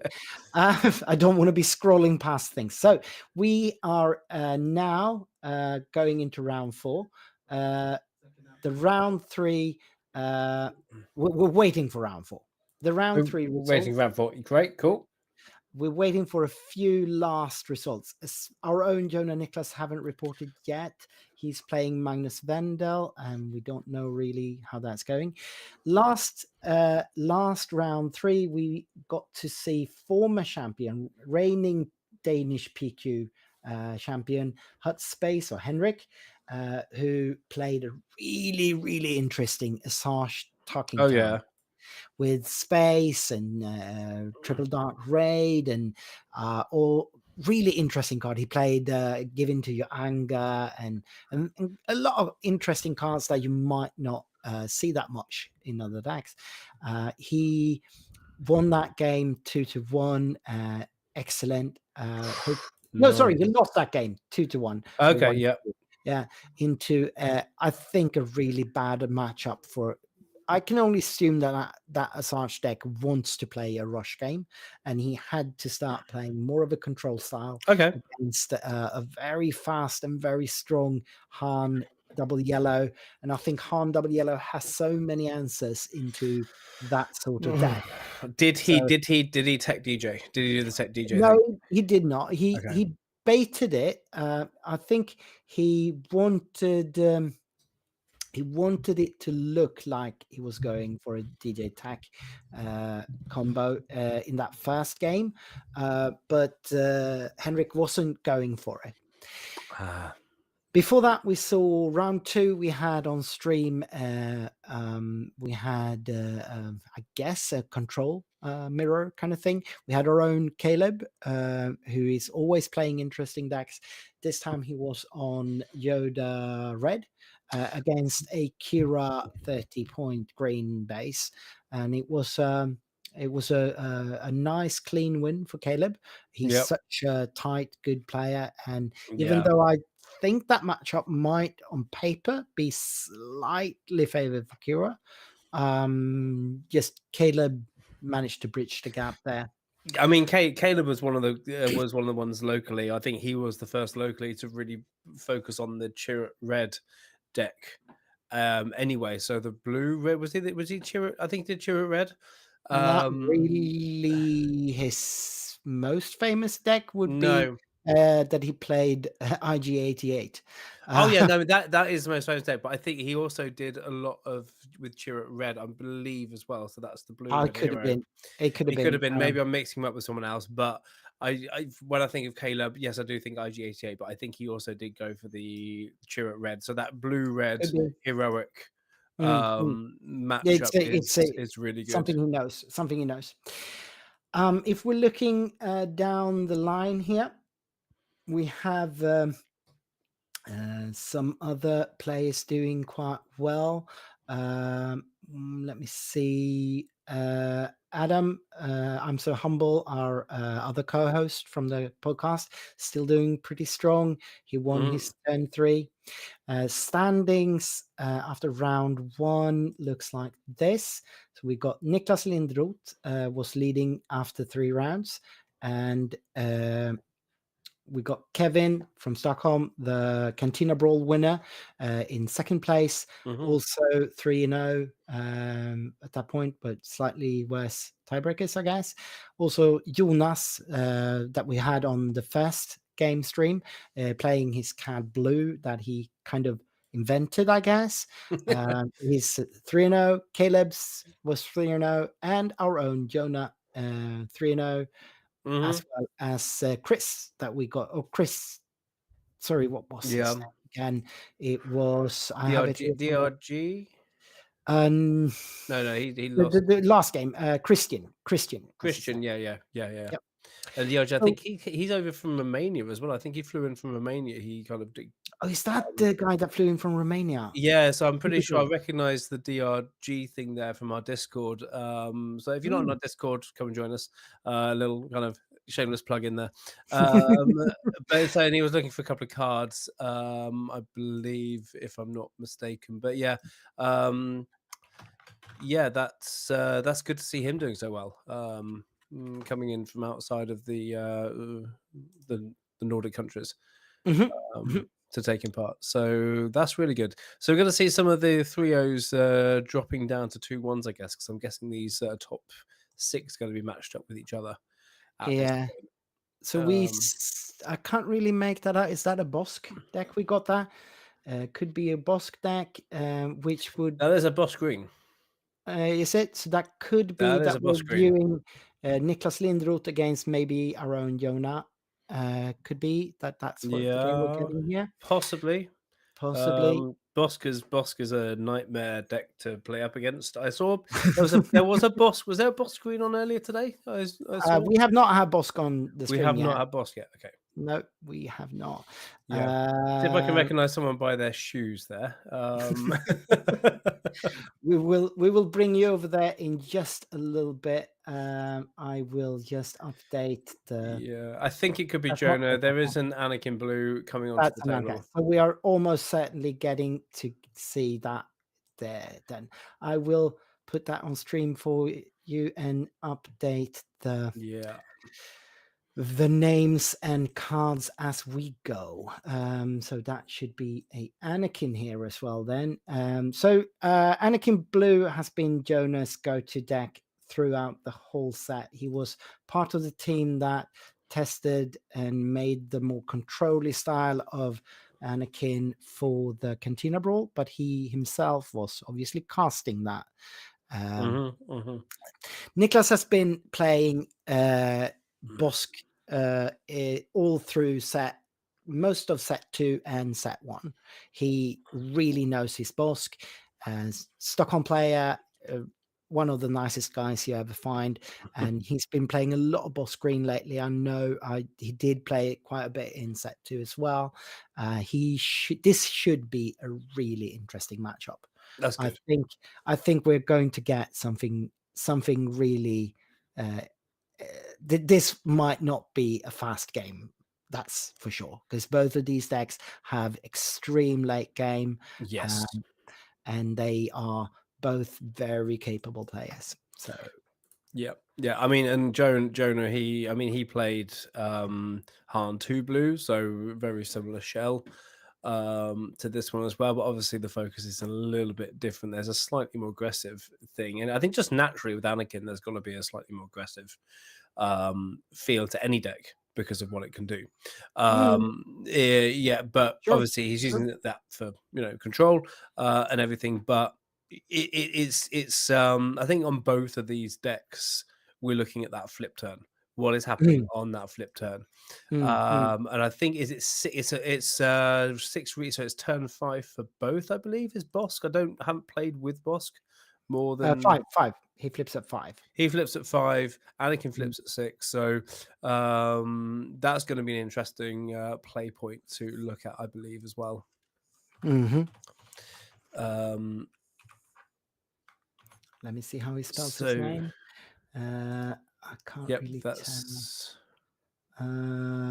No, with just like this. Yep. Okay. All there right. You can see he is typing to us there in the on the stream there. I see the getting the names right there. Yeah. So they are waiting to. They seem to have shuffled up and got ready, but the time hasn't got called, so they are not okay to play just yet. No. They're waiting a little bit for. But the that's cool. That's really exciting. Really good. There are 50 players I saw as well.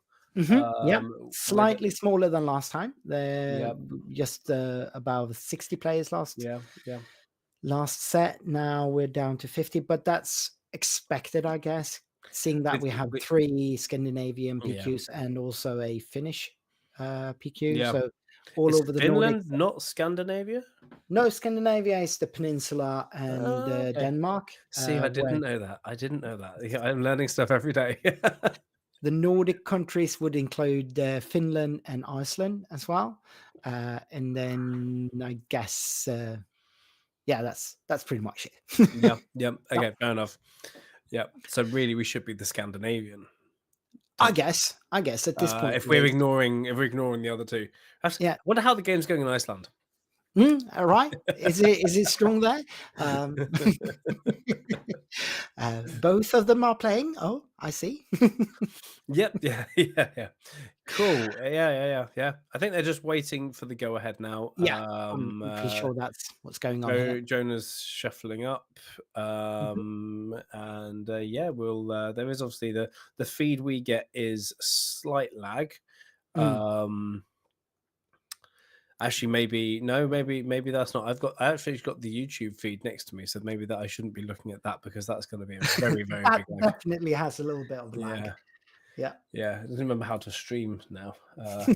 How to do this this thing again that I've put 20 hours into this week. Yeah. But I'm so glad to be here. Yes, like it's been a long way coming to get, especially the Danish PQ. It took us a bit of effort to be able to actually bring this to you. We're working hard behind the scenes here to be able to get this. Yeah. There were train rides across Sweden, and there were deliveries of cameras. Just while they're setting up, we can just so this is being streamed via a virtual machine on an Azure server, and so we are kind of connected in there. And then I have a lot of the equipment, so I had to get this to Adam. So I had to get my parents-in-law to take it half the way. He had to come and meet them so that he can take it to where he lives, and then he could take it down. And yeah, so this is a proper group effort, this one. As well. So but we're looking at the hands here, and Yoda seems to have 2 smuggled cards in Cassian and Tech for his 2 first resources. That's a very nice. Yeah, that's a nice thing to start with. He doesn't need that Tech yet, and being able to bring out 3 more. The ability to strike for 3 more or trade for 5 more at any point where your opponent doesn't necessarily expect it is super strong. I can't really make out Niklas' hand there. He's got a I can't remember the name of it. Dengar's ship anyway in hand there, and he's got what turn 1 play does he have there? Is it a query? That's looks like he's got a query for turn 1 play there. No, that's R2D2. Oh yeah, that's the query. So he's playing the query on the R2D2. Oh yeah, you're talking about and pinging the R2D2. That's that's pretty nice. And we're moving on to turn 3. So Jonas keeping that Luke, obviously, because that's hugely impactful once he comes online. Yeah. Another ping on R2, bringing him down to only 2 health left. And this is kind of the signature of what Jonah wants to be doing. He's got his card engine online now. Both C3PO and R2 being able to reliably draw cards. But Caleb's got that inevitability of being able to just ping down and eventually trigger that the query there, and getting possibly 2 cards. R2 being a unique unit, he gets to seek 10 cards deep and play 2 different units off of that once he flips Bossk, and that's next turn. So he just pings R2 again, possibly. There's a there's a sentinel there, and that's the ability of obviously Anakin being able to remove that sentinel with a one powered unit. That's really strong, and Yeah. Dengar keeps coming down there now. He doesn't even have to ping R2. I would probably, well, I mean, I would just claim probably. No, he's playing. Oh, he's playing Dengar there. I think that's Dengar. Yeah. Looks like Dengar. It's upside down and a little bit of a glare here, so I can't really make Yeah, that that is Dengar, and we've got that K2SO is pretty big for Jonah as well, because any kind of hand hate that you can get against Bossk super strong. is going to give you another chance. He's got a regional governor as well in hand as well, so that's also a good card I feel in this matchup. It could definitely be important when Yeah. we get into the later rounds to just stop those really harsh plays, those huge units from Bossk. Yeah, no, exactly. Any kind of stuff like that as well. I did see Nicholas. He did have, I think he had a Palpatine in hand as well, and he has a reckless. No, the 6 cost Raider. Oh yeah, so he wants to trade R2 before Bossk flips here. Yeah. So he uses. He doesn't even have to. I would have thought that he might use the ability, but no, he doesn't. No. He wanted to use it on the K2 probably instead. But just sacrificing R2 before getting to use him, and then possibly getting to use C3PO for that card draw. Oh, that's a big one coming down now. Yeah, I've seen a lot of talk on whether or not Poe is actually good in the Anakin deck, and I think it's really good in Anakin deck, because Anakin doesn't really have strong place on the 5 resources. No. And playing Poe here, it gives your opponent something that they have to deal with. Oh yeah, it's a distraction from the game plan, because they've got to deal with it. Yeah, they've got to deal with that, and then Anakin flips. I mean, Poe is a good card in any red heroic deck, surely. Like, when is it not a good card? Yeah, no, exactly. I mean, I guess against hard control, it's not as good. But Bossk Green isn't hard control. It is, if anything, soft control. So you're making your opponent have to deal with that and possibly waste a lot of resources. So he flips Bossk into this, and this is probably quite easy to deal with. I was going to say that's a a big thing, and he's going to discard a card, of course. What's he going to discard? He takes out. Oh no, did he discard? Yeah, he forced him to discard. So he threw away the open fire there. Oh yeah. Nicholas had to throw his open fire there. It looked like he was playing it because of the way he put it across the table. All right. But so okay. 6 resources for Ruthless Raider. Not the Reckless Raider, the Ruthless Raider. Ruthless Raider there. You get 2 and 2. I don't know that Nicholas has been able to put enough pressure on Jonah's base to actually matter. So instead, this damage on Jonah's base is just making Anakin stronger. He forgot to put 2 damage with the Anakin. Oh, the Anakin power. Yeah, did he? Yeah, he apparently forgot to put the 2 damage with the Anakin power. Oh. No, that is true. He probably did. We have no power over that. No, we can't. Both players are responsible for keeping, and we have no means of actually alerting judges or anything. No. I could shout, but I'm in the middle of Sweden. Yeah, they will not hear me. It is a bit of a distance, actually. Yeah, exactly. We tried in the first game when we had one of these situations to contact the judges via text, but they are really super busy, and they are not able to be alert on our chat group. Yeah, exactly. So Cassian comes in. Yep, he's ready to strike for 3 more here, and I think at this point it's looking really good for Yoda. His game plan is just super online. This is exactly what he wants the game to look like at this point.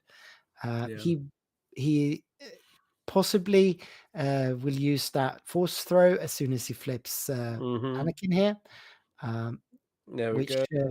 could be a big deal as well. Yep. Did Nicholas just claim there? I think he did. Yes. Yeah, Yes, he did. He did just claim because yeah. we're still going. That's force throw. There we go. And that is a scoop. Nicholas realizes that he has 1-0 nothing. Yeah, to Jonah. Jonah takes it down. Yeah. Like we said, that's exactly what he wants the game to look like at that point.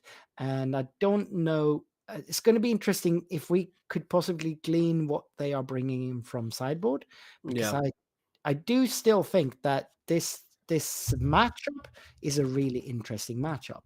I don't necessarily think that one is a heavy favorite here.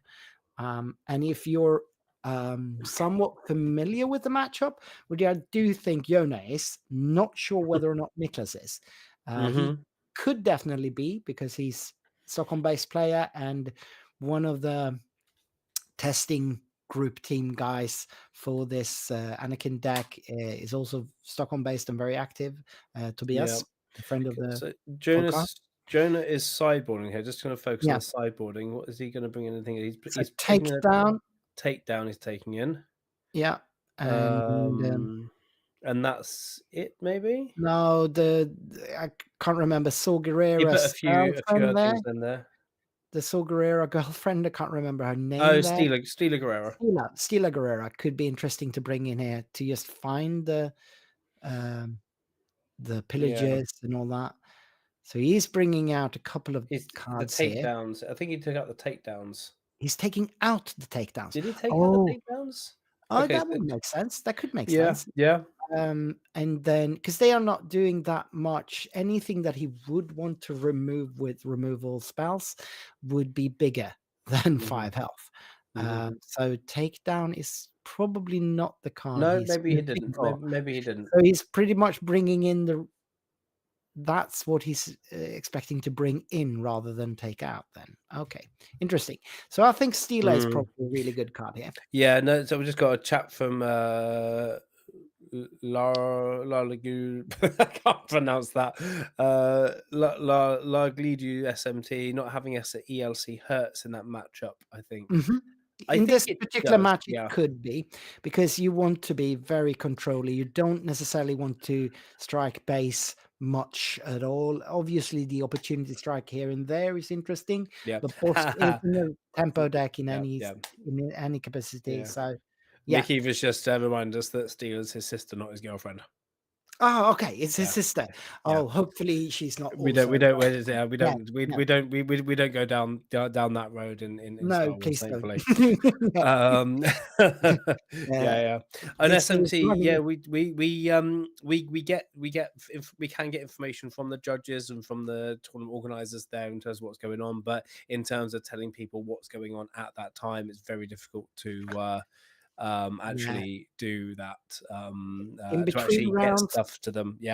In between rounds they do have some time to check our chat and they do feed us some information, but during rounds the two floor judges are very busy, so for them to be able to check their phones and we've got to give the judges some space to grow and to do their job, and to the episode that we released this week as well talked a little bit about what happened in Vegas, and all these judges they're under even more pressure now, I think, from what happened in Vegas, because and people are actually, we spoke to one of our other judges, and people are actually not wanting to judge anymore because of the fallback from that, which is not what we want, because we need judges for events to actually happen. So we need to support the judges, we need to get behind them. If they make a mistake, this is a brand new judge program. This is a brand new game. It's not like there are loads of people with years of experience to do to judge this game. So, and we've got new younger judges coming in. So we need to just encourage the judges. We can not put too much pressure on them. If they make a mistake, they're going to make a mistake. And that's okay. Preferably they're not making game No. changing mistakes. And I No, understand exactly. that But someone that's why they in have game, teams. That's why they yeah, have judge teams, etc., etc. mm, But I'm just thinking, like, I feel so sorry for the Vegas judge. He probably, he was trying to do the best he can, but also, with there's a limited lot of information. pressure. There is so much Mm, pressure in that situation. I've been a referee in football, yeah, and there is so much pressure being in that thing as well. So, yeah, we shouldn't put too much more pressure on them ourselves to say get down to table one and see yeah, someone make a play mistake. yep. So they're shuffling up here after the sideboard, and well, like Pontus is one of the judges for the Stockholm PQ that Yep. we had on the stream earlier, and he Cool. Yep. talked a bit on this also. So we already talked about it a bit. Okay, cool. Yeah. Well, I'll shut up then. Let's Let's shut up and focus on the game. Game 2, we have resources down from Niklas. He was a bit quick there, so I couldn't see.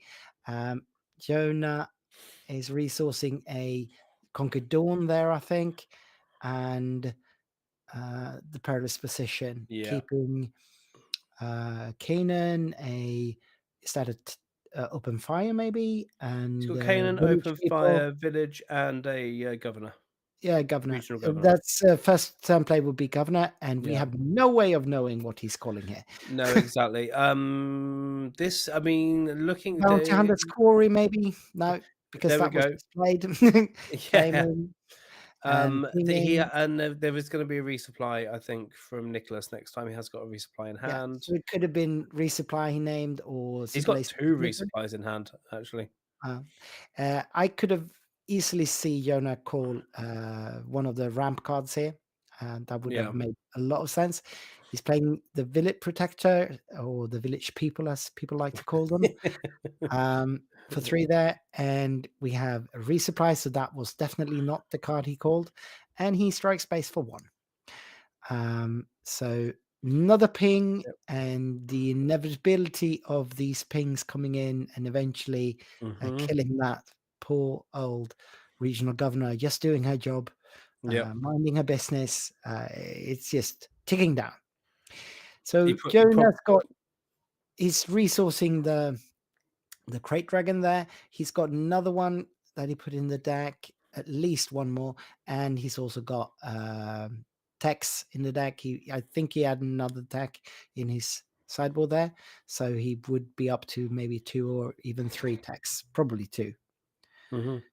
So we get 1 resource play from Nicholas here, and that's another Bounty Hunter's Quarry on the Village Protectors. Yeah. Neither of these Oof. units are unique, so he doesn't get to dig 10 cards deep, No. but that's a lot of units for very cheap if he gets to trigger it with Bossk Yep. flipping here. So 3 for another resupply. Just Wow. going to town with those resupplies, ramping, and that's what Bossk is all about, ramping into that huge late game. Yeah. Yeah. So Jonah is just opportunity striking base here for a bit of damage. Bossk flipping and getting traded. Well, I mean, 3 damage. Is that worth it? 2 units coming in. I don't think you do this, Jonah. Yeah. Why are you doing this? No, you He's don't do going it. back. He's going back and forth. Let Bossk deal with these units one at a time. Yeah, I don't know. I'm not. But if he does do it, give yourself the damage. Yeah. So he claimed instead. I Okay. can only assume, and now he is Ramping getting again. another ramp. Yeah, for the first trigger, and Yeah. then he shuffles up and looks at 5 more cards, or 6 maybe. Not entirely sure there. 5 or 6, and then we get that is Wow. full ramp. He is so far ahead of Jonah on resources Yeah. already, and after these 2 guys die, we have all the resources in the world. All right, Wow. very interesting. This is gonna be tough. I mean, Jonas, he's got a Crate Dragon in hand. Mhm, You mhm. know, he's got a. I think he's just got to pummel base. I think as much as he can. I Jonah, don't know. yeah, I guess, Get but rid of, limit his hand. But Did he have a pillage in hand? He's got Canaan's. Oh no, he's resourced to Canaan. but with another quarry out there, you know, Nicholas isn't very reliant on his hand at this point. Okay, yeah. So So he's removing K2ing Bossk. into Yeah, Bossk. that's the only play here, to get rid Open of Bossk Faragon. before he gets to double trigger again, because a single trigger is bad enough. Yeah. So he uses gets a resource and a unit. So another non-unique unit means he only gets to look at the top 5 cards, and he brings out a Sentinel here, and then whatever Jonah plays on the ground arena is going to get hurt for 2. No, that's a pillage. Yeah. Removing both of those cards from Nicholas' hand. So Nicholas is in top deck mode here, striking for 2 at the base with the Super Lazy Technician. Now, Bossk isn't usually playing a lot of smuggle cards, but it seems that he's actually doing that here. Yes, the tank. This is the pirate tank. That's the one smuggle card that I've ever seen from Bossk. It's a Sentinel and it's fairly large. So yeah, that makes sense. Yep. I mean, he needs to get, he needs to catch up. He needs to top deck into his big cards. He's got a Vader in hand. But anything he top decks, he can play because he's got all the reasons, and he doesn't need the resource anymore because he's got resources coming down anyway. Yeah, because he's going to just slam that super laser into the C3PO. Now you might think that C3PO on his own isn't doing much, but Jonah knows his stack well enough to be able to to just call and often get a hit anyway, because he knows kind of what numbers to call in most cases here. Now Steeler gets to look at the top 8 cards, I believe, or is it 10? And bring out a tactic. Steeler's 8 cards. 8 cards, yeah. So he can bring out a tactic, and most of the interesting does he have a tactic events in hand though? Okay, he's got a couple he's got most of the events in the stack are tactics. So he's bringing a pillage. Ooh. Just keeping Nicholas in top deck mode there. And yeah, that makes sense. So yeah, that is a big. So the super laser that's Vader taking care of Steeler and gets to look at top 10 cards. What could he find there that's interesting? That was he's bringing out not Greedo. I can't remember the name. The little laughing rat. Yeah. For a little bit of Salacious heal. Crumb. Salacious Crumb. Yeah, thank you. For a little bit of heal there, and nothing else. Yes, that. All right. Yep. It's not bad here. He gets to ping things and heal. So we get a Fell the dragon. Fell the dragon on Vader, I suppose. Or maybe the tank. He could fell the tank, I guess. That's the trigger from Steeler. Yeah. Steeler trigger. Yeah. So Anakin is just a 5/7 here, and there are 2 Sentinels on the board at the moment. No, he's 5/7, but he's a 6/7 now because he's just been pushed up. Now, now he's 9. What did he hit for? Yeah, so 5/7 still. 3. That's a 3/3 Sentinel. So Jonah is removing the tank. Yep. All right, taking 4 damage back, and then getting another 2 from the super laser attack, I assume. Yep. There we go. 1 health left on Anakin at this point, and we're going into this round is going to be super interesting, because if Jonas is to have any shot at this, he needs to stabilize, and I don't know how. So far behind. Should he scoop? Should he scoop? Is tough. Plenty of time left. He doesn't need to scoop, but he might as well, probably, because he's having to sacrifice Anakin into the last Sentinel Yeah. there. He does have a pillage in hand, so if he can deal with Vader, he can. Yeah, but he's so far behind on both Yeah. damage and board state, as well as resources. It's a lot of catching up that needs to be done here. A lot of catching up. But yeah, I mean, nothing's impossible. So Salacious pinging there. Yeah. Also being a very good pillage protection, bringing that small unit up into hand, being able to discard it for force throws or Yeah. pillage. Playing out, I can't really tell. Is that the Sentinel again? No, don't think so. No, that's the that is a Sentinel, and it's Yeah, there's the 3-3. The 3-3 Sentinel. the 3/3 Sentinel. Yeah, Yeah. It is indeed. Yeah. the dark phase 3 Dark Dark Trooper. Trooper. Yeah. So protecting his base, keeping a big unit up, being able to swing with Vader probably next turn.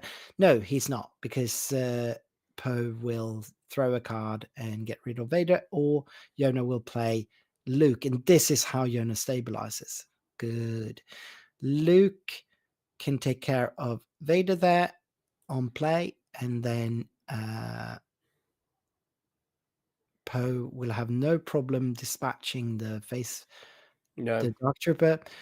We get Palp's return for Vader, but Vader can't remove Luke, and he will No. have only 1 health left if he goes for Poe instead.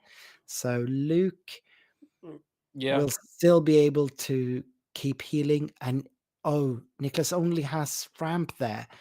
I do think Nicholas would have liked to see something else there. Yeah. Yep.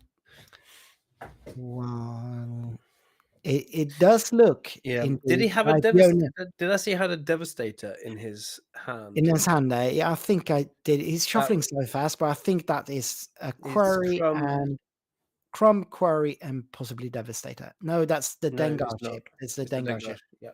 Yep. So if he does see a Devastator, that would be huge for Nicholas. But he still keeps hitting that base. Slowly but steadily going forward. 17 against 6 damage here. This is a very pivotal part of the match, I think, because this is where either Yoda manages to stabilize or Nicholas just runs away with it. So is he resourcing that C3PO? I would assume, right? Because he's pretty much done his job at this. Yeah. He's got a open fire in hand that could deal with Vader, or the phase 3 Dark Trooper, whichever he finds more important. And he's on 9 resources. So he starts out by taking out the Sentinel, healing 3. That's probably important. Vader could now trade. Oh, yeah. Take initiative for Nicholas had time to play his Crate Dragon before Yoda could play his. With the Overwhelm, he would get 3 back into base there. And that is huge for Nicholas. Yeah. Because that prevents Yoda from playing anything too large. So he can't play his own Crate Dragon at this point, because that No, exactly. I think this is even harder now for Jonah to come back from. Yeah, I don't know how he stabilizes against this board, because Vader's still going to swing for another 5 to base. He swings for 5. Yeah, I'm used to playing Krennic, so I'm used to having that Krennic buff when you're hurt. And yeah, he just takes out the Dengar ship there, because obviously at this point Anakin's fighter is starting. There we go. But that's the 5th bump, so we got 1 each. They're 1 all here. Yeah.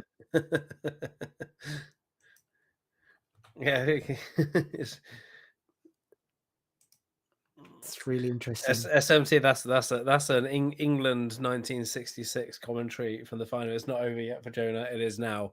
However, in the wrong way, in the wrong direction.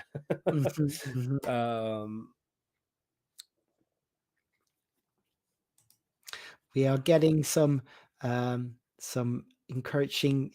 People think that the playmat is nice in the Discord chat. Oh, lovely. And yeah, we do still have some for sale, do we? We still do have some for sale. The ones they're playing on are essentially still for sale. I have one left myself that is there, and if there's a need for them, if there is demand, we can order more. Yeah. And I actually order them in from Deep Cut Studio in Lithuania, and I'm going there next month for work, so I can try and arrange some kind of see if they can deliver these to the office of my customer, and see if I can bring them back over and we can make them a little bit cheaper as well, because the big part of the cost was actually the shipping.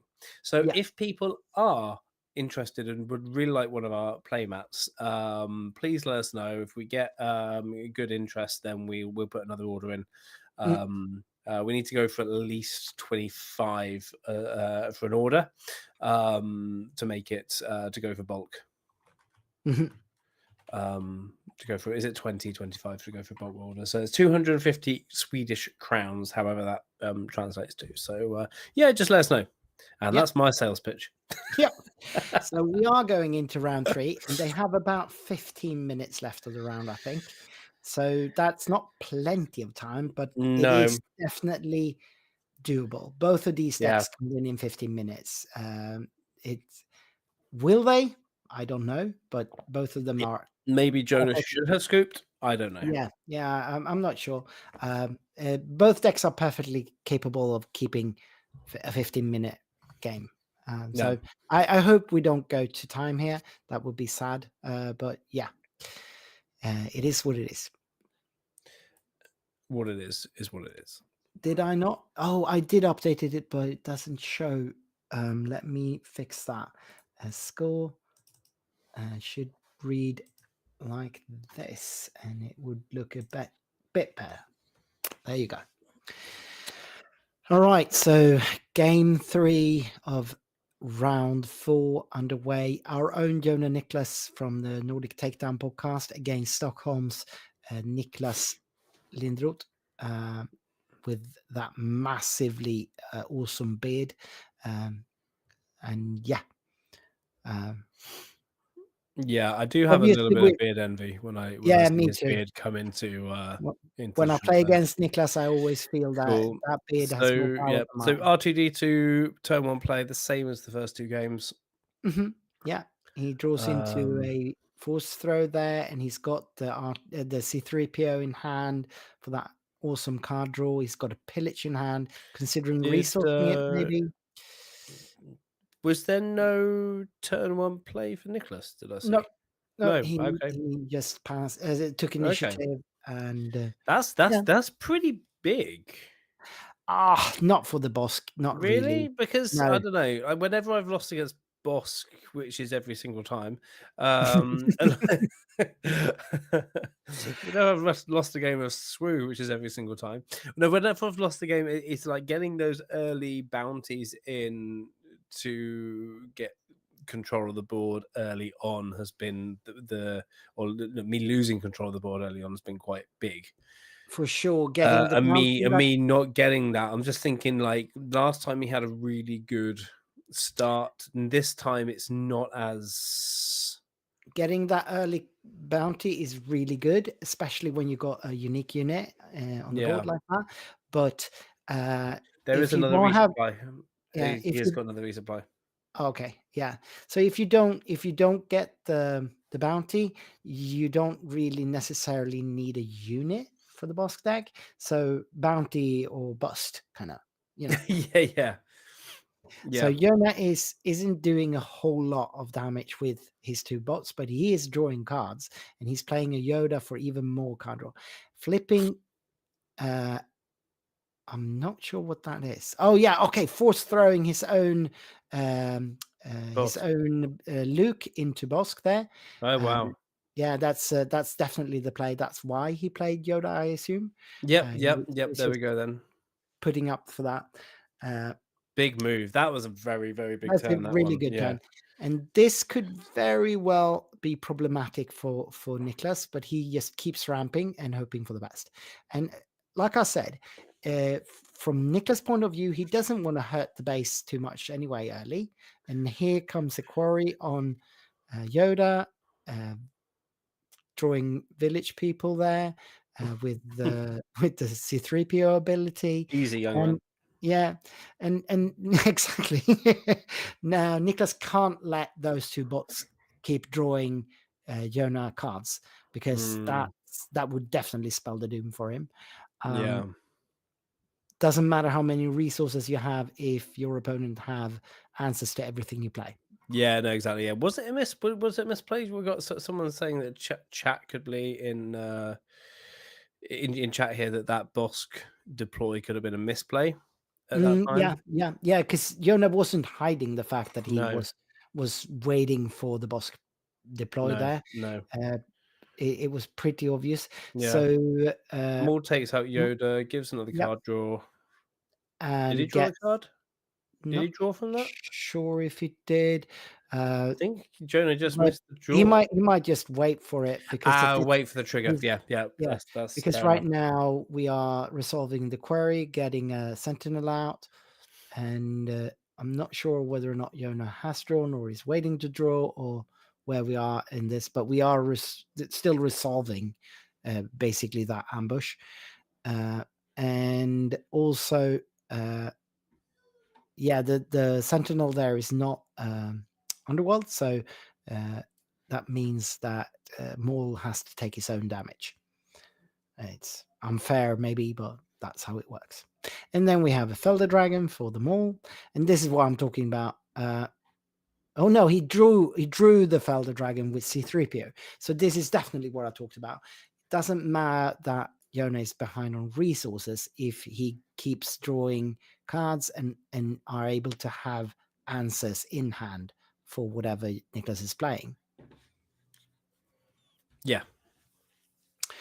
Now, board state wise, I'd say that this is still even Steven.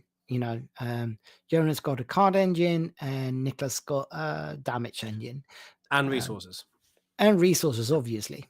Yeah. So K2, Niklas has spent all his resources for the round. So he would only claim here, right? Don't think he's got anything else. Yeah, I don't think he can do anything else. So he must be able to claim. Yeah. R2D2 coming in for killing the old R2. Yep. And then that's pass for priority there. Yeah. It's a good a big hand that Jonah's got this. Yeah. He's been able to draw basically every single round since he played that C3PO. So yeah. 3, 4, 5, 6, 7, 8 resources up against 6 so far. Just to see what that difference is. Yep. No, I do think this isn't really this game is far from over, but I'd say it's favoring Yona at this point. With that hand of cards, it's really rough. But well, of course, if he keeps playing the big ones like this, Niklas can definitely keep pushing the slight damage advantage and damage advantage, if you will, that his units possess. Yeah. So yeah. I'm just assuming that he's going to bring in. Oh, Dengar, that's not. I don't think that's what he wanted to see, but he's removing the K2 with the Vader there, and this is Anakin flip turn. So yep, we'll see what we get there. He's going in for +1 also because with the 5 damage. So he is 5/7. But he could he can only he's playing Village Protector there to keep Anakin safe from the Maul. So that's kind of a necessary play before you flip here. That's an understatement. Yep. Yeah. Otherwise, he could just trade that maul for the Anakin. Also, having shields insulates you from that overwhelm from maul as well. So that's a really good answer to them all. And he's using a 3 damage strike from C3PO to draw a card. That's a Yoda. And remove Vader, getting another 2 damage on his base, which might be impactful eventually. So Nicholas is just removing the shield there to be able to do things eventually. Now Anakin flips. Yeah, and he can overwhelm through Dengar there. He can. I guess that's force throw. Forgot about they had one of those in hand. And this time he chooses Nicholas. So that's a Goodbye 3 barrage. damage. Yep. 5 Which damage. means he's got bigger stuff in hand, maybe. Yeah, or he just knows that anything that he throws will kill Maul, and then he has nothing to brush off of. Yeah, So, true. So he might as well. Yeah, so Anakin he's takes care overwhelming of through 3 to base. Yeah, overwhelming through Dengar there, and now it is looking mighty strong for Yona, and he will need to think hard about. Yeah, so he thank you, chose it. Jonah. Thank you, appreciate that. Thank you. Perfect, Yona. Calling out This is Vader. what we want all of our players to do on stream. Unfortunately, obviously, they are not watching the stream, so they don't know that that's what exactly. we want. We can let him know to tell everyone else. But that was perfect. So he's governing for Vader, so that Vader can't come back in. Yeah. Also, the village protectors are still there, protecting all of the village. So nothing can hurt him coming in with the ambush at this point, other than maybe with overwhelm going through the protectors to the base. But at this point, I think hurting the base is far from a priority for Nicholas. Yeah, he's gotta stop the stabilization here. Yeah, he needs to get back in the Stealer in hand, I think I saw there. Could be. And then we know what follows from that. Then we get because Nicholas is down to 1 card in hand. So that's I think it was an open fire. Yeah. So no, he played the open fire on. He did play that open fire. Okay. Yeah. So I'm not sure what he's got in hand there. And he has what was that, redemption as well? Okay, in so hand as well. So that's the redemption then. And he can't play the redemption this turn, so he's just waiting for it, hoping not having to discard it for any of the there we discard. Go. Stealer coming out, looking at top 8, and I can only assume he brings whatever, like a force throw or some discard card would be perfect for him here. Force throw is not a tactic though, no, but pillage is. Pillage, of course, yeah. So he's bringing in the pillage, just keeping Nicholas on a small hand there, hopefully making it so that he's not able to utilize that resource gap. And Yoda he drew from that last hurrah from C3PO. And that's the end of that turn. Going to next. Oh, sorry. Going into next turn here. I don't see how Nicholas comes back here. And I think that incremental advantage that Yona got with every card he drew is paying off now. He's resourcing the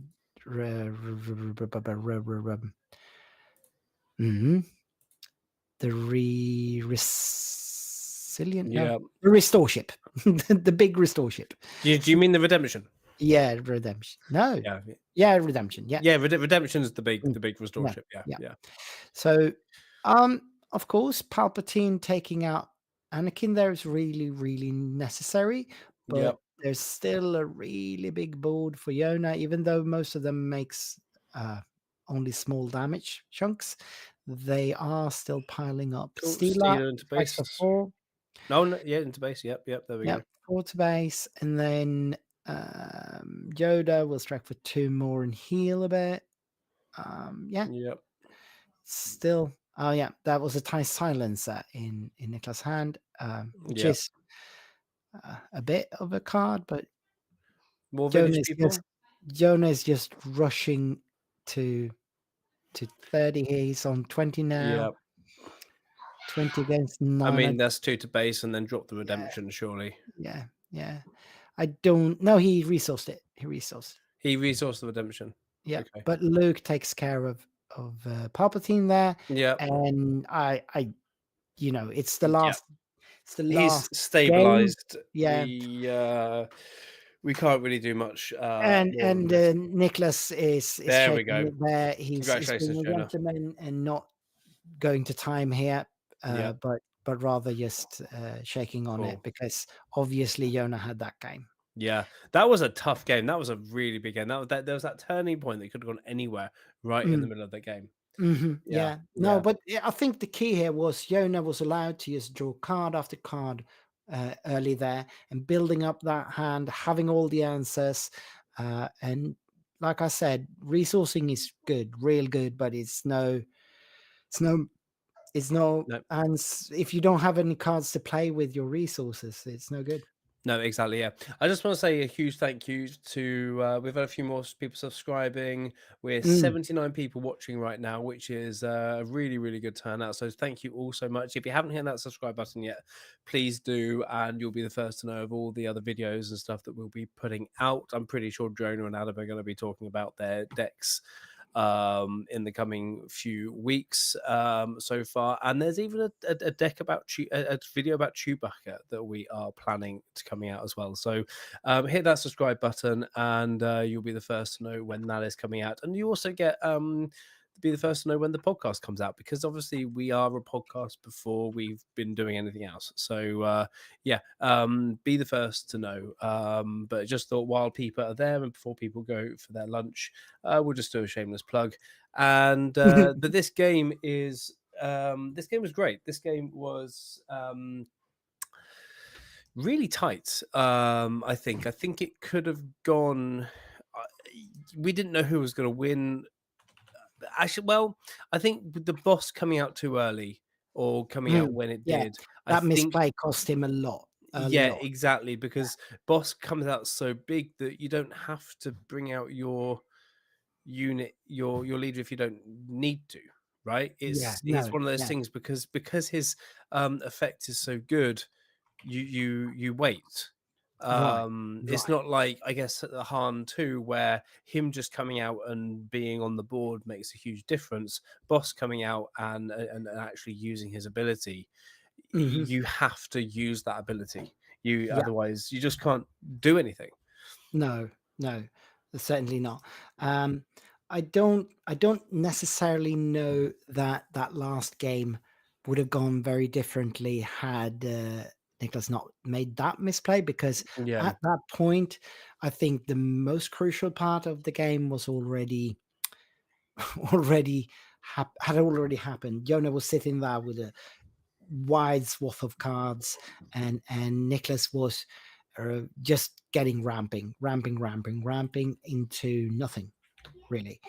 Of course, if he would have top decked some Devastators later on, maybe something could have happened, or a crate or something, but he didn't. And I don't think you can let those two robots go for that long. You need to remove them much earlier.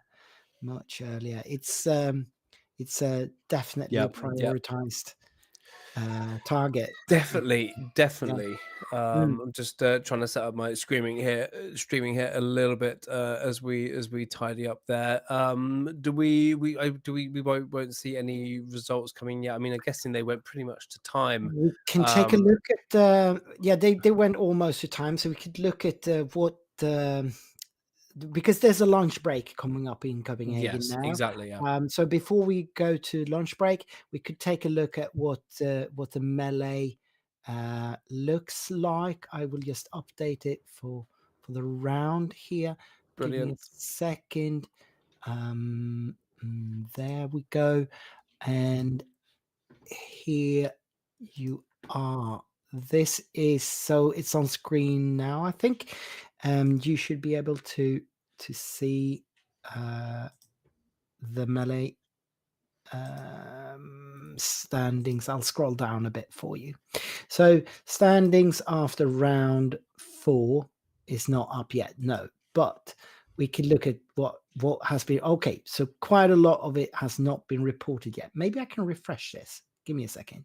I'll try and refresh the Not map. a problem. Yeah, I think more games should be reported at this point. No. Maybe a lot of people are going to Suddenly- time being the being the end there. Oh, because we had a problem where the melee account, our melee account, wasn't updating as quickly as regular accounts were, though. No, yeah, a lot of games aren't reported yet. This is actually what it looks like at this point. So we are waiting for quite a lot of games to finish still. So Jonas got his first loss to Kevin, as far as I Okay. know. Oh wow. Okay. Yep. Okay. So Kevin still going strong with that Sabine deck. We did see Jonas beat Sabine in the first round.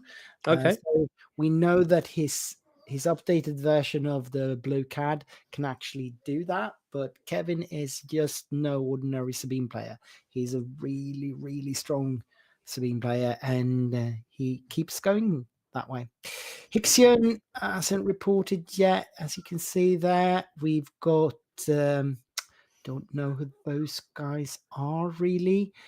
Stephen winning over Ponkus. So Stephen is, we don't know for sure, but I'm assuming that Stephen is still on the CAD Blue as well. Morton took down a game here, going as I think 3-1 then. I think that's his score at this point. I'll double check that. Yeah. in a Oh, little that's bit. good. That's good. Bonds, Morton's one of the really really cool Danes. Yep, for sure.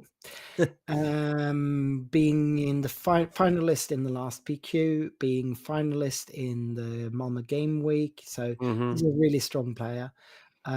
We got Gothenburg's Gustav Eklund taking down his game here as well, it seems like. Kenneth, that we saw in the first game, won his last round here. But I am looking for how and if possibly HUD Space has not reported yet. So that's the game I'm most interested in, because I do want to see that Asajj TT on the stream again. I would love to have that, because that was just such a fun deck. I would love for Henrik to do well here and be able to streaming him again. So quite a lot of games still waiting to finish up before lunch. I don't know that we want to wait around here for that. Instead, we will take a little bit of a break. Me and Jason will be back in a bit, I think. Yep. And, I'm gonna we're gonna freshen up a few of the things and freshen up ourselves as well. It's been a long morning. So what do you think? We have round 5 starting at 2:45. Maybe So 5 we minutes should, before I reckon we'll be back on. we'll be back 2:50 then. So we'll take a break from the stream here and be back at 14:40, 2:50 if you're on a analog clock. Let's say bye for now. Stick around. See you in a bit. Yep. Bye.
And we are back on. Welcome back from whatever lunch breaks you've been taking out there watching this as well. I think I got myself some soup here. Have you been enjoying your little short break here, Jason? Yeah, I had a bit of a princess daughter, Ooh.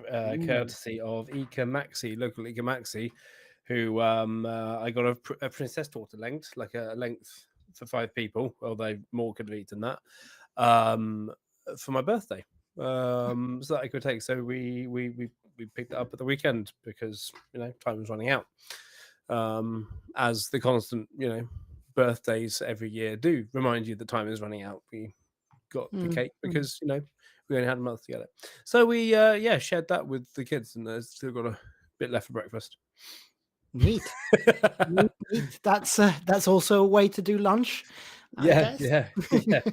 Oh no, I mean I had lunch before I came on. I mean it's only you that's sacrificing normal meal times today. The rest of you get that. Yes. So the players Patrick, thank you so much. Patrick Tremblay came out great stream today. He said thank you so much, man. Appreciate it. How's your playmat going? I'm setting it up here. Still don't know who's playing, but it looks like we're getting I hope we're getting Kevin because he's in the lead, so to speak. Let's have a look at the standings just quickly before I rush everyone over to the game table. I'm just gonna put on the let's get there. Okay, here and and there you go.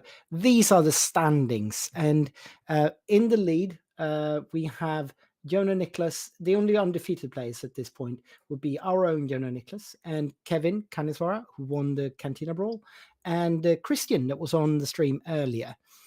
So we do have 3 undefeated players at this point. Also from our earlier stream, we have Jonas, who's on CAD Blue. He's not undefeated. He's the best scoring, so best tie breaked 3-1 at this point. So those are the top 4 right now. We have a lot of people being at 3-1, as you can see for yourself. And we have players shuffling up, sitting down here. And I can only assume that the left player here is... I'm waiting for confirmation here, so I'm not taking you over there just yet. But I do think we're going to see Kevin this turn. Against who? I will just check in a second. Do we have the melee here? We do. That would be Morten. Oh, I'd love to see this game if that's indeed what we are watching. Morten, the runner-up of both Malmö Game Week as well as last November's PQ. What's Morten running? What's Morten running today? Because we've got a Jango Tarkin Town.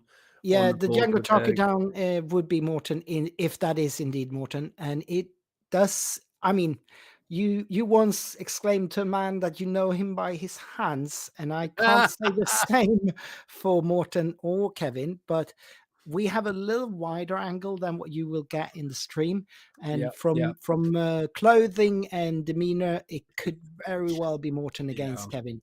I'll bring us over to the table here because they are indeed shuffling up and they are preparing to go here, and initiative is decided here. And given that is a PQ top finalist, the top 4 prize to have one of those, and both Morten was in that that must final. Well, so this should be Kevin against Morten. I'm pretty confident. Yeah. Let's see what we get here. So this is a very competent Sabine player against a very competent all-around player. Last time we saw Morten in the semifinals for the PQ in November, he was playing Boba Red, and now he might be playing Jango Red here. Opening up with that Greedo play. Kevin is just pinging. Yep. Yeah, and then initiative for Morton, and we see a red A-wing, red squadron, A-wing coming, green Yep. squadron. It's a red card, but it's a green I squadron. think we've got an update needed on the names there. I think you've written Kevin. Kevin. Oh, yep, that 1 was a second. typo. Let's fix that. There we go. Just to make sure that other people don't like remind us. Please, let's get this correct. Yeah. Kevin, and then center it a little bit. It's not very well aligned there. Let's that's see fine. if we can get that. We've got a couple of. Kevin is pushing on the space a little bit more with an A-wing and a red 3. And then Talking Town taking care of that A-wing Of course, yep. for the early pressure here. Yep. Initially, this was assumed to be a very bad matchup for Sabine, but I think this might just be even Steven as matchups goes. These are two very fast, two decks capable of going very fast, but also capable of actually stabilizing from a deficient board state as well. Both of them have so many tools in the deck. This is interesting as matchups goes.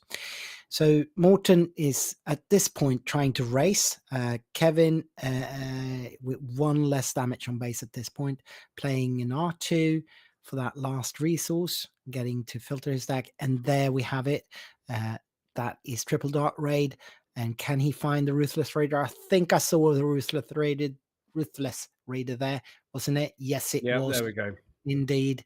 He has nothing to tap down at this point, but it's still a ping 2 base, ping 2 to unit, bringing that damage, and then he can strike for 4 before the card returns to hand. So even though this is Sabine's flip turn, Morton is ahead on damage and will remain so after the turn as well. Trading with the red 3 and tapping down Sabine and then striking for 4 to the base. This is looking very good for Morton indeed. He is well ahead at 13-6. That Ruthless Raider was early out, was a very big turn. Yeah, and that's what Jango does. He gets that Ruthless Raider off of that triple dark raid, and it's harsh. It's really rough. Now, obviously, it returns to hand, so the board state is heavily favoring Kevin at this point, but this is a race to the top. So we get that's a Rebel Assault going into base for 8 combined damage, catching up a bit, going to 14 total.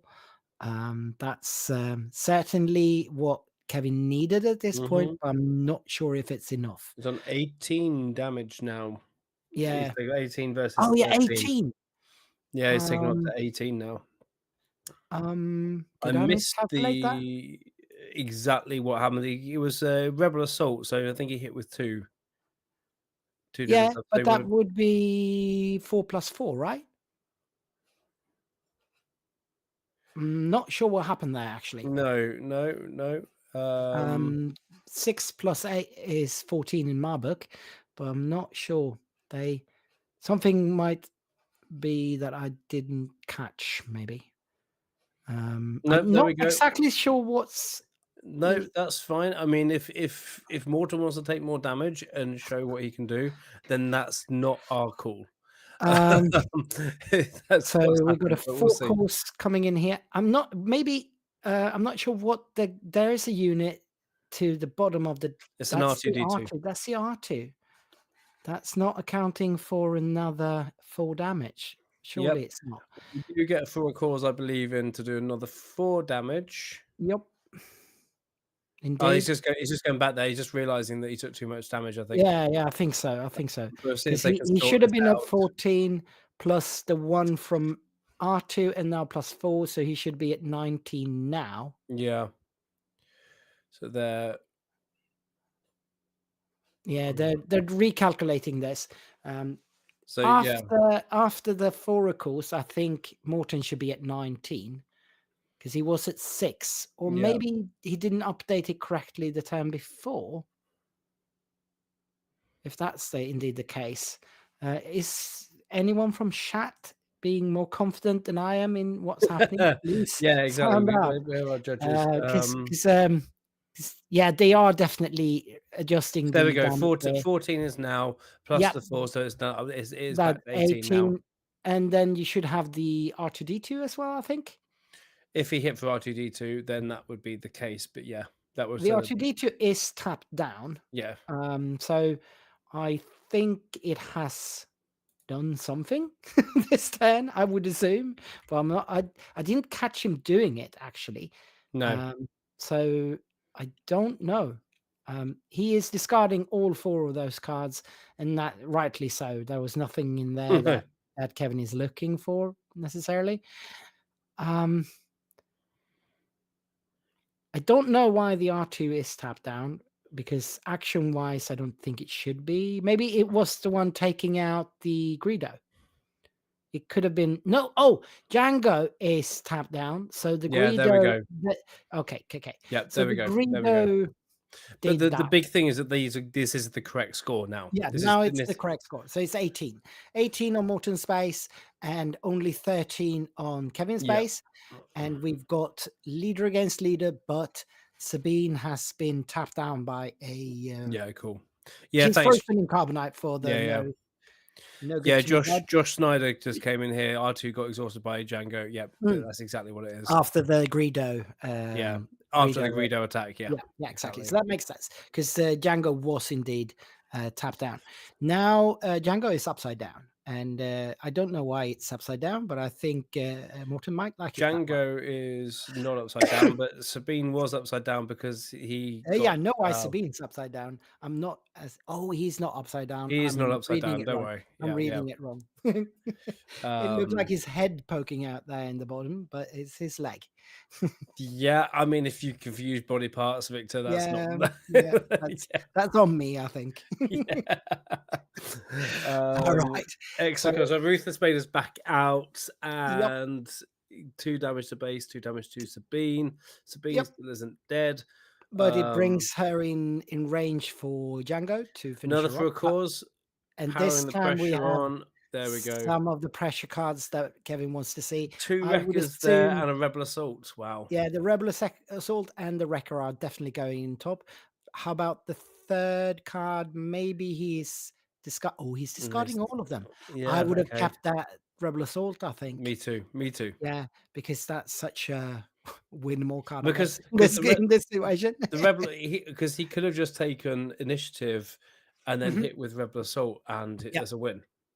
Well, I mean, and even if Morton can deal with his board at this point, he's still got ECL up. So whatever's still on Morton's side of the board, he can probably wreck it straight through for those last 3 damage. He's only 3 damage off. If he's taking Sabine out, that makes it so that Kevin is essentially just 2 damage off because of the ping. True, very true. Kevin just claiming here, and Morton knows the Wrecker is coming. Wrecker can just go straight through Jango and deal the necessary damage. He pulled it. The Sabine went into. I think he did draw Sabine, but that's gone into there. And then but it's game. He's just ECLing Wrecker straight through. There we go. There we go. Yeah, got it. You got it. That's good game there. So I see we got Josh Schneider in the chat here from Next Gen Gaming. Great to see other great content creators also welcome, Josh, following the stream. Love to see the community rallying behind these PQs in the PQ season. Just everyone in watching. That's great. So, exactly. It's good to see PQs being. I'm not sure if Next Gen, if you're streaming any PQs over at your end as well, but getting live PQ action is always a good thing. So Yep, definitely. Josh did a great job last weekend commentating for the SCG Con. Brilliant. for the stream on McClunky Gaming. Did a live stream from there, and Oh, Josh was beautiful. on a lot and did a great job. Yeah. I'm just seeing the General Blades are coming out, I think I saw. Is he the Poe made? There's definitely 2 General Blades that came out. I think Poe came out as well there. Mhm.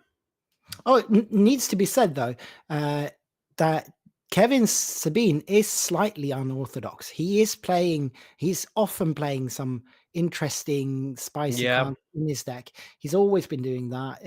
He used to have when we had the Bossk Blue meta there for a while, he was actually pulling the Yeah. Smoking Cinder, the red event that burns for whatever amount cards he got in hand. Can't remember the name of it, but he's been known to have some interesting deck techs in his Sabine decks.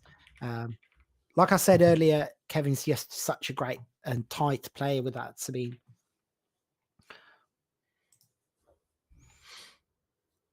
Yeah, we've mentioned also a couple of times, I guess, that Kevin did take down the Cantina Brawl in November. This is the Kevin. Great, thank you. Yeah, I it is. wasn't sure. It is. He's probably been on a stream before and you've talked about it No, before. he But has not.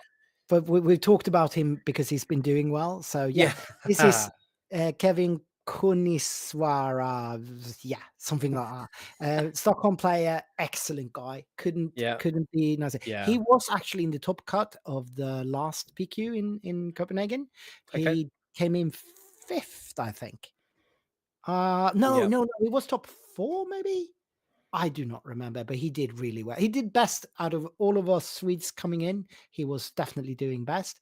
He might have been top 4. Yeah, he was. He was top 4. Yeah. If he were 3rd or 4th, I can't recall really. Yeah, and that's what we want to see here, don't we? We want to see we want to see this PQ come home to Sweden. So yeah, exactly. So in a way, I think actually this might be a rematch from the semifinals because it might have been Morten that knocked Kevin out that time. Of course, back then Morten was on Boba Red, as I said earlier.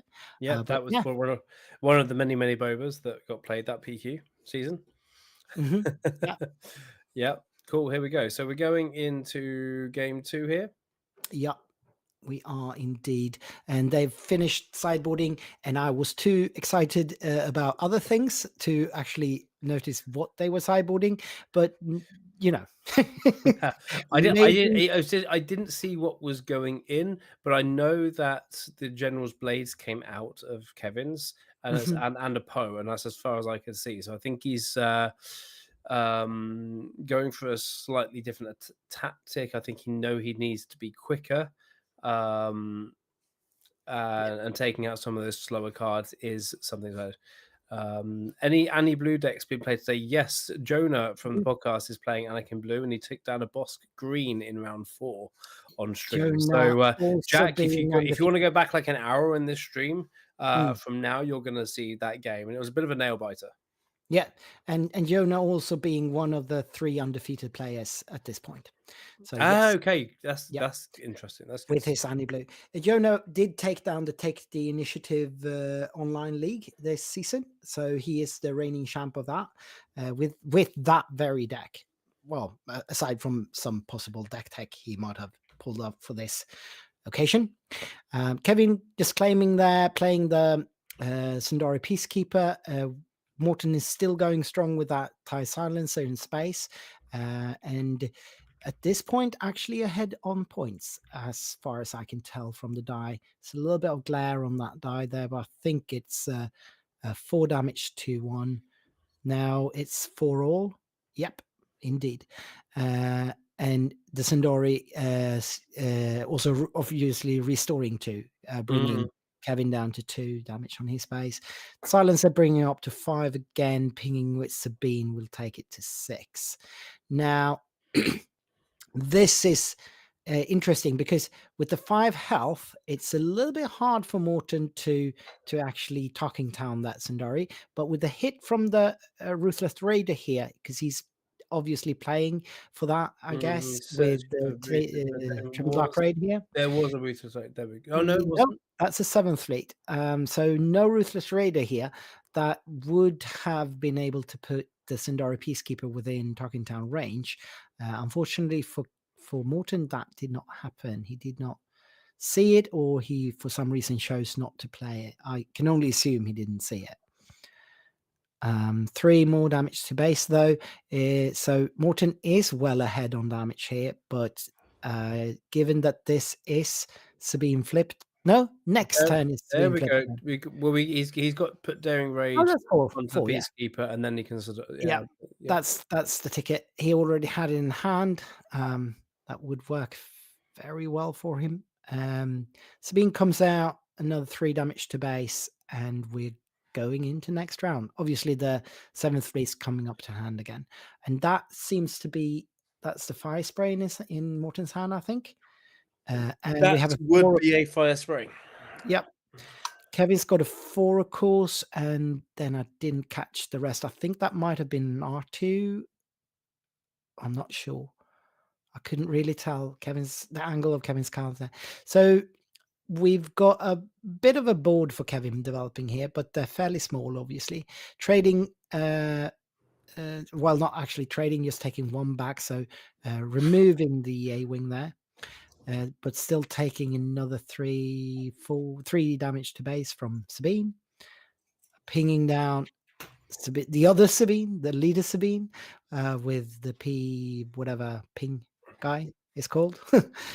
And then flipping Jango. For a course, yes. And this is as much to filter the deck, I can only assume, as it is to actually do the damage. But that would be 4 damage coming straight up. And he is exactly guarding all of those cards. Yeah, maybe the Fleet Lieutenant could have been interesting, but probably not with this board state. He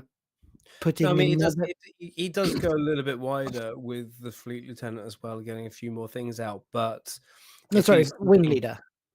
The Wing Leader. Okay, yeah. Yeah, but he actually draws into a Fleet Lieutenant.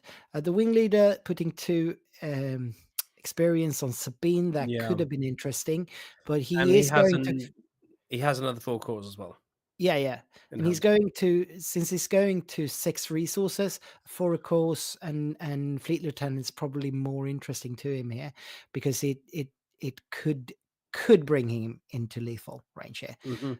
Not playing the Fleet Lieutenant first action here is interesting, because Sabine might very well be pinged down. Yep, she is. And that means that she can't utilize the Fleet Lieutenant buff this turn. So he's only got the 4 course now. I think that's a little bit of a misplay from Kevin. I would have played that Fleet Lieutenant first thing on the A-Wing, just getting that extra damage in, and then having 4 course ready to go. But okay. But you've got Cassian ready to go, so the Fleet Lieutenant. Oh no, he hasn't got enough resources. Yeah, but then he doesn't have the resources for either of those 2 cards in hand. But then again, he does have a healthy base at this point, so he might just wait this round out. Exactly. He's got Wrecker there as well. Yeah. I mean, also you got Ruthless Raiders there as well. Okay, he's just taking him out.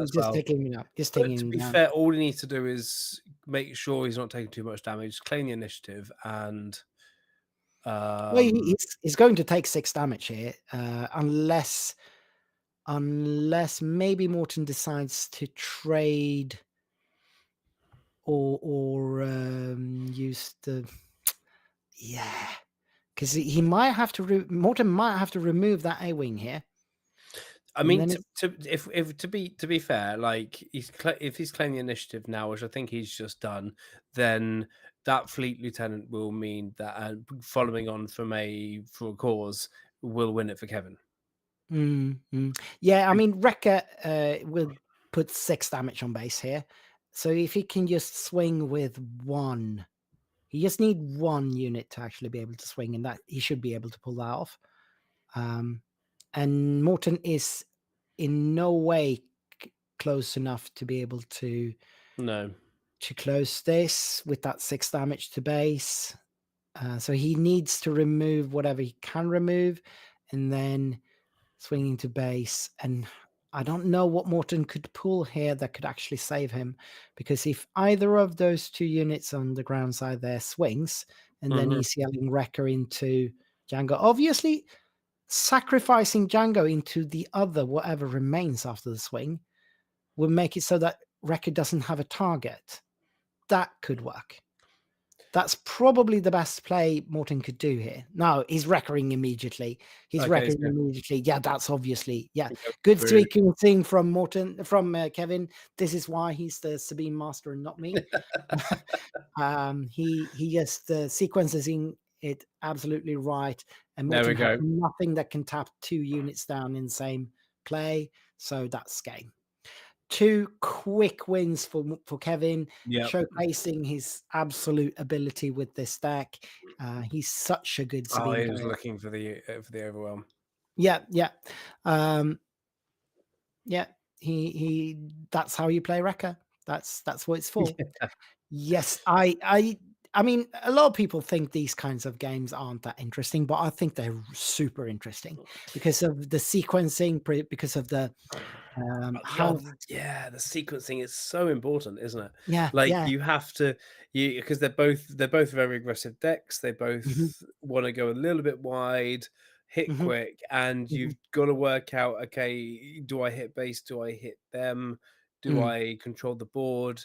There's that balance, and yeah, it's really hard, and especially with the Django Tarkin Town, it's also very space heavy, so you've got to have things to deal with space or be quick enough.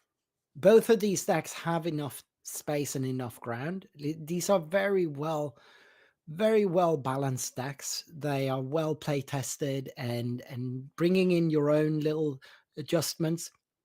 Kevin is definitely playing his own version of this deck, but it is essentially a Sabine deck still, and this deck is so tried and true. So you're not surprising your opponent. That's not how No. you play with either of these decks. You just have to be better. You just have to be better, and obviously Yep. be a little bit lucky, draw the right cards, But you got so many cards in the deck that helps with that as well. Triple Dark Raid, looking at the top deck that way, and for a course filtering your deck, R2D2 filtering the deck. So it's not just RNG. You're actually in these decks adjusting for that, and that's why they are very popular decks. Oh yeah, and you've got that, and on obviously Sabine's side, you've got for cause, etc. Who can also dig, finding that card, and that's actually a very, I think, important thing right now. We're seeing that in a lot of these decks is digging for the right card. And actually that's something which is making my Chewbacca deck actually a little bit more viable, because I but that's it. But it's made it more. This is one thing I didn't put this in myself. This was Adam that kind of suggested this thing to me, was using the new R2D2 to search for the cards I need at the start, because then it's not so much luck, but getting the right cards in hand so you can have the impact that you want to have. It's the same thing here. You want to have you want to have that card combination that you need to have in order to make the most impact at that moment. So, we saw in the Anakin Blue, R2D2 and C3PO machine that he's got going on there, digging for the cards that he needs. They're always there, pinging a little bit of damage. There we go. We're digging for cards. It's a very, very interesting development, I guess, of the game, because I hadn't really. I mean, maybe that's just why these guys are playing well and I'm not, but but it's something that I'm realizing now, that actually you've got to use these to shape your hand to what you need to do, so you have those tools that you're putting in your deck. Right. Really, really important part of the game, I think. Yeah, definitely. We see in the chat that people are debating what could have been done, what outs there were for them, and both of these decks have outs in most places, but I think when you come down to that very last spot there, with Kevin sequencing it correctly with Wrecker immediately, and then just he's leaving Morton no outs this time around. No, Um, exactly. Yeah.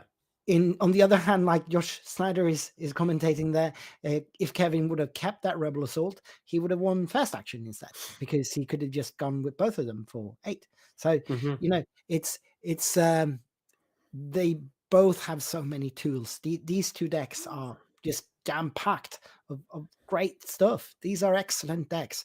I just think that Sabine might have slightly more favorable matchups and a little bit the reach in Sabine. The reach you have is just so amazing. You can do even more damage from nowhere in the Sabine deck. Yes. Yep. Definitely. No, I completely agree there. Having those the action damage cards that I guess I like to call them. I mean, I started off with Leia in season 1, and just be able to bring in play the 4 cores, do 4 damage, K2SO, do extra damage to base, that stuff like that's just impound, pound. Those decks have more of that than the yellow decks with the cunning, because the cunning is doing something different. Well, I mean, cunning is from nowhere, but you do got surprise strike, and you do got pumps, other kinds of pumps that add more damage. So both of these decks can bring it a lot, but I think mostly the yellow deck needs something on the board. That's the thing. I was thinking it needs the setup. You need to have the setup for the cunning stuff to do, and if you can get around that and bring that in, and I'm just saying, because I play blue yellow heroic is what I've been playing most. You've got to have the good setup if you're going to do well, and you've got to manipulate that to be able to do well, and you can still do some fun stuff. I mean, but do you think he should be playing something like cunning off aspect in that deck?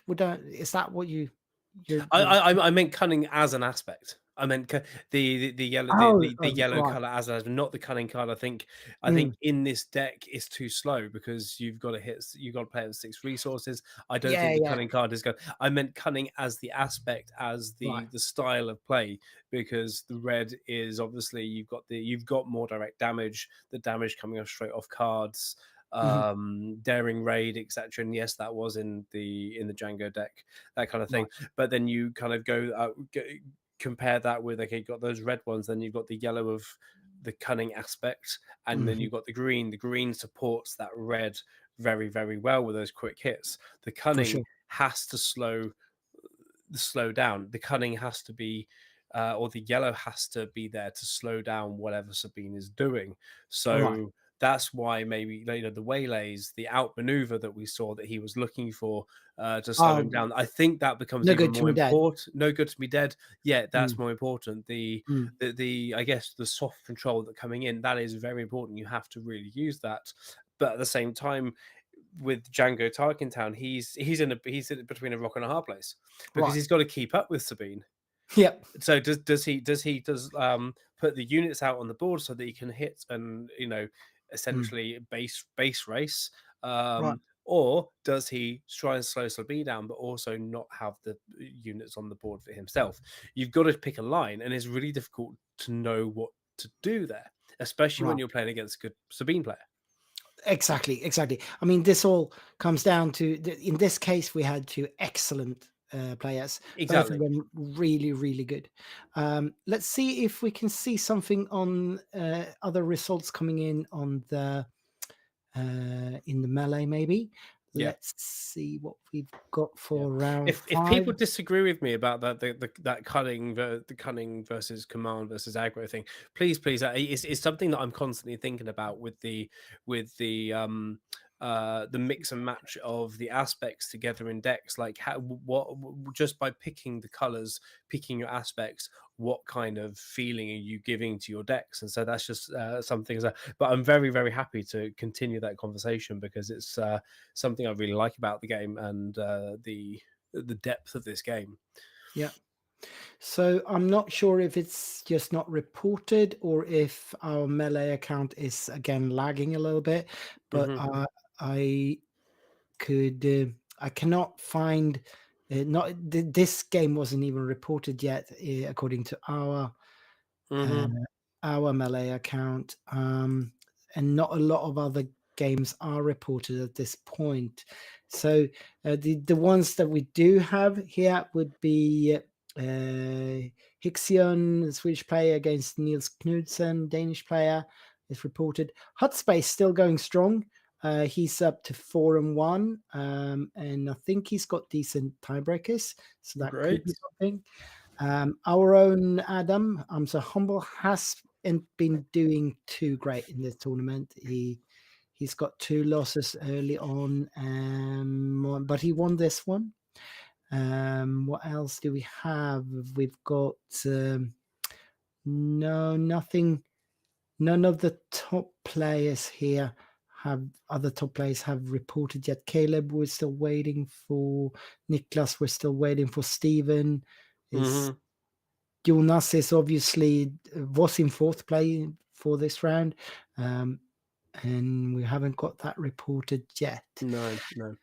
Well, we might just take a little bit of a break here then. Well, I just want to say good morning to all looks like we got more guys from across the pond coming in here from Canada and the States. Good morning to you guys that are waking up on a Saturday morning and going, oh great, we have live Star Wars going on for the next few hours. You're very welcome to stick around.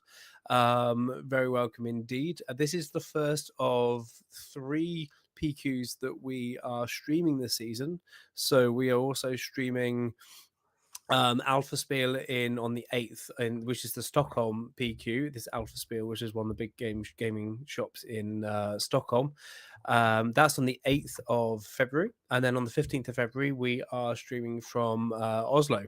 And so we're doing this. We were doing it very remotely. None of us are actually there. I mean, this is not the shop. This is not the shop.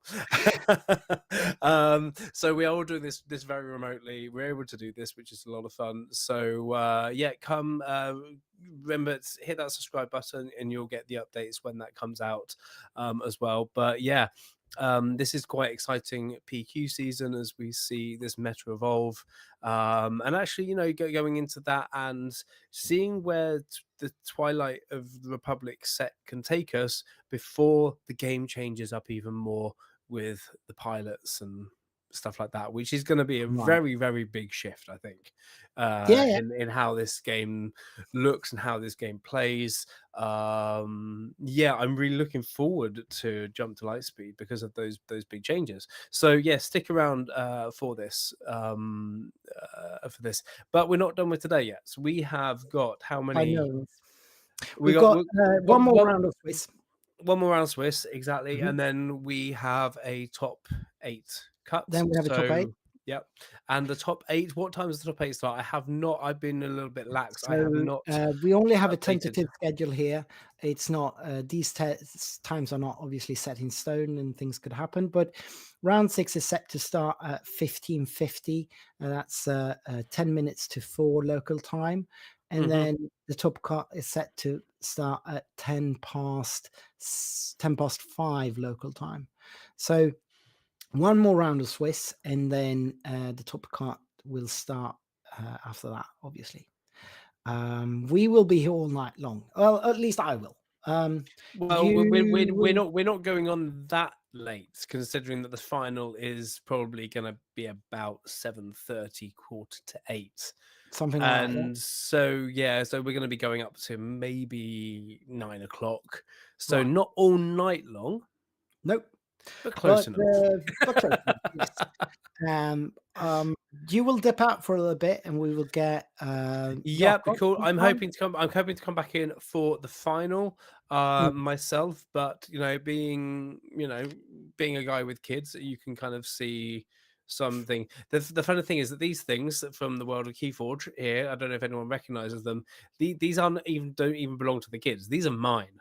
That's your choice. Yeah. These are mine. This is stuff from memorabilia from legacy stuff from my game. But being with kids, we got to balance out what we can do, and there's no shame in that. But Jacob is coming in. Raycob, from people who know him on the servers, he's Yep. coming in to join you.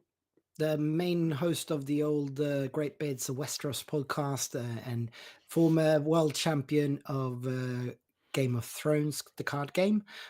So Was he a world champion in that? he was a world champion. Actually, he's still, because he was the last ever world champion The of last ever world of champion. 1.0, the first edition of the game.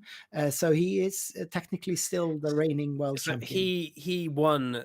He is sitting on the throne. He's sitting on the throne. He won the Game Yeah. of Thrones. Yeah, exactly. And yeah. considering that game no longer exists in a competitive sense, No, there we go. There we go. So yeah, he will be on. We will be back in about 20 minutes, I think. 20 to 4 Do you know? I or think so. one thing I thought we could do before we. I don't know if you want to rush off. Yeah, Is that no, actually I don't. just put Faraos cigar, Faraos cigar in the spotlight a little bit here.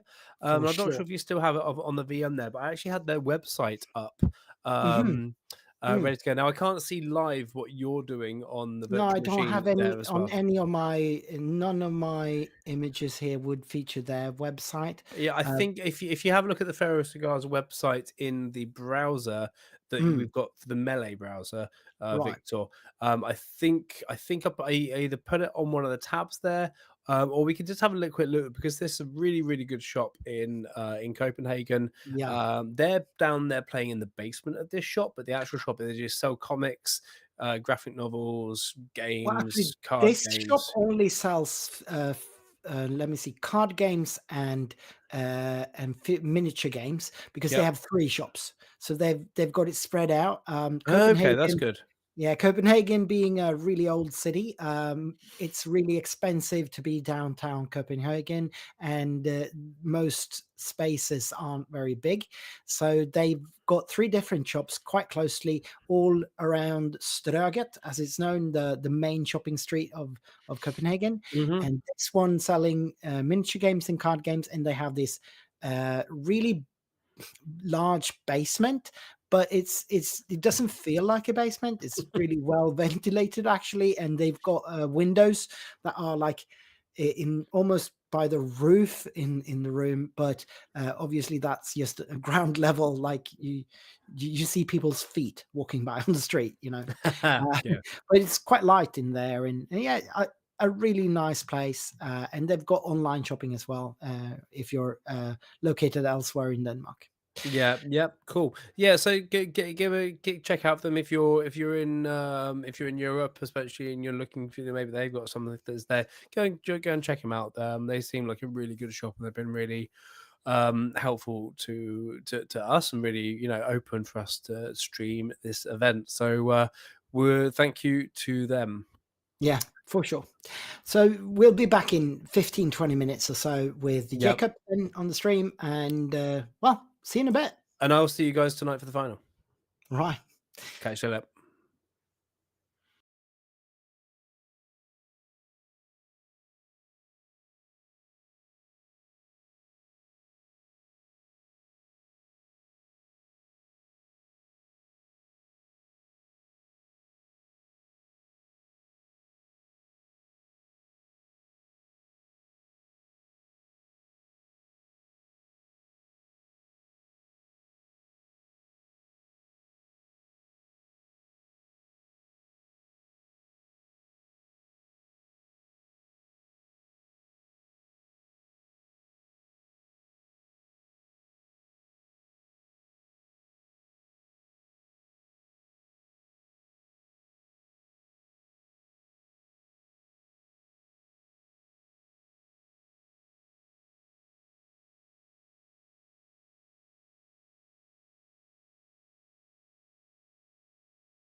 All right. I think we're back here. And let's see. Can people hear us maybe? I think they do. This is my final guest host coming in. Jakob, welcome. Welcome. Thank you. Tack. So good to be here. Yeah. Finally. I've been sitting in this room for over a year, waiting for the call. And now finally, I get the call. For sure. So good. Now, we are waiting for the final round of Swiss, round 6, to come on here. And we can see that maybe people are getting ready for it in Copenhagen, maybe. I don't know what we're going to get to see here. I hope that we get to see the two undefeated players face off, which will be the top table between Yoda from our own podcast, the Nordic Takedown podcast, against Kevin Kunisvara from Stockholm, the Sabine player we saw in the last round. And it seems indeed that might be the case. It But we certainly have looks like it. Yeah, we do have a lot of different decks in this tournament. Before we go over there, let's take a look at what we actually have coming in this tournament. So we've got a little list of everyone playing in the tournament. So that's what you see on the screen right now. We got 4 Han Yellows, 4 Bossk Blues, 2 Bossk ECLs, and 1 Bossk Green, bringing the Bossk total to 7. And then we have a bunch of CAD Banes. We got 3 CAD Talkingtown, 3 CAD Blue, and 2 CAD ECLs. So those are the 3 most popular. No, the Sabine. We got 6 Sabine decks. So 6 Sabine decks. So CAD coming in 8 different decks, though, but still 8 CADs. And we got 7 Bosks, different decks, but 7 Bosks. And we've got 6 Sabines, 4 Quinlan Talkingtown, and 4 Han Double Yellow. And There's also 4 Jangos, Yep. 3 of them running 1 Talkingtown, Jango 1 Blue. Yeah, the younger Blue deck haven't been on stream, so I can only assume he hasn't been performing well enough for that. But it would have been interesting to see it. That's one of the decks I'm really anxious about, I think, but also interested in to see. Well, there's definitely a sort of a subplot to Jango being even more hard control, and just been waiting for somebody to succeed with Jango Blue somehow. For sure, yeah, and I think Jango Blue being in that Boba Blue shell, there is some experience to the building shell of that shell as well. So Definitely. I think that's interesting. But so looking at the statistics there, the 8 CADs are the one that raises the eyebrows, right? I would definitely say, even though there are so many different ones. Bossk is at 7, and it's not really that surprising, I would say. Bossk's really strong in the current meta. Han Yellow always strong, as well as Sabine. So, but it's very interesting with the high representatives of CADs in the tournament. Definitely a fun, refreshing sight. For sure. Well, let's go over to the table and see, because they are shuffling up here. And I need to update the leaders here. Yoda is definitely not playing. That. Let me see what I can do about that. Kevin is still on the left, though, and he's bringing the same Sabine we saw last round, facing off against Anakin, which is a tough matchup, generally speaking, for Anakin. This is not the combo-y Anakin that we've seen in many of the PQs and big tournaments last weekend. This is a more control-y version, running card draw through the droids, R2 and C3PO, and not playing lightsabers and all that jazz, not playing for that huge Anakin turn. It's more of a board control, attrition, and deck hand attrition as well in this version. Yeah, and Anakin more or less being a a heavy base threat Mm. for when you need him. It's not a. That's what I really like about this version of the deck as well, and Anakin in general, is that it's not a leader that you necessarily need to deploy the round that you can deploy him. No. He can just sit there and be a heavy threat for whenever your opponent claims initiative, and you can just push with whatever tricks you have. Yeah, and I think that's more the play style of this deck. Yoda has been doing so great with this deck lately. He won the TTR League for the last season with it, and even though he claims that Sabine is one of his worst matchups, he defeated 3 Sabines in a row in the top 8 there, going from quarter, semi, and eventually in the final as well. And we could see there in that very last third game of the final in TTR League, he wasn't even deploying Anakin. He didn't. And you can definitely say that he's got the experience in terms of what to do with it. We can see is that 3 village people? I think it's so, and he's resourcing 2 of his 3 sentinels there. He's not expecting Kevin to go space then, because he didn't keep the. Sorry, he didn't keep. Oh, they're not waiting allowed for yeah. for the clock. Oh Yeah. Jonah, So would you? I have a question for you, Victor. Would you Yeah. say that this iteration of the Anakin Blue that Jonah is playing, is that a far off revision from the one that he been running in the TTI League, as well as the one that we No, saw that Adam was playing in Skövde, for example? Would no, you say that he's they are only. far off? It is that deck from the Cantina Brawl. So this is, in that way, it's a rematch of the final game of that Cantina Brawl stream. Kevin took it down then, but then Adam was the pilot. Yona was the caster, so he was sitting in my chair then. So Yona knows this matchup so well. He resourced the Conquered Dawn and the village people there he shows us, and Yona has been just on a tear with this deck after the Cantina Brawl. Small iterational changes, like he's playing the regional governor in this deck that was not in the Cantina Brawl deck. And that is such a good tech for so many, for a strong player that knows the meta and the weaknesses that your own deck has against others. The regional governor is such a good card. It's such a silver bullet into so many situations. Like definitely. it can just save the day. I mean, you can, for example, many people have been going past the Jango TT, for example, but when you do that and you drop your regional governor, naming the Triple Dark Raid, for example, you completely close down half of what the deck is doing. Shuts it. I mean, you can shut down so many things, even though your opponent is not running a one-trick pony deck. You can still slow them down by picking out 1 or 2, or at least one of the key cards. So really strong. Ruining their opening hands. There's so many things where it just an annoying unit to have to deal with.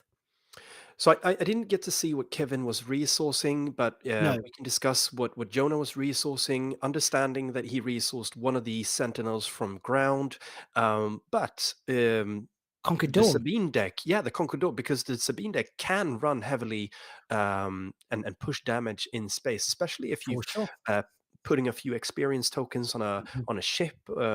So would you say that you would be surprised with him resourcing that card? Yeah, for sure. Like Kevin might just as well as opening with the green 3/3. The A wing. No, the green ground unit. The green. Sorry. That he was playing. He could just as well been opening with an A wing, right? That one. Yeah, the Battlefield Marine is Battlefield he's Marine. opening Thank with. you. Yeah. Thank you. Exactly. And there was just a claim on Jonah's part. Yeah, he has claimed it. Yeah. That's also another thing with this deck that I know that the people behind it, so Jonah and Adam, have heavily been discussing that they're not afraid to pass or even claim early on without any units on board because it's so heavy later on. Yeah, certainly. This is a control deck.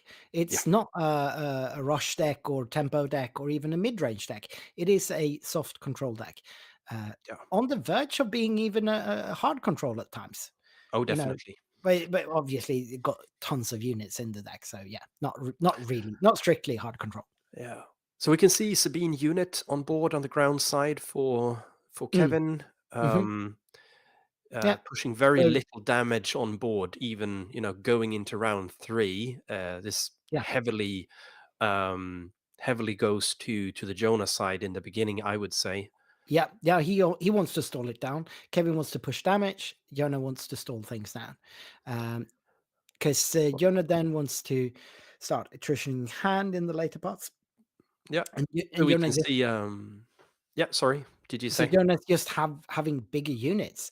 Like the Sabine units are really in the mid game are really huge, like Wrecker and Poe.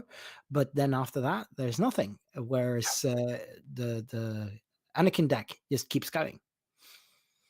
We get Sundari Peacekeeper, Yep. which is I don't know if it's really what he wants here, because again, Anakin isn't pushing damage at this point, really.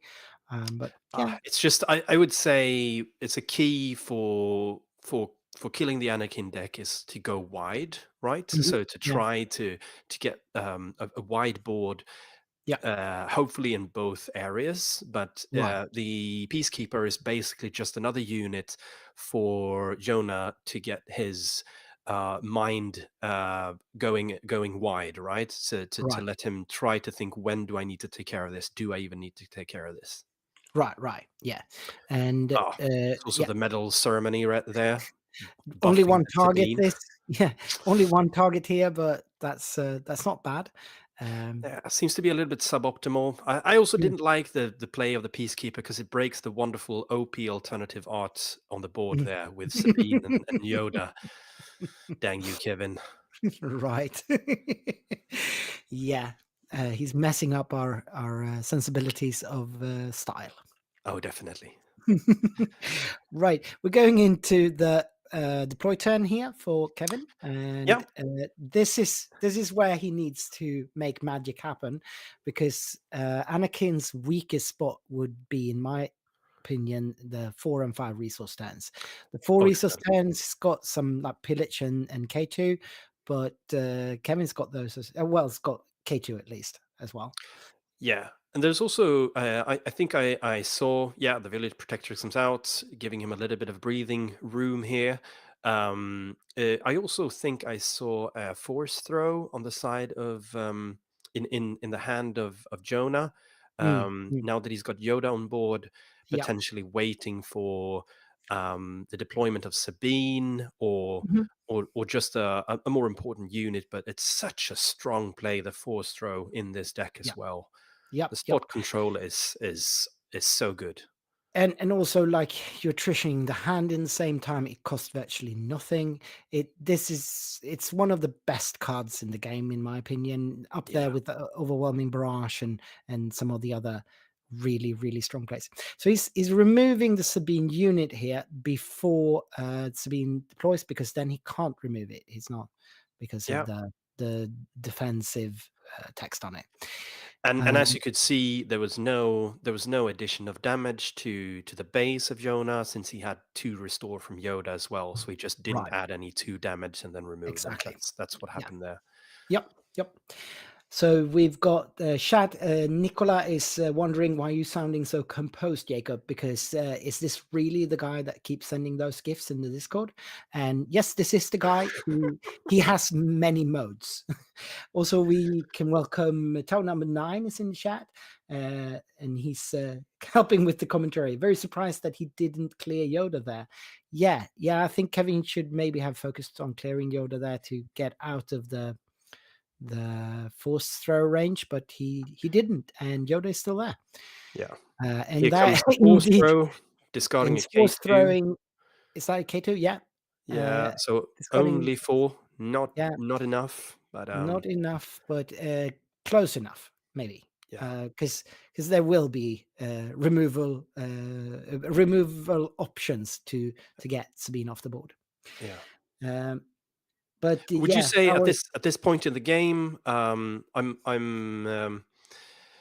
it looks very much favored on the Sabine side. However, he's not even halfway through the base, and we're exactly. already at 6, and this is where the magic starts happening for the Anakin player, right? Exactly. I think having only made 12 damage on the Anakin base before Anakin flips, that's the worst you could be, the worst position you could be in with Sabine, because 12 damage is nowhere near, it's not even half.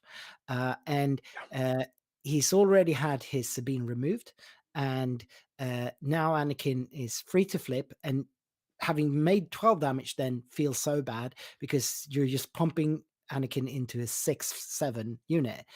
Yeah. Huge unit with overwhelm. So yeah, it's not ideal. It's not Yeah. ideal. And I think even though the board state looks really good for Kevin at this point, I don't think Jonah will let it be this way. I think this is when Jonah is supposed to, at least if he's got the cards in hand, to start stabilizing and removing these threats and getting himself in a position where he wants to be. Yeah. So I'm not feeling confident that Jonah is going to do it, but I'm not thinking that this doesn't look as good for Kevin as it might look if you just at a glance. So to speak. Yeah, the tricky part here for Jonah is that Kevin is heavily doing the wide board range style of play, which is Mhm. definitely preferred against this type of deck. And For sure. I do believe that from the Jonah side, he potentially really wanted to see a tech here to be Yep. able to bring out that sentinel in space that we were discussing before the game started. Yep. I think. Because you're looking at a red 3 pushing for 5, Yep. and you know, Yeah. it's And however he's got options. Yeah, he's got options he's got to options. deal with it. Like that Luke is going to come down this turn, and Yeah. and that's going to swing things on the board a little bit, probably. Yeah, and once again we're looking Oh, at that's what Kevin looked for, though. That's there's exactly a what rebel Kevin looked. assault. Yeah. So that's 4, 5, 6, 10 damage. Yeah, and the timing of this is terrible for Jonah because this No. basically means that he needs to push damage to kill one of his own units to be able to bring out Luke and then take Yeah. away Red 3, Yeah. and doing that when Red 3 has already been pushing so much damage on the base is so suboptimal. And weirdly enough, this is when it's really lucky for Kevin that the Peacekeeper only strikes for 1 in defense. Oh yeah. So he can't really sacrifice anything into it. And I want you to kill me. Just kill me. exactly. So yeah, this all of a sudden looks so much better for Kevin, and that swing with the Rebel Assault there, and having those 2 units still in space, Yona not having anything that we know of that can deal with both of them. So does And Jonah then attack with the village protectors into the Peacekeeper to remove his own shield to potentially see Kevin yeah, attacking the Sentinel, or is that just telegraphing a mile away what's going to happen? I don't know. I think Kevin should be very aware that Yona is on 7 resources. Yeah. I can't imagine he's not. Yeah. 3, naming 3, missing Yeah. again. That's the Mhm. second time triggering. Oh, Oh, of course. 1, This 2, is 3, 4. Boom. yeah, Game. yeah, that's game. Oh my lord. It's That that's came from nowhere for me. I did not see this coming. That was so quick. I did not see that coming. I yeah. guess shame on me. Hindsight's 2020, but that Concord, man, maybe keep it in hand the next time, Yona. Yeah, I think so. Would have really loved to pick his brain there on what the reasoning was behind that. Yeah.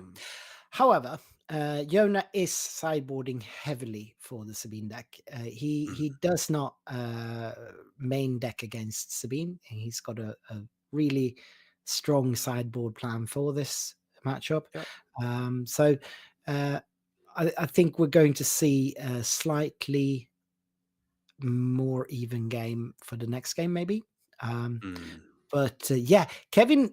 I mean, Kevin knows this matchup. He's played it. He won the finals against this very matchup. So he knows what he needs to do, and he's got interesting sideboard cards. We talked about this last game. Kevin is known for having quite a bit of spice in his Sabine decks. So he's running General's Blade, which is not common. And in the Love Cantina it. Brawl, he ran what's the red event dealing damage for every card in your hand. Not Smoke and Cinders. That's the card draw one. Yeah, whatever. He is known to have quite a bit of spice in his Sabine decks. So it's always interesting to see what he's taking out and was bringing in here. He's taking out the Metal Ceremonies, it looks like. It seems to be. I would love to hear Kevin elaborate on this himself, but to me, this matchup for the Sabine deck very much is a balls to the wall, try to go wide, and then just heavily push your things on the base while trying to keep a board presence. Not So going. Yoda just showed us he's taking out the Concord, one Concord, and he's bringing in 2 pillage. Was that crates. 2 crates There was or 1 or crate? 2 crates. Yeah, and another tech. I think he's only running 1 tech main deck, and he's really putting 1 more in there. So yeah, it's interesting that he's going for the hand destruction against Sabine. I would think that you don't have that. That's too much of a negative tempo play for. There was the chat. Blake Moody in the chat says that there was a chaos of war. Chaos of War. Yeah, because for the Sabine player, that would make sense. That's the card that burns for whatever cards you have in hand.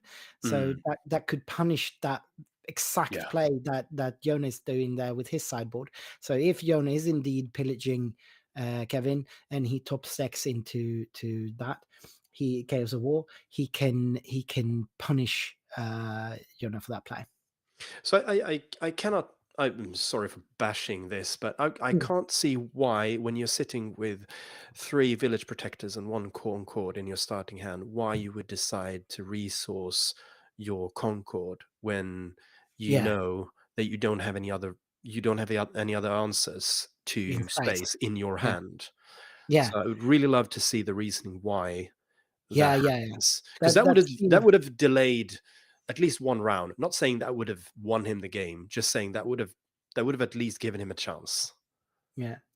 Josh Schneider from Next Gen Gaming is asking, do you guys feel like the Sabine is the overall best deck in the format?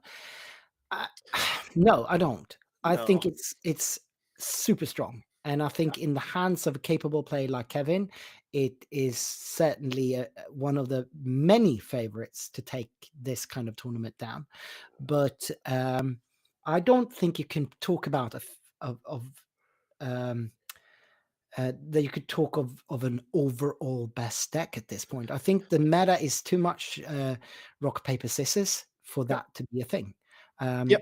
Every deck has weak matchups, and every deck has strong matchups. And the few decks that try to be more balanced and overall aren't doing very well in this meta right now. If you look at decks that really try to be slightly, unfavored, but only slightly unfavored into a lot of things, rather than heavily unfavored into some and heavily favored into others, they aren't winning. They aren't winning big tournaments. Yeah, and I would say, just to reiterate what you were saying there with the Sabine, is that as you were previously saying, Victor, Kevin is running some spices in his Sabine deck. Obviously, the game plan is the same. You're quick and dirty, but in the hands of such a capable player, even if you've got a deck that's sort of, quote unquote solved, that doesn't really matter when you're a strong player. You can Jonah. There's nothing new for Jonah here. He knows what's going on. It's just the decision making on the Kevin side is still very much a turn by turn thing. Exactly. Both of these players are so capable, and when it comes down to it, it's going to be obviously draws, but more than that, their their choices, the decision tree, how they branch it through it. Yeah. What are they resourcing? What sequencing are they going Yeah. for? Like I think that first resourcing of the Conquered Dawn last game could have cost Jonah the game. I think Yeah. that could have been one of the deciding factors, and that's what making this game so incredibly deep. Like when you Yeah. look at it, it's so simple. Yeah. You make an action. You play a card or you make an action, and then it's your opponent's turn. You just go back and forth. Yeah, the Uh, baseline of this game is so easy, but however, the depths of the simplicity is definitely there all the time. The mhm, lines that you see needs to be they need to be on point when right, you're playing right. quick games. The decision making needs to be there. Before we lose sight of that, I just saw the resourcing in the beginning from Jonah's side was once Mm, again a Concord as well as a mm, regional governor. So it's very interesting. Now he got presence in space and he knew he could trade up. yeah. So for this, I understand This the time reason it was behind. much more reasonable, Yep. because the arc is slightly better for him. Yeah. It can push more damage and he's got restore. So I think Yeah. it does more. It costs less and does more for Oh him. yeah, definitely. So this time it was much more something I would agree, a decision I agree with. Yeah, But like you said, The Arc is an Anakin card. It's such yeah, an amazing card to trade amazing up with in and this then deck. stay on board. Yeah, in this deck it's just fabulous. But I think we he didn't have that in hand in No. the last opening hand, so I don't understand it there. So Yeah. now we get another Rebel Assault here, this time only for what, 4, 5, 6, 7. Yeah. There's Um, one damage to Yoda. No, there's a kill on Yoda, oh, okay. So he's and putting then 5, there's 6 on and base, and yeah, no, he had some on base already. So Sabine killed Yoda, and then and the soldier did damage on base. so that's then 4 damage on base actually. Yeah. Uh, and then a ping, and then a restore, and another 2 on Kevin's base. And now you're in a position of where you're looking at obviously you got resources still left on the Kevin side, so he's not done, but you're looking No, at a fairly evenly matched. Oh, and here comes the force throw with an yeah, oh, that's force huge. throwing, that's huge. Just Killing removing Sabine 4, with a one shot for 2 yeah, cards with 1 resource is so huge. that's really good. But we have a fleet lieutenant here buffing up the The spec X-Wing force leader. soldier, the spec force soldier here. Yeah. The wing leader, yeah, sorry, wing leader coming in, and even though Yona just made such a bold play there, a really good Yeah. play, the board state still looks pretty good for Kevin. I mean, you're looking And at, but even though you're looking at the Sabine being one shot killed, mm, and Anakin hasn't deployed yet, and no, the damage is much more alike and much more even in this mhm, game rather than mhm, the first one. yeah, However, you know how quickly Sabine can run. yep, So I would say this is still pretty even. However, it looks much better for Jonah at this time of the certainly, game than certainly. last time around. Crucially, he's got a lot of restore on the board right now. He's restoring for 1 Yeah, only there, but still taking 4 back there, which he, yeah, I think, don't you? Of yeah, course, you're you would gonna. definitely trade. That would be an I mean, immediate trade, you're one on base and then killing off yeah, trading that. obviously.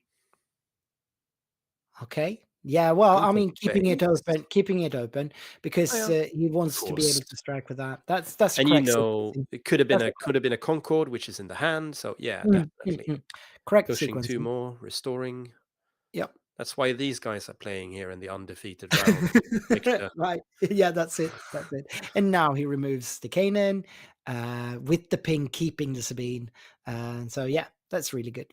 R2 naming what? We No, don't he know. doesn't They're name. playing He so just looks. quickly. Oh, he No, just yeah, looked. Sorry, he it just was looks. R2, Yes. not C3. Yeah. Yep.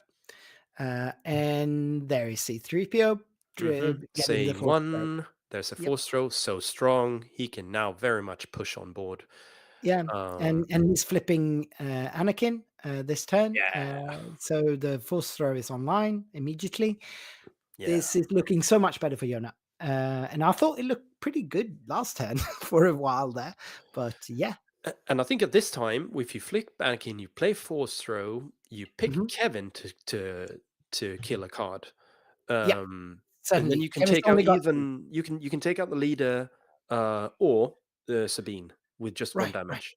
Yeah. Kevin's at only 2 cards in hand. Obviously, you're gonna make him sacrifice one of those. Yeah. So Is he? playing Yeah. the okay, Oh, so he's not keeping the force throw, playing the Concord Dawns, and okay. then yeah, okay, I Pushing get it. wide. Yeah, pushing There could wider be and more important stuff to kill later on. Definitely. Maybe not being certainly. too trigger happy with that.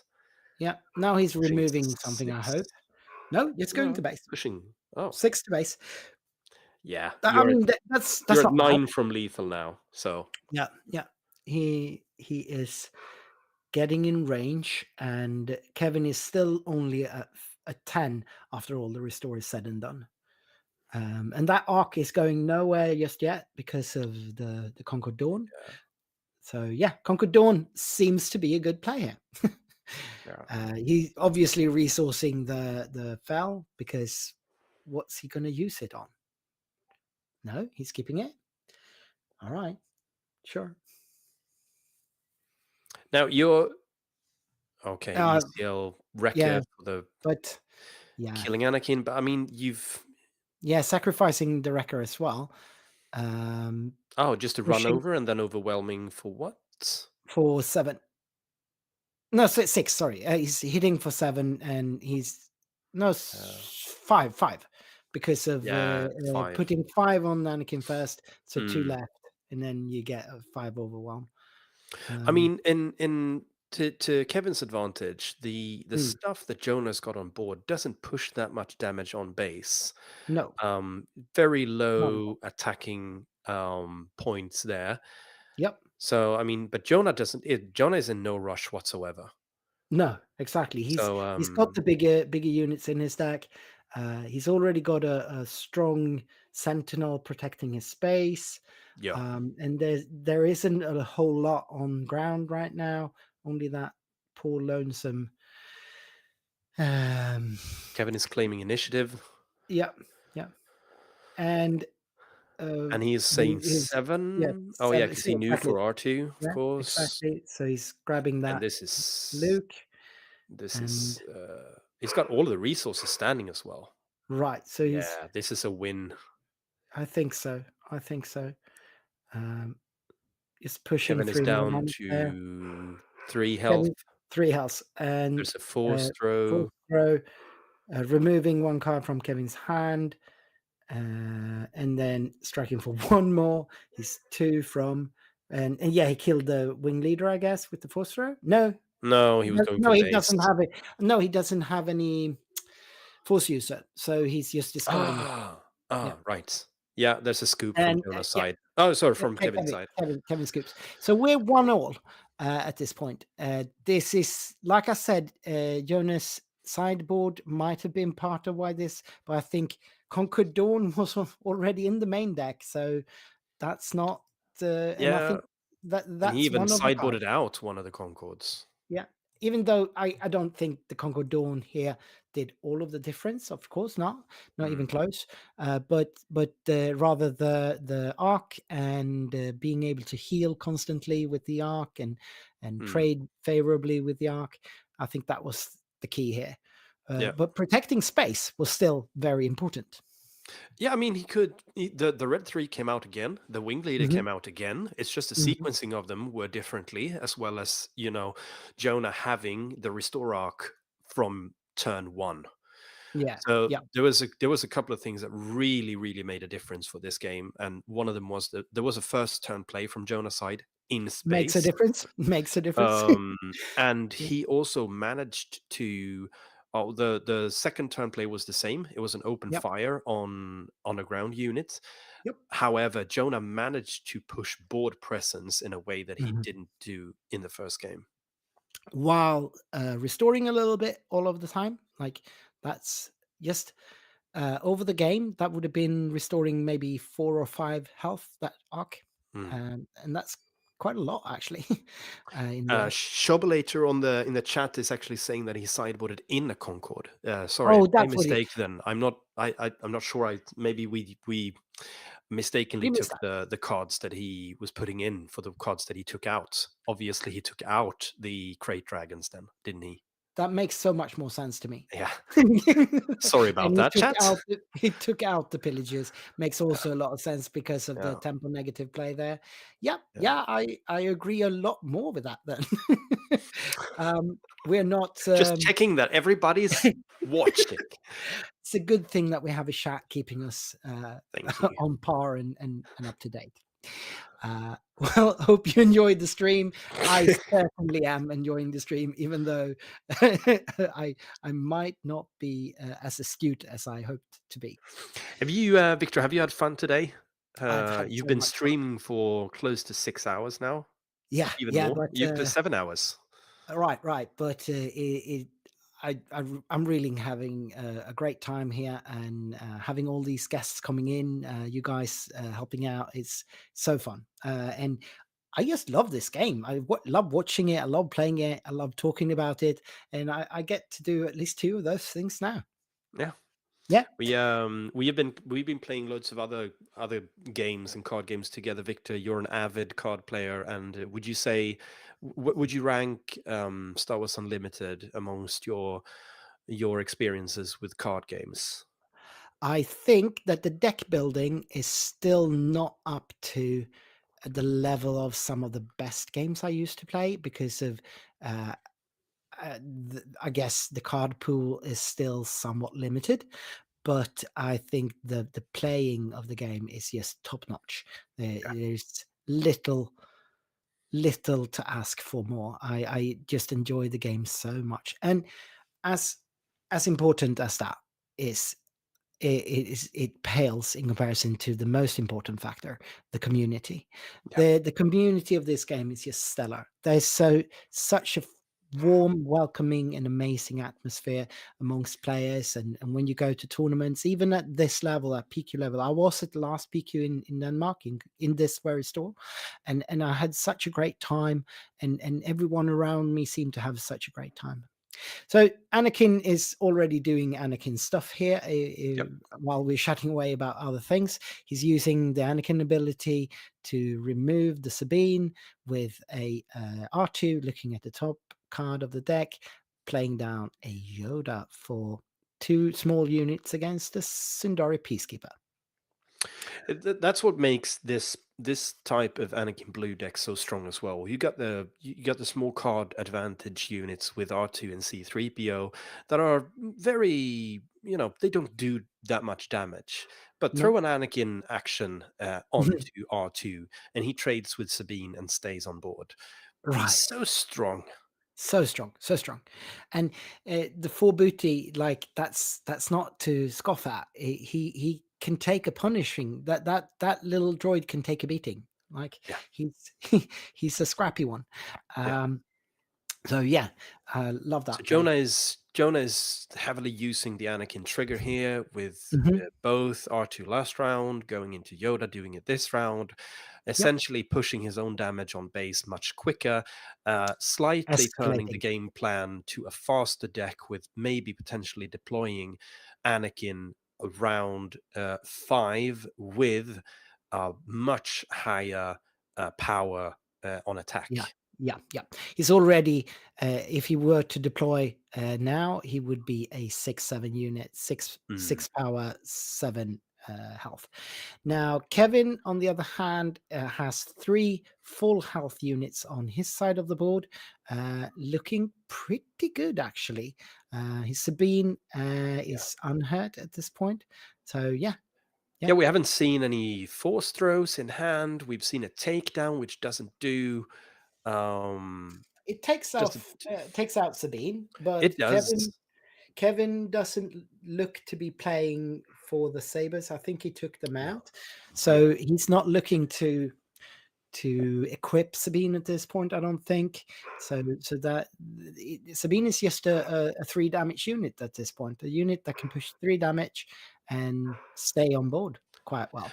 Yeah, and you would invest a lot of resources in that takedown as well. Right. Now we right. saw that Jonah was resourcing the Concorde once again, and here comes Mm. Red 3. Let's see if that's a mistake in the end of the game or not. Well, I mean, that's much more of a interesting takedown target for me. Definitely. Actually, because it affects the board state so much more.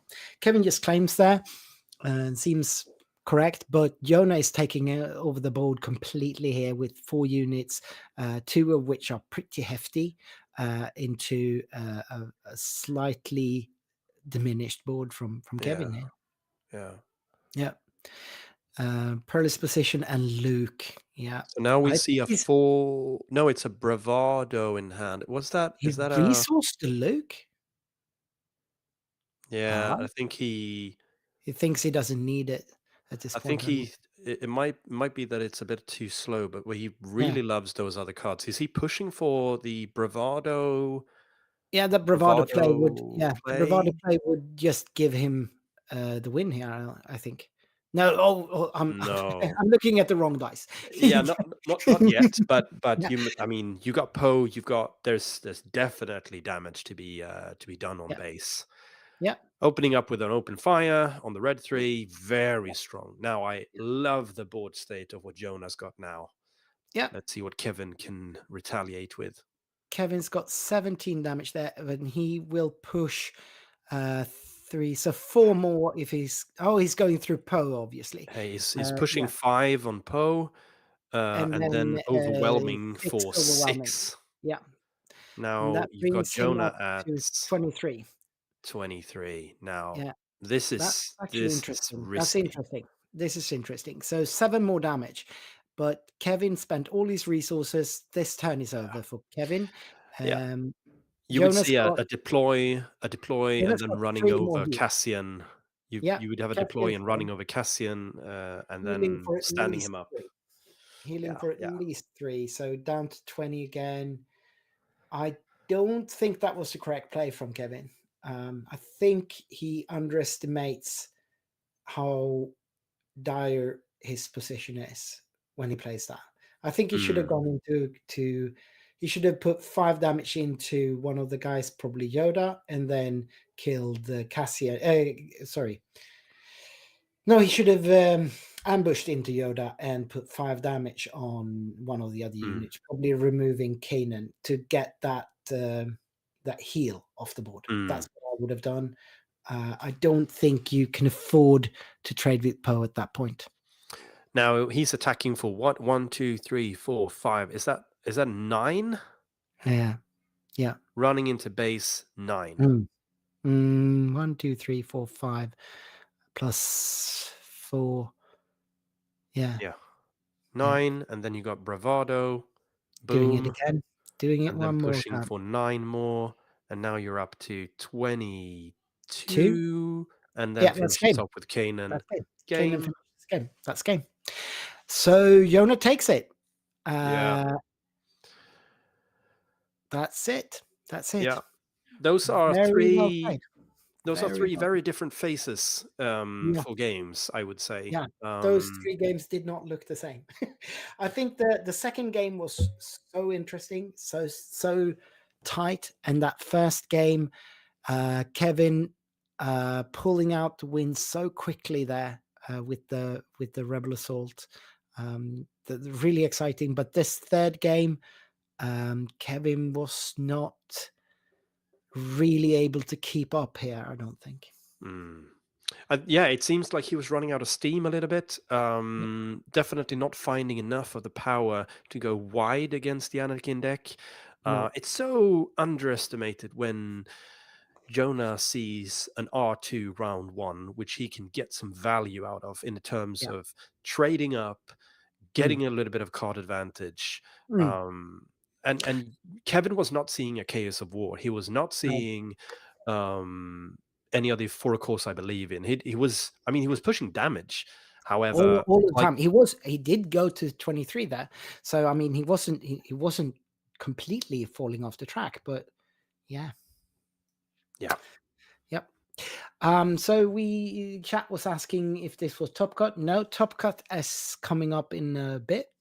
This was the last round of Swiss, as you can see on the left-hand side there, with Yoda becoming the king of Swiss, undefeated through top with his Anakin Blue deck.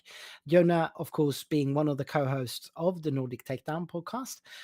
So he will have to give us his thoughts on this game as well in the next episode, I suppose.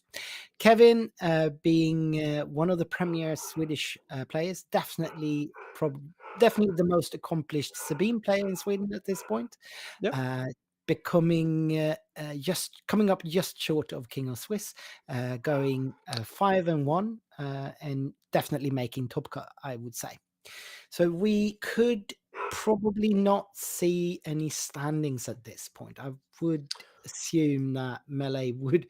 This was a fairly quick game anyway, so I don't Yeah. think we have standings just yet. Well, we can look what the standings looked like before this round. I'll put that on screen here in a second. Let me just update this screen a little bit. Oh yeah, here. Let's see if I can do that. Why? No, I can't. It won't allow me. Maybe now. Here. So what did it look like here? It looks like this. This would be the Melee account for what the standings were before round 6. Wait, why did I pull that off? All right, let's scroll down a little bit here and see if we can see anything interesting. We have Yoda then being king of Swiss here, with Kevin coming in second, being 5-1. We probably can't see much other results. Maybe if I do this, round 6, we have some reported games apparently. So we have Caleb defeated Niklas. So that's an interesting game. Both of those were 4-1 going into this round, I think. And we've got Jonas defeating, or at least winning his game. I don't know, Miss Simonsen. Could that be Simon from the first game, maybe? No, they couldn't have rematched. That doesn't make sense. But he did take it down. Morten winning his game. So Morten is still in running. Probably will be in the Top Cut then. I think Hutspace won. No, he was defeated here. So Hutspace might not have made Top Cut here then. He's only at 3 wins then. That's a pity. I would have liked to see that Asajj deck again. Hutspace Forever is the reigning PQ champion of Copenhagen, winning the last one with a yellow Boba space deck. So he is probably not making Top Cut, or I can say with quite some certainty that he's not. But other than that, I'm not really sure what will make it into Top Cut here until we have the last games reported.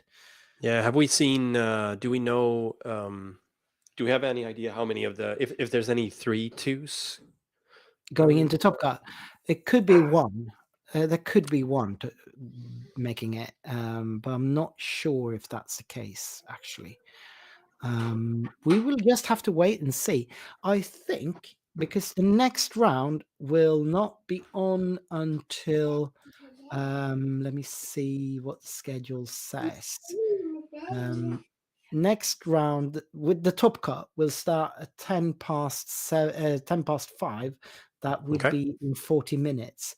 So I think rather than sitting here speculating, let's take a break for about half an hour, and then we will get back to you around 5 and see if we can glean something from the Melee page then, and talk a little bit about what we expect from the Top Cut. All right. Sounds good. So see everyone back here at 5-ish. And yeah, I hope you're enjoying yourself. Bye for now. Bye.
All right, we're back a little bit early for anyone actually listening because we have the quarterfinal matchups now done in Melee, and as the players are going through and taking notes on each other's lists, it looks like we're going to get to stream the fourth seed against the fifth seed game. So I'm actually bringing you what it looks like in a bit here. Let me get on stream. You're getting 4 bonus minutes of bonus content on the Yeah, exactly. on the stream for free. You don't have For to pay free. anything extra We're on not top of charging the you for this. the Okay, other yeah. premium content you're paying for in this channel. So yep. So I think here is what we got here, and I'll put this on stream here for you so you can see for yourselves. These are the quarterfinals that you should be able to maybe glean some information from. So what are we seeing here? Well, we are probably going to get to see, it looks like we're going to get to see Caleb against Christopher, let me check that name. That was the one we couldn't really agree on what it was, me and was it Pontus? No, it was me and Philip maybe casting that in round 2. Let me see, we got the name corrected somewhere. He is called, his name is Christian, and he's Christian and playing Caleb. double yellow Han, and we saw that. Is this a rematch? No, we saw the double yellow Han play against Asajj in round 3, I think, and then we have the Yoda red that we saw early on playing the Qi'ra. A little bit of background info is that these 2 players actually played in round 4. Yeah. Where correct me, Christian won 2-1. He had the upper hand 2-1 there. Right. So I think that this kind of soft control style of deck that Yoda Red presents could be a pretty good matchup for Han Yellow, don't you think? Yeah, definitely. Eager to see what the Yoda Red is actually going to do here. But to me, the double yellow Han in the right hands of a good player will give you so many options. So I would say, well, yeah, it's going to be really interesting. But I'll put my money on the Han deck. Yeah, me too. I think without, I mean, because Caleb is such a capable player that he could obviously come around winning anyway. But I think that if I had to pick one deck to be favored in this matchup, it would have to be the hand deck, right? Yeah, and just for a little bit more background info for the ones who are not following this on Melee, Caleb's only loss of the day is this actual matchup 2-1, like we said, and Christian's only loss of the day is against Jonah, who we saw in the last round of Swiss 2-0. Coming in King of Swiss, taking so it. we got 2 very, very capable players here, obviously. And this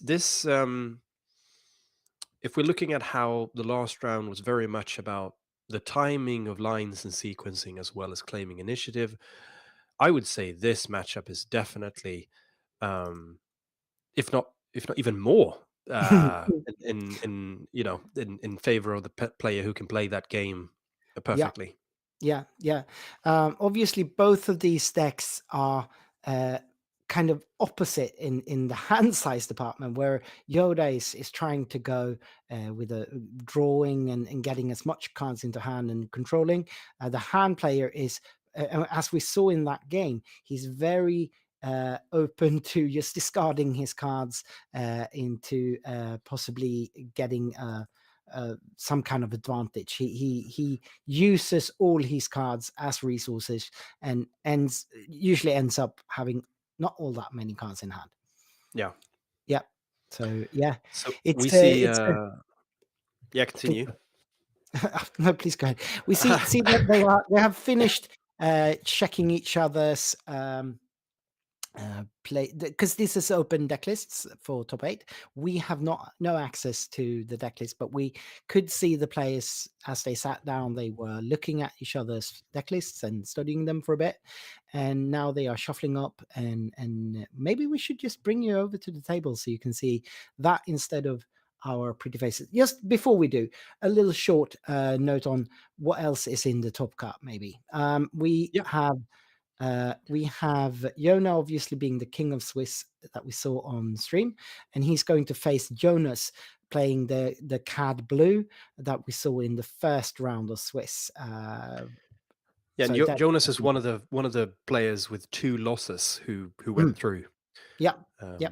Jonas being the man that kind of came up with this version of the Cad Blue deck, and he's been playing it for a long time. So he's a friend of the podcast, and he's definitely been on the video we made talking about that very deck. Then we have Kevin, obviously, going through that we saw in that last round of Swiss, and he's facing against Niklas Lindroth that we saw playing the Bossk Green early on the stream. And then we have Sebastian Hansen playing Sebcraft 94, and we haven't had either of those 2 players on stream, so I know very little of what they're playing tonight, so I can't really elaborate on that. Let's bring you the action here as it unfolds. So we see the 2 players they have set up. They have rolled for initiative. Caleb won initiative, and they have I don't know what they're doing right now. I guess I'm not sure if they're waiting for the time, maybe waiting for the time to start. One interesting anecdote is that I was looking through the top 8, seeing that actually 5 out of the 7 top 8s, which are not Jonah, have played against Jonah. Yeah. So that seems to be something that strengthened their tiebreakers enough to actually pull through for some of the players at least. Yeah. And obviously in Scandinavia, this version of the Anakin deck is not an unknown. We have faced it. All of us have had our dust ups with that Anakin deck. I know you had a really rough one against Adam's version of it in the Cantina Brawl. And we were playing a very, very, very good Swiss game, which obviously he won 2-1, but all of the 3 matches in the round were decided on one action of lethal on the opposite side of the table. So when I lost both of the games, if I'm not mistaken, where I was 1 action away from lethal on him, and when I won 1 game, it was the other way around. That's stuff for nightmares. But very, very good. Very, very Isn't good. it though? So Caleb comes in from, I think, Örebro, maybe. He's a Swedish player, been a mainstay of the Swedish scene all along. And I think Christian comes in from Romania. I'm not entirely sure about that, though. So he's not Danish, I don't think.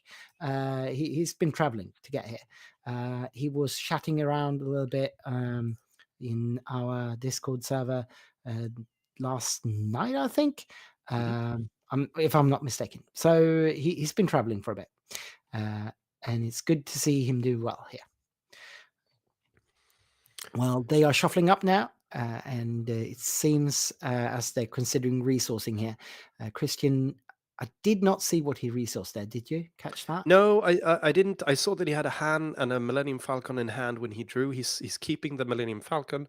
And I think I saw a Han Solo as well. That doesn't give me that doesn't help with your question though.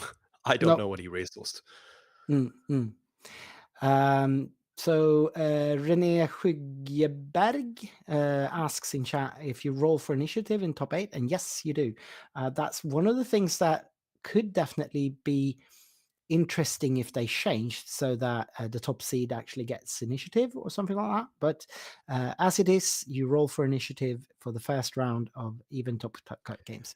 Yeah, so there has been a little bit of a discussion, I know, on and off, online and then offline as well, for a few players in Sweden has been discussing a little bit of the randomness of somebody being king of Swiss and then Mm. losing to the eighth seed.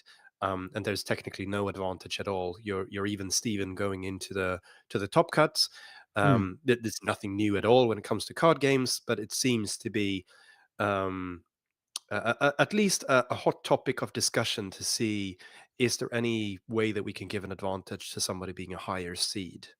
At least some people suggest that. I mean, in many sports, there is none. If you look at the World Championships of most sports, if you make it through the group play, you have no advantage really going into the I don't know, the takedown rounds or what you would call it.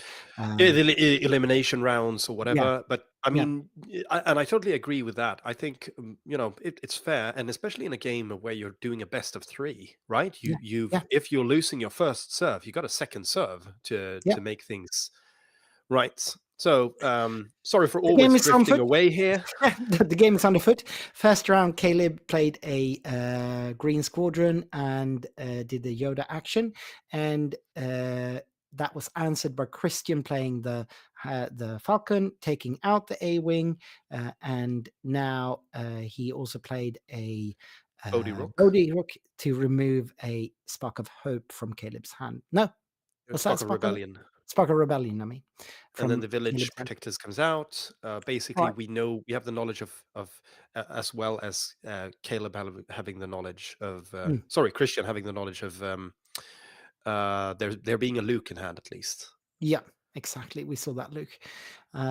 The Luke is a little bit further down the road, though, so a lot can happen before that could even be in play. But Yoda ability of putting him on top of the deck and then playing a "You're My Only Hope" will be able to bring Luke, or could be able to bring Luke in a lot earlier than normal. Well, Do we at least know do we know anything about the Yoda Red running anything fancy schmancy outside of the colors for You're My Only Hope and Yoda? Things like that finalizers, No, devastators, nothing such. that I can recall. No, I don't Mm. think I saw any of that in the first game that we streamed. So I don't think so. He might.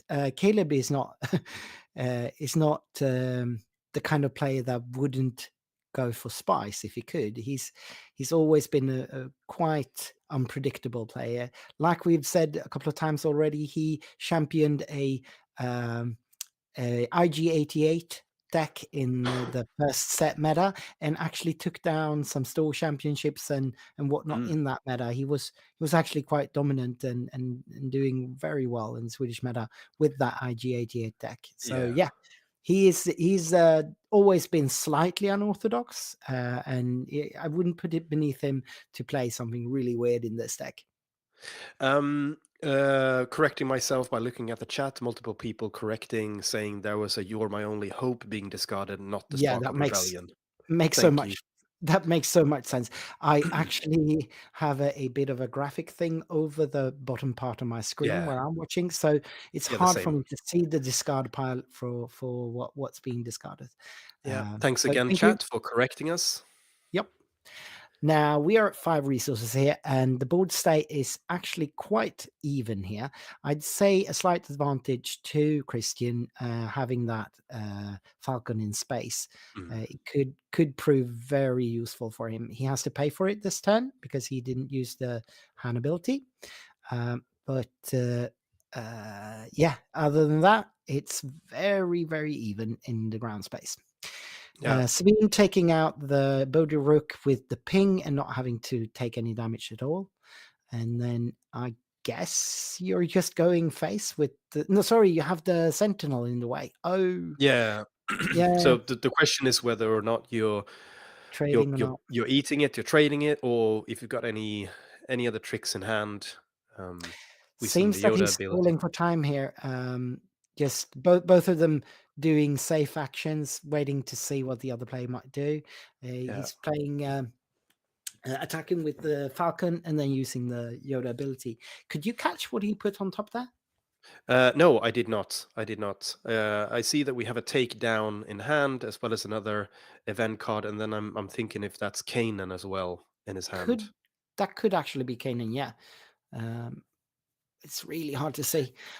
This is quite interesting with these decks because Yoda plays a play style of very rarely getting the initiative, right? Because Right, you're essentially using the having ability. +1 action Yeah, every turn if things goes as well as you wanted to. However, the Han 1 yellow is messing with resources, but also using that type of action. So there's a little bit of a waiting game, as you were saying, Victor, here as right. well, Yeah, yeah. where both players are essentially waiting out their opponent, not being very eager to claim initiative this early on. No. And as you could see already in the first time we had Christian on stream, he is playing the Rebel package in his Han Yellow deck. And we could see the wing leader buffing the rogue operative there. And then Caleb actually sacrificed his sentinel into that operative. I guess he's got something in hand that might be able to deal with the operative now. Otherwise, I Well, the can't thing see is why he that would do that. the operative has saboteur, right? So I mean, Yeah, it won't hit the sentinel either anyway. Yeah, it would just bypass that anyway. So I think, yeah, I mean, you're essentially looking at trying to handle that now that it's a 4/6 with yeah, saboteur. yeah, yeah. Essentially, So I mean, obviously, it won't return 6 damage when you attack no, it, but it strikes. It no, strikes but it's for it's got a raid. 2 raid 2 Oh, so it's essentially a 6/6 on attack because it's got on 2 attack. Yeah, experience from the wing yeah, leader yeah. and 4/6 on defense. Yeah. So it's a pretty hefty unit at this point, actually. Yeah. Kanan coming down. Kanan might be quite important here because Kanan can now take the rogue out as well as do some healing, much needed healing, actually, because Christian has come to the half point. He's made 15 damage on the dice there. Yeah. So yeah, and with those 2 units in space, just popping away at 5 damage each turn, unless Caleb can start answering them. Caleb seems, I'm not sure. Yeah, he's resourcing. Okay, cool. Yeah. Yeah. And he's Uh, so try to see. Okay, so is he? He's going to exhaust. Christian is exhausting. Oh, oh, did he? that's a blaster on the rogue, and Oh, now yeah, he's yeah, yeah. going to base for 9 damage. So that For 8 damage. 6 plus 3, 6 plus 2. Yeah, Yeah, it's a 2 on the hot shot. yeah. 6 plus 2, 3. Yeah, So now he definitely needs to take care of that rogue yep. operative. Yeah, he can't stay, but he's only 7 damage off now, and he's got 5 more coming in at space. So maybe he should have prioritized getting rid of space units first. Only Does he getting still have a 1 takedown here in hand? might, and he's only so this puts Yeah. Christian within range of lethal. So Christian has lethal on board now. So is that a takedown then coming? No, Yeah, it's scooping. no. Caleb That did hot not shot have an blaster answer. is yeah. Yeah, both an hot shot and a surprise strike there just sealed the deal for Christian. So Han Yellow is such an awkward deck because it can be super fast, but it can also be quite grindy. It has a hefty mid game, and it can be. It's got all the buffs. It got Yeah. a lot of soft control in it. You can play it in so many ways. It was such a it was such an interesting claim on the last turn as well, where he had the option to do other things, but he claimed instead so that he could take the hotshot blaster and just shoot base for 8, Yeah. and then putting so much pressure on. Right. Super interesting. Yeah, To see super that fast. hotshot blaster on a rogue operative, which Yeah. seemingly seems to be something that you don't need to take care of straight away. No, and then it just grew with the wing leader, and then with the hotshot blaster into a formidable Right. unit. Yeah. Now we saw this last weekend when we had this very same rebel package in some of the Han Yellow decks that were featured then. So it's not absolutely new tech that haven't been seen before, but it's very strong. It's Mm. super strong, and it comes. I wouldn't say it comes out of nowhere, but it comes. It can surprise you. It can surprise you Yeah. how fast it can go. Yeah, because I mean, you're looking at Caleb being quite happy with having a sentinel in ground with shield. Mm. Um, the rogue operative comes out, and being a saboteur is okay. That's a problem, but you're still just hitting for 4. I need to take care of you somehow, sometime. And then Yeah. there's a wing leader giving 2 experience, and then boom, boom, boom, sending you. I'm not sure if it was 12 damage or essentially 14 damage in just 3 turns with a rogue operative. Who Yeah. sees that Yeah. coming? No, exactly. So that's the power of these pumps, and why you would run the rebel package, because it gives you both the fleet lieutenant and the wing leader with the ability to bring that out, on top of the surprise strikes and the hotshot blasters that were already in the deck. So the pump ability of that deck is just, and also obviously you got cunning, the card cunning.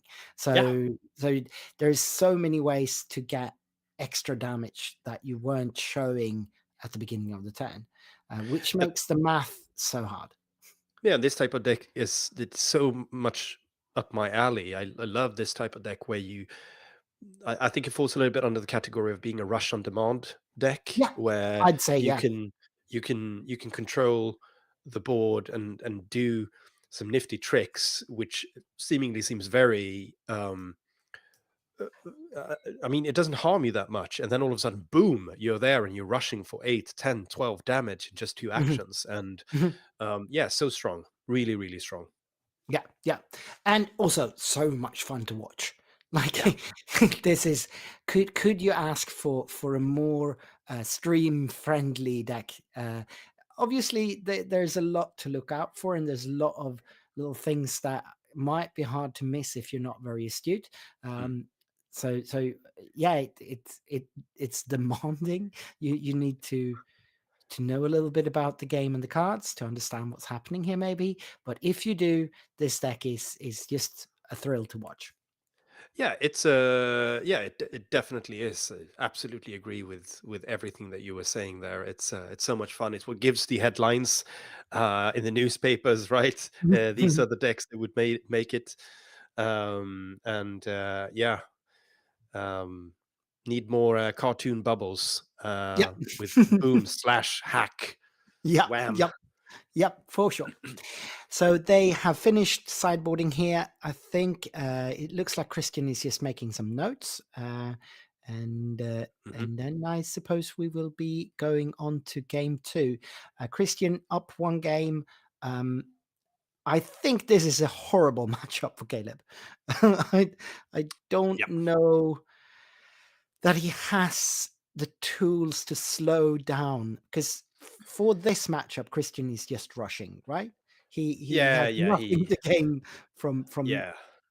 taking a breather. He wants to put pressure. He wants to put all the pressure all the time, as much as possible, as early as possible. I And mean, Caleb, he needs to delay things so much on the Yoda side here. He needs mm, mm, restore. He mm, needs. I'm not sure if he's even running vigilance as an event. It would cost him don't think he 6, is. and it's a little Yeah, I bit too don't think he is. slow. I I don't mean, think you're he is. investing resources, taking care of your opponent's stuff without actually getting lots of board presence yourself. That's what I see with the tools that is at hand for the Yoda player. Mm, mm. So we see from the chat, Christoph Henny here, going, shuffling for your enemy makes me nervous. And yeah, obviously with expensive decks, but if you look at other card games where the cards are even more expensive, that's definitely the standard when you look Yeah. at this level of play in Magic or in Flesh and Blood or Pokemon or whatever, what have you. You don't just cut your opponent's deck. You usually actually shuffle it a bit. That's just a standard, really. And you can see Caleb having many years in Magic tournament play as well. I know he's been quite successful Magic player. Uh, he's just doing what he's used to doing. Yeah, Yeah, definitely. So, Resourcing I think attack there was tech and as well as was that a Felder Dragon or might have been, was really quick there. So Christian playing C3PO? as C3PO's naming 3, obviously. He doesn't need the R2 in this deck because everything costs 3. Yeah, and So he he's found just, a DJ, which yeah, he's he found it, resourcing here as well. obviously. Was that a just a claim from the Caleb side? I think so, yeah. He Oh my did the Yoda goodness. ability, at least. No, he didn't. No, Yeah, how? yep. Oh my Drawing goodness. into the tech there from Yeah, this C3PO. is oh, This and is there comes the disgusting. Bodhi. Bodhi just This is removed. just absolutely crushing. This is And destruction. he sits with a 5, and a 7 cost there at Yeah, hand. yeah. How humiliating can this be? I don't think this might be over. I mean, Christian has a swath of cards in hand. He's been drawing 2 times with C3PO, and Caleb removes it there, and then yeah, just not getting sure what removed he himself, using Yoda ability, hoping for something that there's a of perilous perilous. position. Yeah, Yeah, and the but tech coming out, so you telegraphing yeah, a DJ here. yeah. Next He needs turn, to find removal. yeah, yeah. And no DJ is removal just is being coming online found. next turn. Yeah. I Yoda mean, is an easy claim here for just Christian yeah, for a DJ here. Yeah, DJ yeah, comes out, stalling the game even more. yeah. I This don't. is This is brutal. This is brutal there's no damage essentially on any on of the the base. bases, No, but yeah. I, I don't see how this is gonna How? end well. No, I mean, this is. He needs to Yoda find a lose. takedown for that DJ, Yep. like straight away. Right. Because Yoda can't do nothing, Mm, and there's no pumps in a blue-red deck. no, He needs that could be a open fire in his hand though. But that there's but he definitely a Poe. yep, but he doesn't Oh, have the there's a "You're resources my for only that. hope." Okay, so he's Okay, "You're my and only yeah, hoping" out yeah, Poe, which but helps. he's lost that resource. He can't get that Yeah, resource back then. yeah. Um, But he can definitely "You're my only hope" away Poe, so he mhm, can at mhm. least get something on board. But I mean, this delays an already late Yoda deployment as well. Yeah, exactly. This is gonna potentially be such a fast end game. Right. And I mean, Han Solo deployed there, both DJ and Tech on the board. They Yeah. aren't they aren't huge damage dealers, but they both have 5 health. Well, the Mm, Tech has a damage to it, but they are both big boys. So you yeah. can pump them with all those pumps that he's got. Well, not all of them because they're not rebels, but he can pump them with some of the pumps he's got. And this game can be really super fast now. 4 And damage the on only thing base, that yeah, the only thing and that it can just helps turn to 10, 15 damage in a turn here. yeah, the only thing that helps Caleb here is once again, he's only got 4 damage on his base. He needs to take care Yeah, of Han Solo, right? And then throwing 2 damage to Tech, probably, yeah. That would be, throwing away something that costs lots of money. yeah, but he needs Is that he loop to thinking about stabilize. yeah, yeah. So what is he throwing away? Not A sure. The Perilous? Perilous? Yeah, it looks like. Yeah, for another 2 on Tech, Yep, hoping that he can survive. another turn. Yeah, that's what he's doing. And now he Text, can just he he, forces basically Christian to attack Tech into Poe, right? yeah, that's the play I'd make at To this point. trade. Yeah, so you get something for him. And that's a fairly clean play from Christian anyway. What is But so I'm thinking about what the questioning is here. So I'm he's not sure. attacking, throwing away Um, 2 damage on DJ, yeah, but what is no, on tech, but I'm yeah, not yeah, yeah, yeah, sure. sorry, on Tech. But what is the we don't have I'm any not audio from sure. the table, so we don't No, really no. know what the questioning is here. I think maybe they're talking about whether or not he did use the hand Or resource if there, but he can use it. Like, is there a yeah, question there from? I don't Oh, think so. Both of these, I see a Han Solo unit and a cunning, and yeah, oof, there's just so much. Han is just gonna wreck face here. Yeah, you don't even have to rush and delete that tech. You just do something other that's nasty. Yeah, like this, Yeah, here he comes.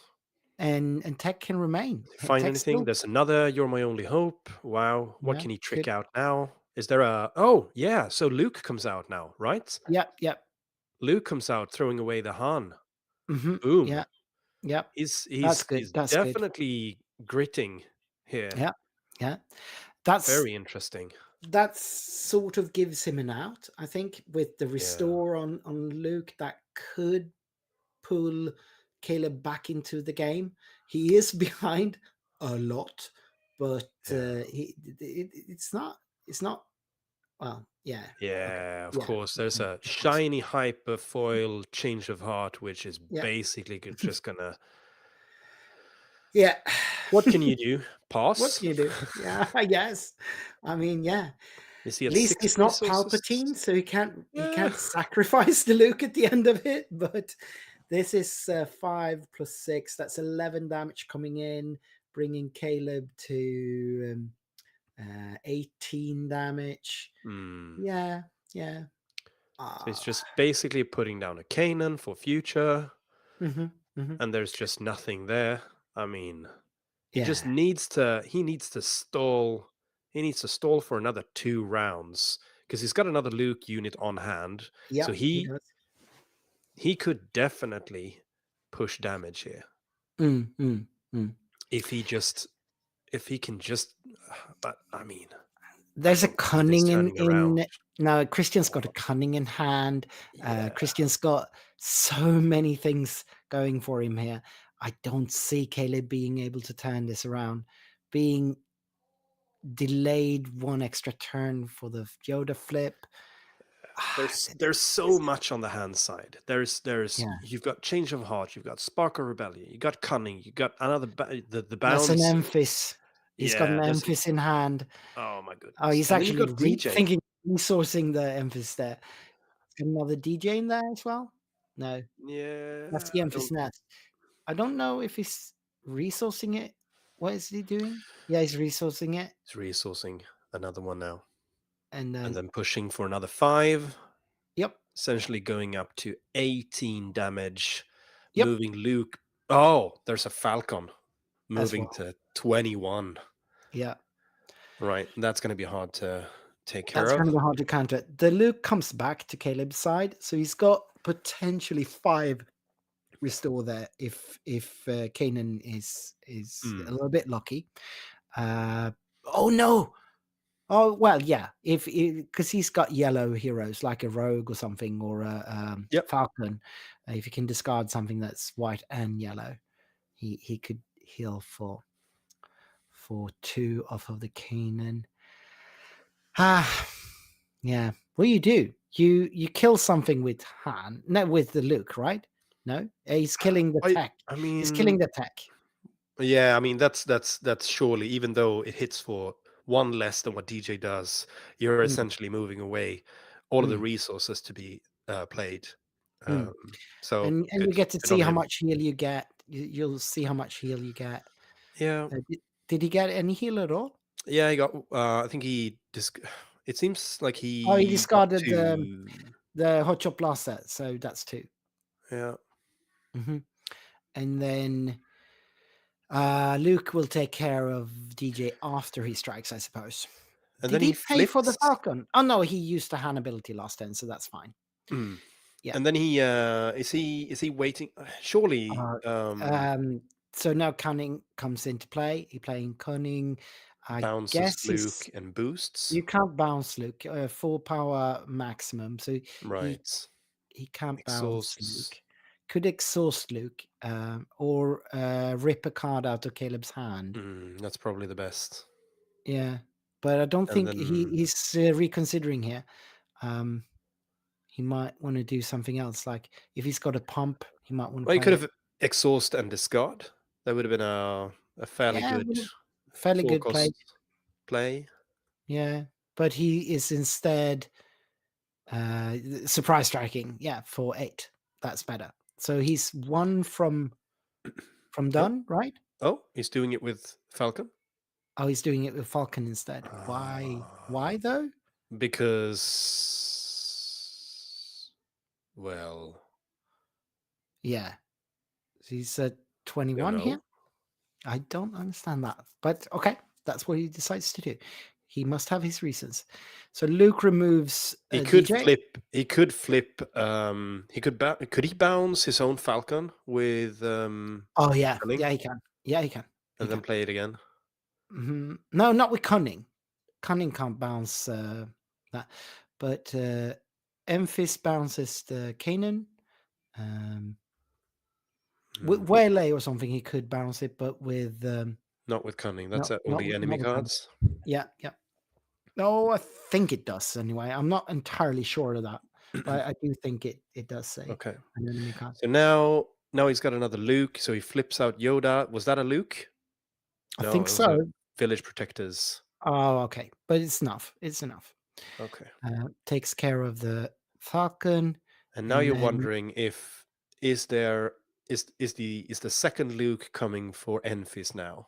Is he hitting Yoda to kill Enfys, and then maybe and then hard pushing for or what? he needs to restore here.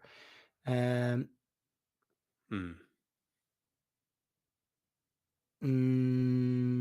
you need to take away the board as well, right? So you need to do that, restore, and then I'm wondering if he's going to play hard play Luke.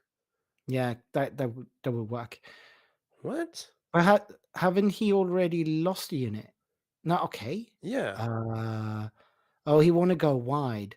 So okay. I guess That's interesting. Yeah. Yeah, makes sense to save that Luke. Not And being also- too trigger happy. Yeah, and also Kanan's got restore as well. Yeah. Hot shot blaster for 7 Yeah, and that's to his last hit. 28. Yep, removing the Luke. What goes back to hand? Yeah, he's bouncing it with emphasis. Bouncing it, of course. Yeah, with of course. invisibility and going to base for 8 for 7, I think. Yeah, and that takes him to 28. Luke strikes base then. Yoda.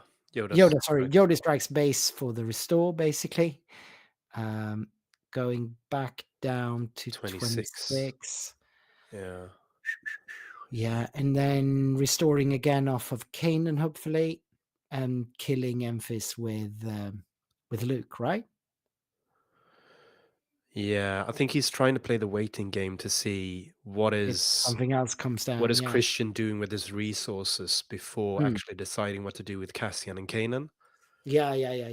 And he could probably just sacrifice Cassian into Emphis Nest there. So yeah, he's not. It's basically forcing him to say Is he Luke. at 8? Is he at 8 resources? Can he hard play the Shui there? He's got 4. Yeah, I think he's at 8. So he could play either, and they would basically do the same thing. Of course, Luke has the restore, which is pretty good. Yeah.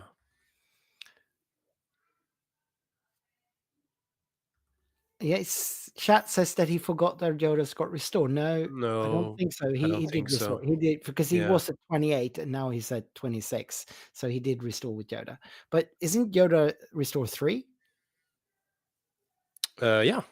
Yeah. But he was at 29. He was 29. Okay. He was at 29, I think. Yeah, so that's right. correct. So he removes that. Yeah, because Qi'ra name obviously must have named Luke then. Yeah. So Shui can remove Emphis there. It's probably quite important. Is that another Enfys in hand? Might be. Might actually be another Emphis in that hand. He's paying what 3, 4, 5, 6? No, it's a tech. It's a Comes it's a out for tech. 4. Comes out for 4. Ah, he smuggles it. Mm. Mm, Right. So and he Caleb decides to Bane, claim instead, and then what he yeah, can do because is that he he could can have killed. basically. He could have killed Qi'ra there with Cassian. I don't Mm. think he can afford to leave initiative to Christian at this point. He needs to go first here. Yeah, because I think he's a little bit afraid of. He needs to use Yoda to take out Qi'ra, because I'm assuming he's afraid of a surprise strike for Yeah, lethal. exactly. So That's what I'm he needs. assuming. Yeah. So he seems to be going with Kanan, which is risky, but could work. Hmm. Healing Restoring for 1, 1. Yeah. So going to 24, off of surprise. lethal. Yeah. It says surprise strike wouldn't give him lethal here, but he can play the cunning and tap bounce, but that's still not within lethal then. Yeah. Yeah. Huh. And Kanan is then dead, which brings up Luke to -6/-6. Yep. Right. And Caleb's got all his resources fresh there. So Right. 26. Yoda strikes for 4. I assume base. No, 4 in tech. 4 in tech. Yeah, needs to take care of tech. Now he's I guess. forcing Yeah. forcing Christian to use tech now. Right. Because otherwise it's just gone anyway. So he's counting up his resources there. I assume he's smuggling something big here. Maybe a loot. Sorry, a hand unit. Yep, hand unit. Taking out Yoda. Now I'm assuming you will see a Luke. Yeah, taking care of tech, of course. There. Even though And he's tapped out on resources nearly, seems to be a good idea. Yep.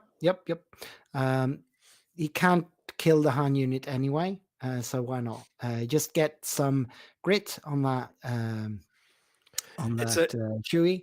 So Yeah, but he still a can little take bit ballsy in terms of because now, yeah, he can bring something out, and now Caleb cannot take care of the C-3PO. He could have if he would have waited, or if would have used Luke to remove the Han and then use Cassian to take out Tech instead. But Yeah. anyway, he knows what he's doing. I think so. But this is he's living on the edge. Someone in chat said this is Tony Montana in chat says this is how Yoda runs, living on the edge. Oh, and indeed living on the edge. So we have well over 200 viewers here now, which is tremendous. Love to see it. See it. So I guess there's a little bit of a glimpse of a sunrise on the Yoda side here from being, having 1,000 knives to the neck. That dire start of this. Oh my goodness. This game. Yeah. And obviously this being game 2, Caleb needs to take it, but Cunning will tap and bounce, I assume. Yeah.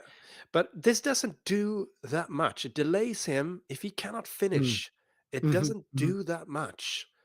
But he does have quite a bit of resources there, so he might be able to pump that R2 for a fair bit. No, he's putting 4 on the R2, so +4 on R2, tap +4, 3 resources for village protectors. And there's a village protectors. The timing of this is so good because at this time of the game, you see so many resources, which the Han leader is just, what does he do? He doesn't do anything. He's got 2 cards in hand, and the Han leader doesn't do anything. But he's got an Emphis there in hand, so Emphis would bounce the village protectors there, I think. He just because it's on when played and attack. Yes, I think so. I think it's both. So he would be able to bounce the village protectors with it. Okay, he's smuggling something here. Tech instead. Oh, is that the Okay. third tech we're seeing? Yeah, I believe so. So Definitely this is seen one at least before. So 3 damage from Cassian onto yeah, R2 there, making it so that R2 can a C3PO. C3PO, yeah, can't really attack unless we get rid of that village protectors. So the +4 is wasted. Oh, he does trade it into the shield anyway. Mm. Interesting. Very, very interesting. Huh. Yeah, what does Christian do here? I He's so did not. close, but yet so far away. Am I He does have misreading a what Empty's Nest's ability is? Is that only on might be attack? it might be only on attack then. Now he does have a falcon in hand, so he Yeah. can get 3 more. Oh, that's the third Luke. Yep. Third Luke taking care of attack. 3 Brutal. resources for Falcon. If he's got a pump here, he can get it. If he's got but I think that's not a pump in hand, so I don't think he can surprise strike there. No, but he's up Pretty sure that's to on he's up to 27 again. Yep. Now it needs presence in space, or otherwise being able to take care of that. What do you see? It's an open fire, taking care of the Falcon here. Oh my god! Yep. I can't believe we're witnessing a Caleb comeback still. in Can the you believe game. it? 20 minutes No. ago, you and me, Victor, saying this is such a one-sided game.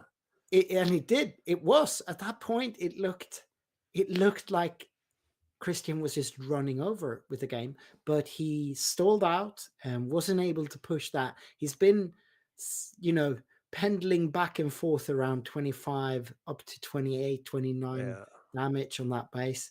And I mean, now he's quite a got few rounds. 13. He's got 13 attack power in ground. Yep. With 3 restore as well. 4, 5, 6 there. plus 6. That's 12, 13, 14. That's a Falcon comes out. Christian's hanging on. Yeah, and Still, if you're seeing a surprise strike, it's just, I mean. Well, I mean, yeah, and that presents lethal for next round, but does Caleb have answers for that? Do we have a third? Do we have a third Luke? Oh, he was bounced. Oh, he was bounced. He was bounced. So he can now play a Luke onto his own Luke, killing that Luke and kill the Falcon. And he wants to strike first. So he strikes first and then killing the Falcon. And then he can kill his own Luke with a new trigger. Luke, and then kill the Falcon, or -6 the Falcon, which essentially kills the Falcon. Yeah. I'm having a hard time looking at the dice on the Christian side, but I believe that he has had 13 damage on base. Yep, that looks right to me.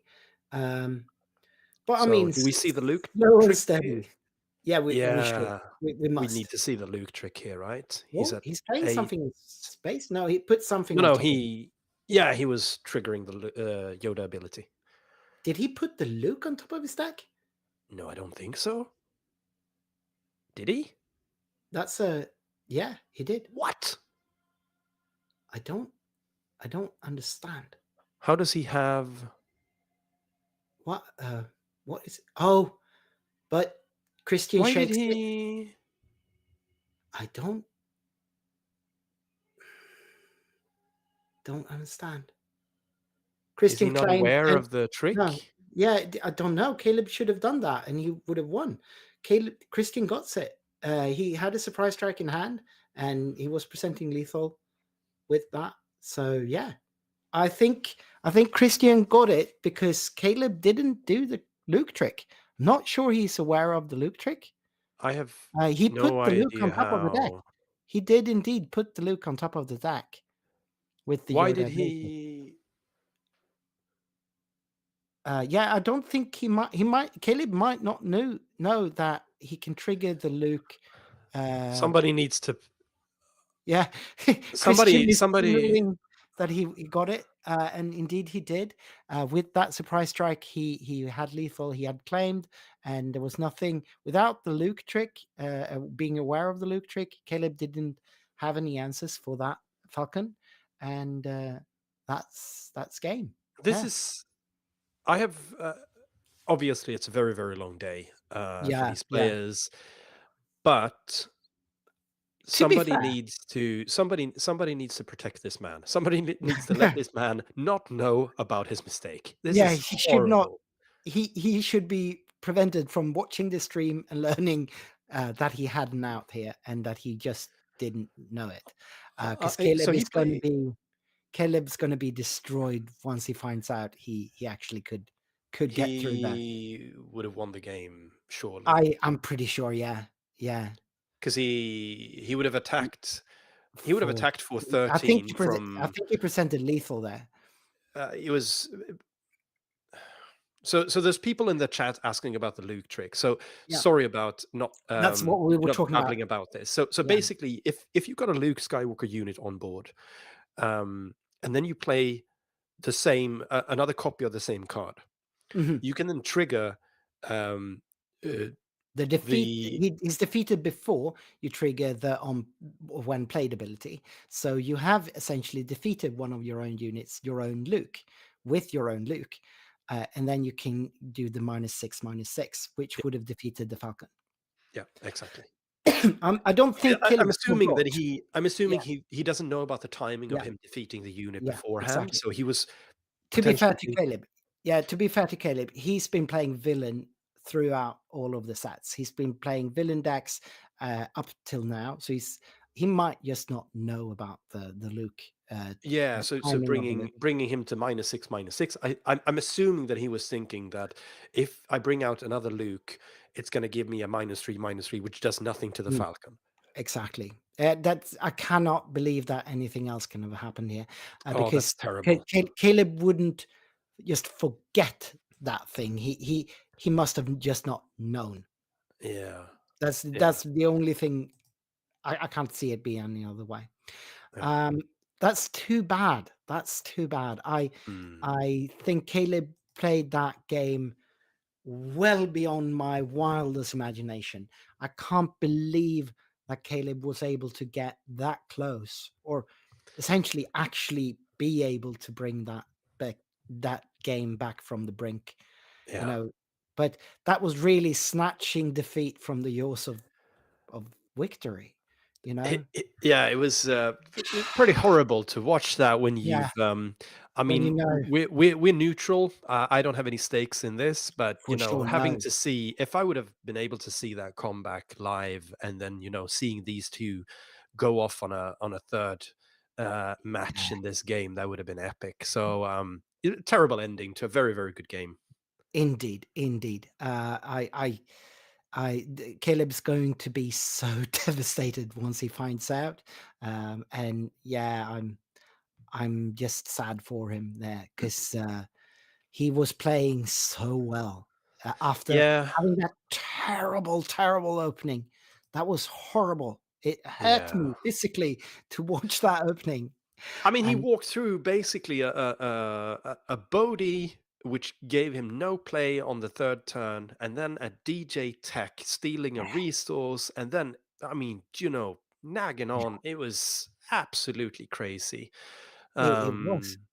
Looking at the chat, there's a few people here saying, so Mikael Olsson, apparently playing him locally, says that Mhm. he for sure knows, must have slipped his Oh, mind or fatigue. oh yeah. Um, Okay. Nicholas saying maybe rewind and check if he had enough resources. We did. did. We We knew did. he had 8 resources available. Yeah. So yeah, definitely. This seems to be a pure fatigue or Yeah. mind F. Yeah. Indeed. Oh. Indeed. Yeah. I'm horrified for the sake of Caleb here, because I do believe that that's going to hurt him. I don't know Christian at all. He was interacting a little bit in our Nordic Takedown chat yesterday, and he seems like a really nice guy and all. I know for a fact that Caleb is the best of guys. He's just such a great dude. Played him many times and talked to him so many times. He's just a great dude, and I'm sure Christian is as well. And we know the capabilities of this stack, the double yellow hand deck. It's so well situated in this meta, and it seems to me that Christian absolutely knows what he's doing here. He seems to be on top of what that deck can do and how it plays. So I think this is probably very well deserved win, but Caleb was playing it so well. Yeah, and it's not a joke when I say that people that know Caleb, please protect him. I mean, I know from I know from experience, losing in the semifinals in a huge tournament from fatigue and thinking you have a card in hand that you don't have a card in hand. I remember a Starlek that comes to mind where I was physically hurting for you, watching you live there, watching over your shoulder as you made one of those mistakes, and it's so sad. You feel so bad. It is. You just know if you do it in another sequence, if you can just do one take back of one of your own actions, which doesn't affect your opponent, if you can just do that, you're going to win the game. And then you just did things in the wrong order and it just breaks you. And that's what fatigue does to you. If you're playing a full day and you're mentally exhausted. So please, friends of Caleb, give him a hug. Give him Definitely a warm beverage. And say that he's your friend. A strong beverage might be preferable here. Protect him like he's your family, right? Yeah, we want him in this game. Yeah, we one of do the not good want to ones. lose him. He's one of the good ones. And it's going to be exciting to see how far Christian is going to be able to take this deck. And let's have a look. We're still waiting for results for some of the other quarterfinals here to come in, but we have 3 quarterfinals are done at this point. Let me bring that up on screen for you. So we have at this point there's been Jonas lost to Yona. So Yona is still going strong with the Anakin deck into the semifinals. And then Caleb was knocked out here by Christian. So it looks like we're going to get Yona against Christian for one of the semifinals, if I understand the brackets right. And then we have Niklas, a very good friend of Caleb's and Kevin's. They are like the gaming group that always travels together and play together. So Niklas had to face his mate Kevin for the quarterfinals here, and he knocked out Kevin apparently. So Sabine is out, and Niklas with his Bossk green. I think it's a 30. He didn't play ACL, so he's at 30. He seems to be through to semifinal. It might have been a tight game because they went 2-1. And then we're waiting for the last quarterfinal results here. People that are live might see it because Melee aren't always quickly updated for these. As you can see, we have no update for the Caleb Christian game yet here. So we might actually just be lagging with the updates here. And Sebastian and Sebcraft, we haven't seen those decks in action today, right? No, I have no clue what that is. We have, well, I do. It's a CAD Talking Town against the Bossk Blue. Right. And they were 1-1 a little bit ago, but I'm not sure if that is like the final, like if they actually went to time or something here. I'll ask. Yeah.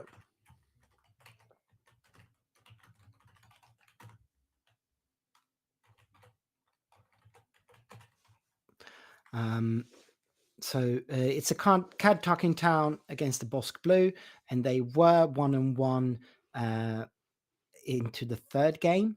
And I don't know how much time they have for that and if they are able to finish this. But that's a horrible matchup for CAD Talking Town, in my opinion. I think Bossk Blue should be a heavy favorite in that game, but yeah, I don't know. Obviously a really competent player with the CAD Talking Town. He might know very well how to navigate that matchup. So It's always interesting to see what we can get here. But yeah, still no update there. We might just leave you with that for a little bit, but don't.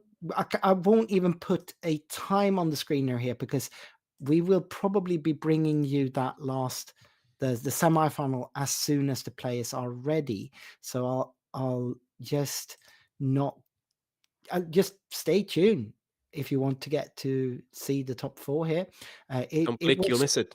Yeah, exactly. It was scheduled to start at 18:20-ish, but I do not believe we're going to wait another 25 minutes or so if the players are actually ready. So yes, stay tuned, and we will be back as soon as we have something to show you on the screen. So we will be back shortly.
Welcome back if you took a break like we did.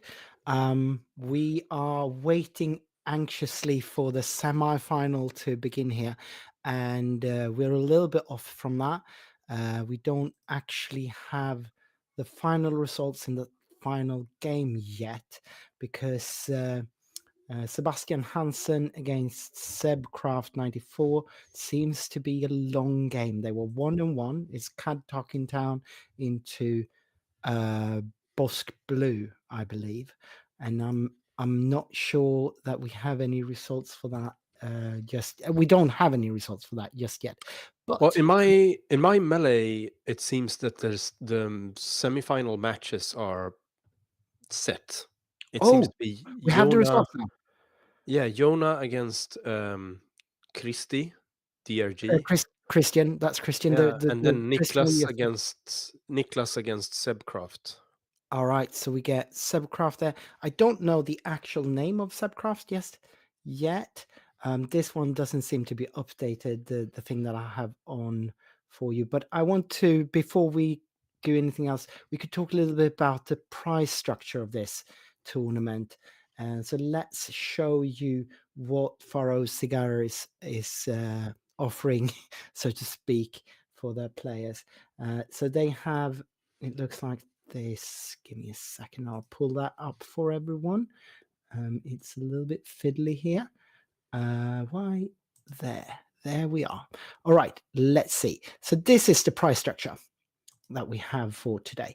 So there's store credit for most of what we're looking at here, but we have 25% of the designated prize pool in store credit for the first place, and that the designated prize pool is 10,000 Danish crowns. So that means that first place will get 2,500 Danish crowns worth of store credit, and then one display of set 1 and 2 displays of set 2, if I'm not correct, not reading this wrong, right? So 2,500 Danish kroner in store credits and 3 displays, as well as a Cad Bane showcase. Yeah. So for that's first a pretty prize. decent first place prize pool, right? And then what else do we have? For second place, we get what? So there's another 25% of the designated prize pool. So there's basically the same prize for the first and second place, I believe, except that the first place also gets a Cad Bane showcase. No, sorry. There's 1 display of set 2 and 2 displays of set 3 for second place. Yeah. So there's a little bit of a differentiating there. And then for third and fourth, you've got 10. So you got 1,000 Danish kroner in store credit, and then 2 displays of set 3. 5 to 8 gets 750 Danish kroner in store credit, and then 1 display of set 3, and then moving down. You got 12 boosters of set 3 for 9 and 10th, and 11 to 16th gets a random pre-release box from set 2 or set 3. So pretty generous, I would say. Very nice. Top heavy, of course, but as it should be in a premier event. And yeah. It's pretty good. I was afraid because they didn't announce much about the prize pool early on, so I was afraid that the prize pool would be much smaller this time around than last time, and it seems the opposite, that they rather pushed the prize pool even further than last time, even though they have a slightly smaller attendance than the first PQ. This prize pool is actually pretty decent, right? Yeah, definitely. Let's see if we can bring you over to the table soon here. We're just waiting for confirmation on exactly what game we are actually streaming here. We have it. I would think that we're going to stream. It looks like we're streaming Bossk against Cad here. Yeah. So there would be I'm- Niklas on the right side, I do believe, playing Bossk green. Yes. and I'm still waiting for confirmation on who's playing that CAD deck. I'm not entirely sure of. I could put up the nickname, obviously, but I'd rather put the actual name of the player here. Let's see. Sebastian. Okay. So we got Sebastian playing CAD Talking Town against Niklas that we saw earlier on the stream with a Bossk green deck, Bossk 30 point health. So let's move over to the table and see what we've got here. They're shuffling up.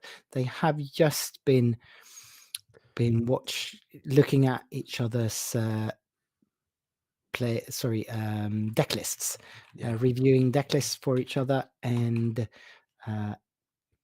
we are seeing them shuffling their decks frenetically. So that's for clarification. That's for the top cut. You're I think you got around 3 minutes to have a review of your opponent's deck list before the first match starts in the round. Yeah, and I think that's a good compromise. Before we saw these top cut, the actual competitive tier games, there were lots of talk about and people experimenting in tournaments whether or not you should have open deck lists throughout the tournament or hidden deck lists throughout the tournaments, and this is obviously the compromise way. You only have open deck lists for the top cut. Right, so off we go. Off we go.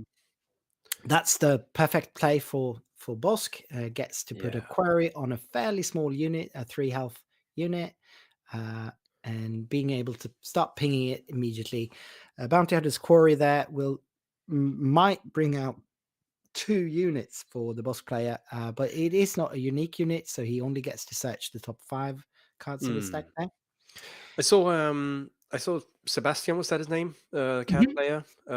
He was resourcing a CAD Bane unit. Could be interesting. He was thinking about resourcing a surprise strike, but went for CAD instead.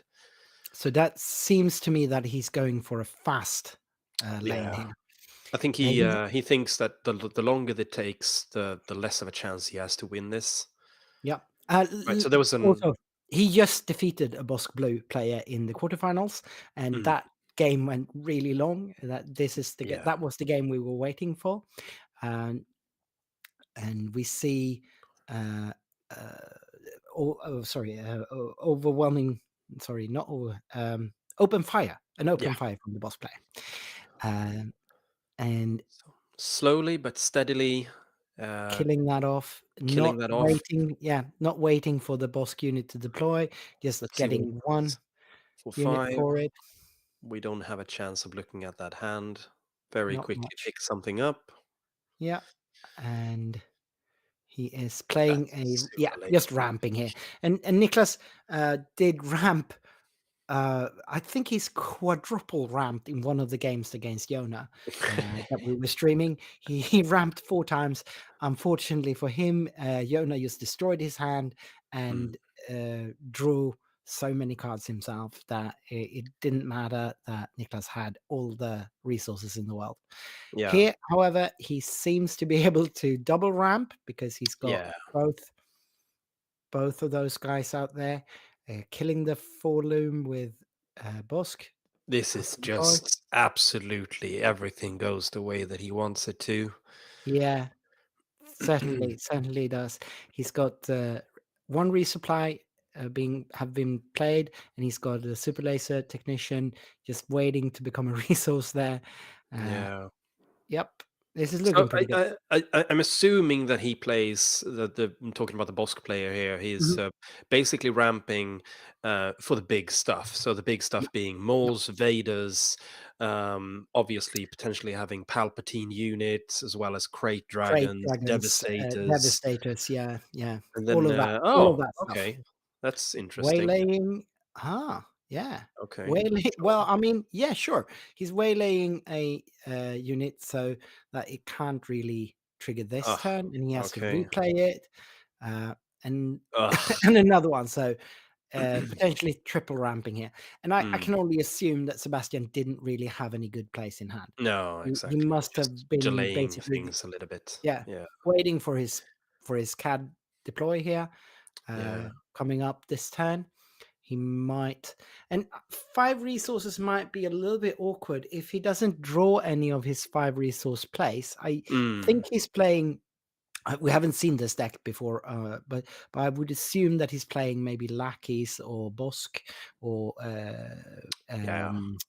not Forloom, his friend Suckers. So Suckers, of he course. does have 5 cost units in this deck for sure. We just don't know which one yet. But yeah, is he allowed not? Oh, he killed the Bossk What is leader. I He I with a ping. I don't think I followed how, but you cannot use Talking Town on leader. No, he used the raider. The raider. Yeah, but he was on 4. He had oh no, Bossk Yeah, has 6. Sorry. he's got 6 health, so I that's just correct. assumed he had 7, but of course he's got 6. No. So that was absolutely correct, and he's still got the Talking Town ready to go. And Yeah. Here comes Maul riding Maul, over Bane. Oh my goodness. Yep. Just taking 2 back. The what would have been even nastier was if the super lasers would have been underworld, so he could have killed one of those as well. But that's not how unfair this game is. It's just slightly unfair. Yep. Yep. So Right. I think he's basically looking at claiming, or if he's basically going to use Cad Bane to take out Maul and then Talking Town away, that Maul, just to stop the bleeding, I would say. That could be something, but if he has anything else that can deal some damage, that would be preferable. He chose to claim instead. Yeah, he might have a 7 cost unit himself that he could play now, and then just ping Maul. That Yeah. that's. However, more if he would have done that, the Super Laser Technicians would have been not Oh, but having a he's target got a either. CAD, yeah. So Of he's course, of capturing the course. super laser technicians. Everything makes sense Yeah, now. yeah, and then he's pinging Maul, and yeah, that makes more sense. Yeah, everything. No, makes not sense pinging, now. just capturing him. Just capturing everything because Yep. just because he can. That's a beautiful card in hyperspace, isn't it? It is. Cad Bane in hyperspace. Oh So my goodness! Here it comes that's back another with another Maul. Maul, and now Getting the first Maul back as well as the 2 super lasers. Yep, the band having the just answer. went. The band just went behind the bushes, and now they're back again. Indeed. That was they're back for an encore. Now, is he just pushing 4? No, he's pushing 4 He's into trying Maul to so that he yeah, can talk in do town. That's something. the play that I was Yeah. asking for last turn. Yeah, and indeed here, Hindsight, that would have been better to do last game, last turn. yeah, Okay. but I mean, he couldn't know that there was a second Maul in hand No, of there. course not. Of course So not. it made the play made sense to me. Of course, of course.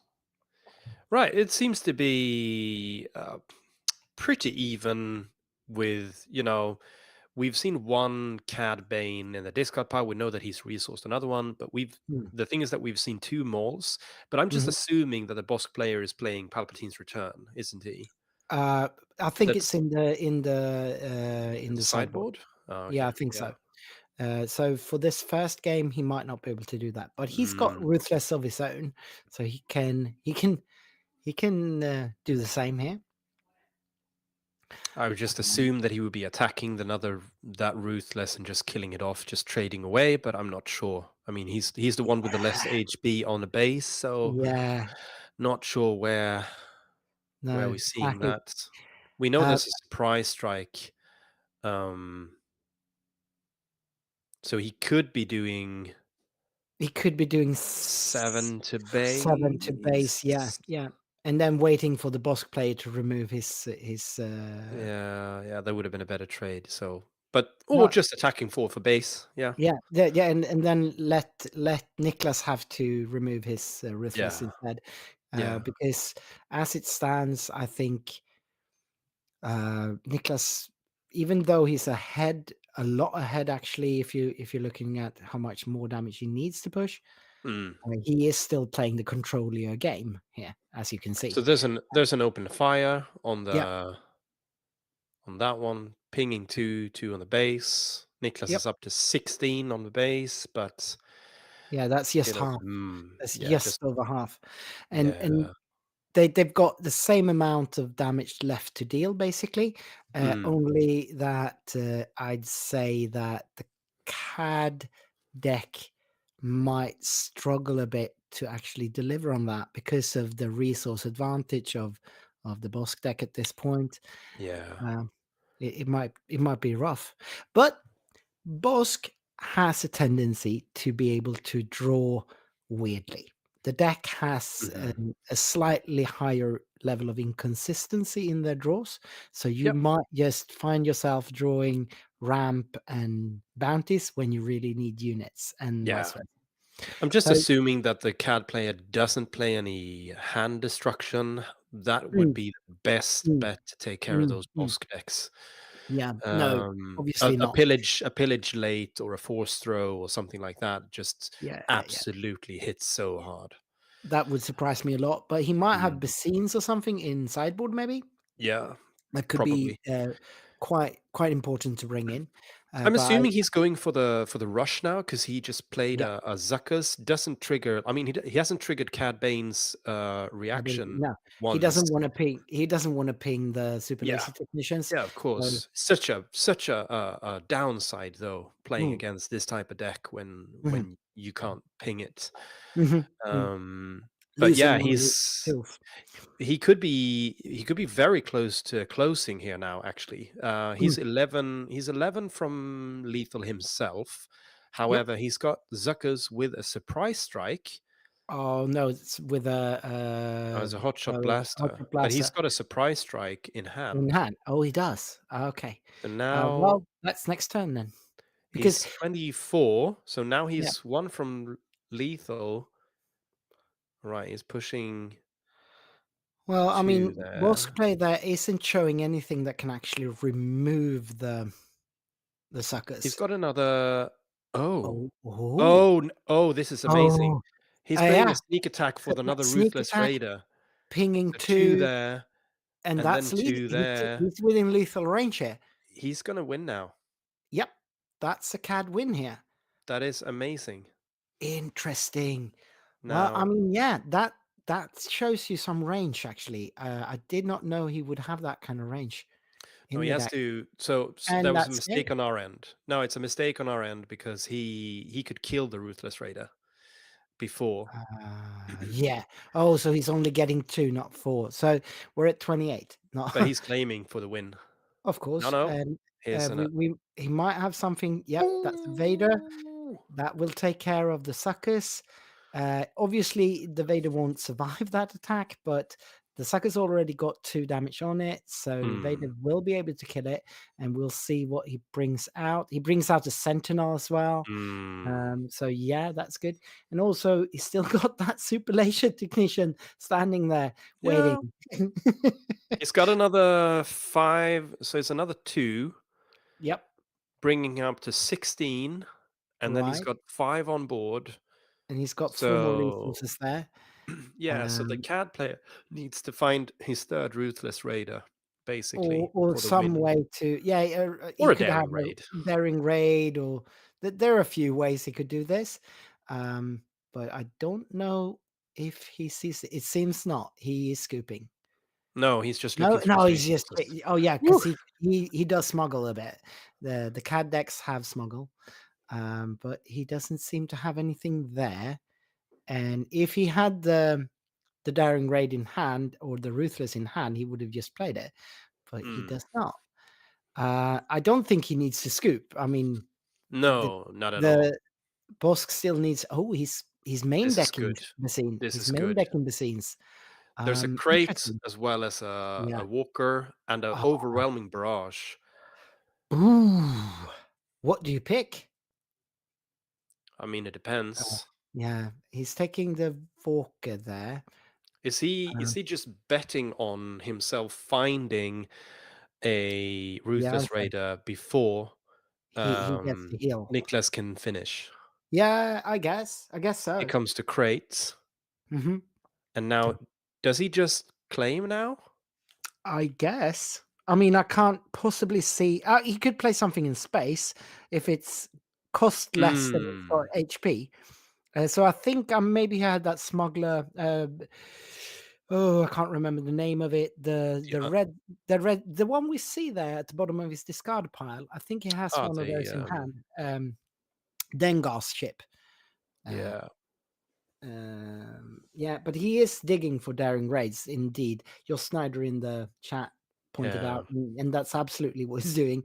But yeah. I think he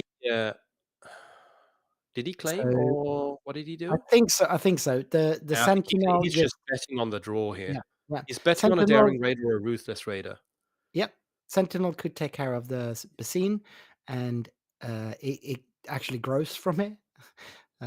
Does What? it though? When it attacks No good himself? to me No. dead and a boba unit. That's a scoop. Yeah, that's a scoop. Ah, he was Didn't got one. it. He was one action, just Yeah. having one of. But yeah, okay.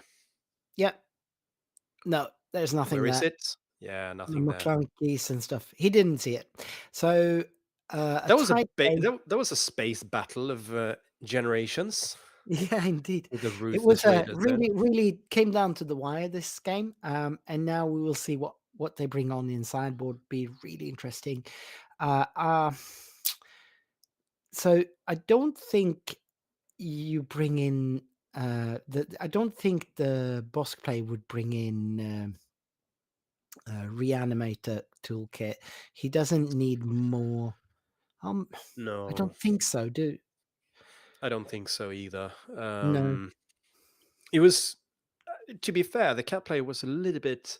It always feels tricky playing Cad Bane unit because you want to play it as late as possible to be able to just capture a store and then do one push for the win.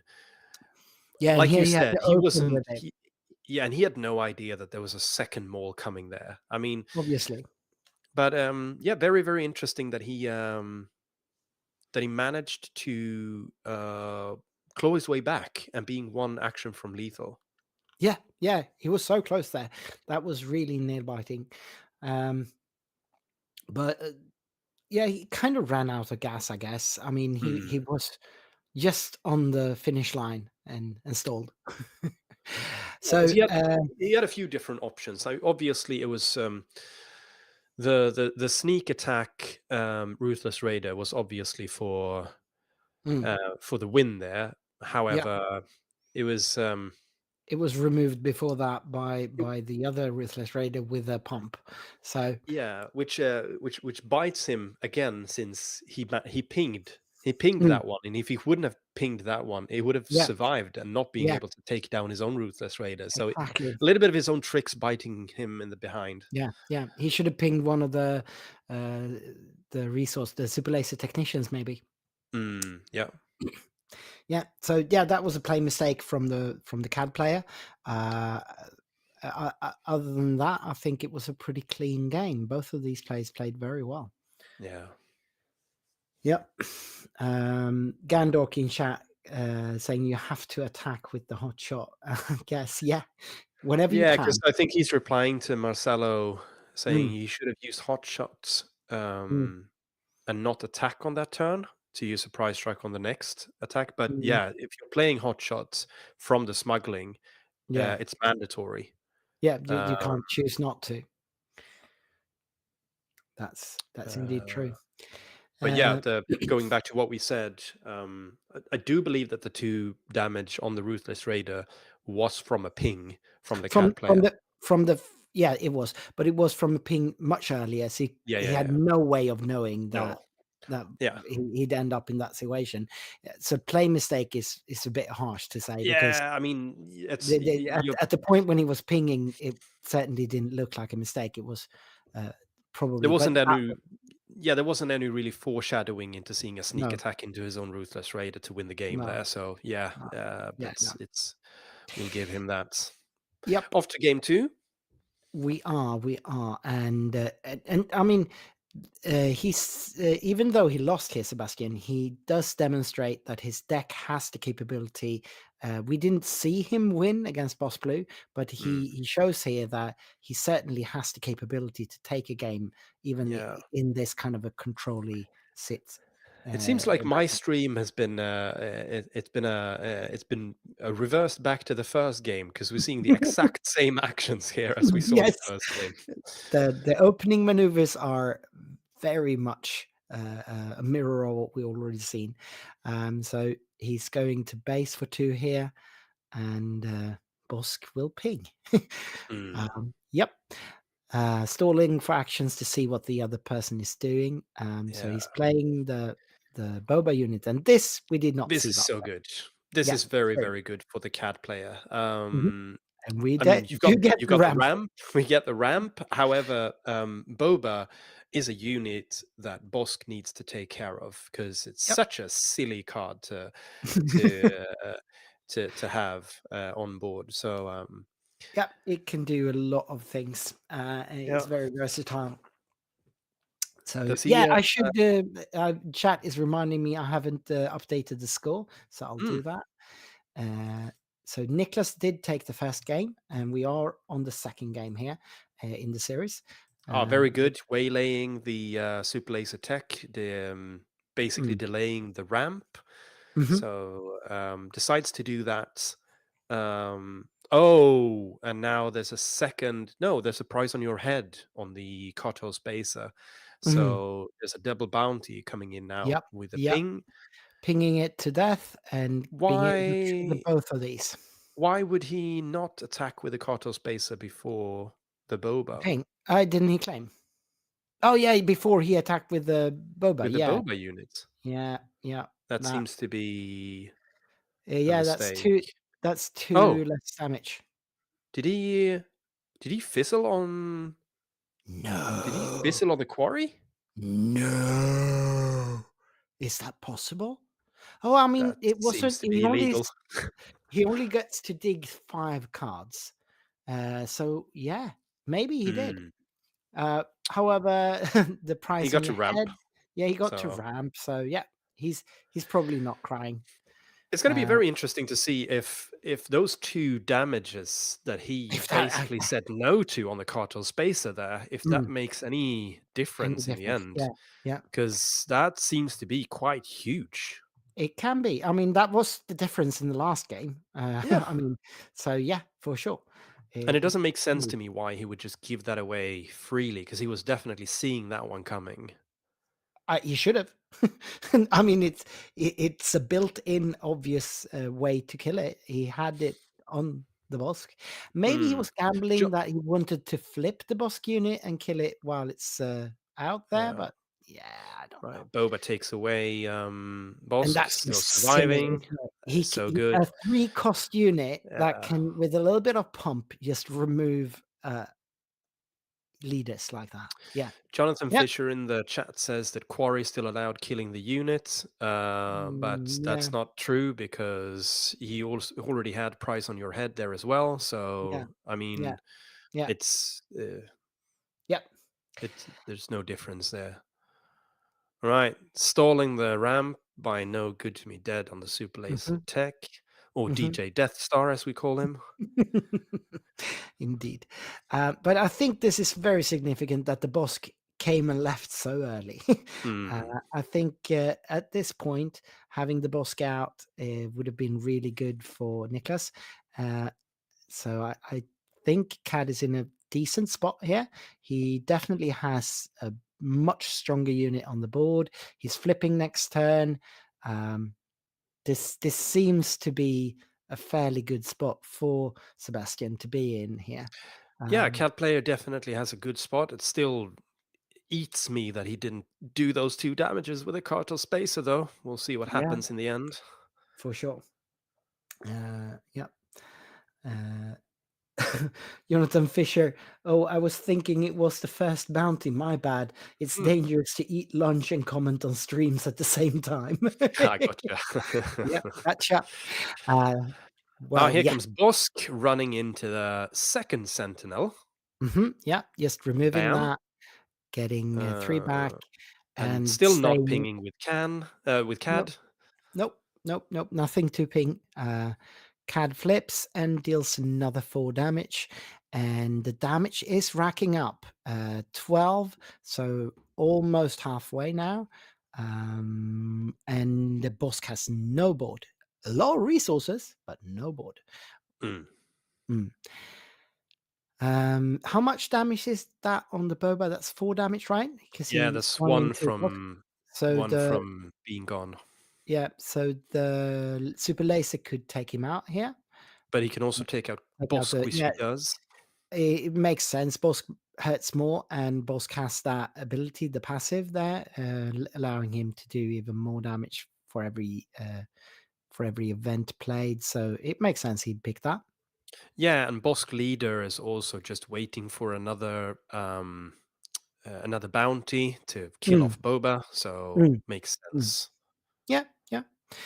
Jonathan Fisher, I'm curious about the choice not to ping. He can run his super laser technician into a unit anyway. Yeah, at that point you might want to. At that point, it makes sense to do the attack and then ping. Yes, agreed. Yep. Now, a walker here can be pretty big for Niklas. Being able to draw or heal is so versatile, and that 9 HP booty makes it so that he has a very good staying power here. But Sebastian is just he just keeps hammering that base. A very interesting choice to put the hotshot blaster on the CAD leader and then shooting for 6 into base and just not taking care of he doesn't care about the walker here at this point, just pushing for damage for base. Yeah. Forloom is on the table, so if he has a what's his name? Forloom's friend, the 5 cost. Suckers in hand, he can go 7 damage into that and ping for 2 and remove it, but then CAD is removed before that can happen. Yeah. So huge. Got 2 huge units on board. Yeah. Because even if he would have attacked with the CAD into the walker, he would have taken 6 back, which is 2 from going away anyway, and he's not removing the walker anyway. The walker If he's not, and if he's not removing the walker at this time, he's so basically ambushing the suckers would have been better. He's basically 3 actions from being dead, right? Because you got a walker going up to 10 damage on base, and then you got Devastator Walker again for the win. So yep. And essentially the Devastator shuts down. As long as he's out, there is no space game for Sebastian. So but he does the right thing in removing the Boba unit instead here with the walker. Yeah. He's at 19 damage on base, so he can't take any chances. I think it's really dangerous leaving the Forloom out there just because of the threat of the suckers there. Because the suckers can still, now when he is hurt, the suckers can take the walker out, and the walker, the heal and draw from the walker can be so important here. Now we are going up to high numbers on the base, the green base here. So those 2 damage early on there, we will soon know whether or not they will have mattered, because there is a difference between 21 and 19. So there's a claim instead. Yep. And not sure really what he's hoping for here on the CAD side. Does he have a change of heart potentially? If he does, he wins. If he does, he potentially wins. Yeah. So going to 23. So there is no suckers, I can only assume. Removing the Forloom, healing playing 3. the long game. Yeah. And what does he do now? So what is the play here? Because there's 10 damage coming in space. There's another Forloom taking out the walker, just delaying things a little bit. Yeah, buying himself a little bit more of breathing room, but Still not They've never pinging. I took think it's a little bit of a tilt here, isn't it? Like, it. isn't That he? he had to ping there. I can't understand why he wouldn't ping there. So Bossk, Yeah, I don't see uh, this. I don't see this Bossk. Yeah, happening. he's not even using. So he's pinging now, but he's not using Bossk's ambush there. He's just Hmm. playing him and pinging, and that's 10 damage to base, 14. So one more swing and something.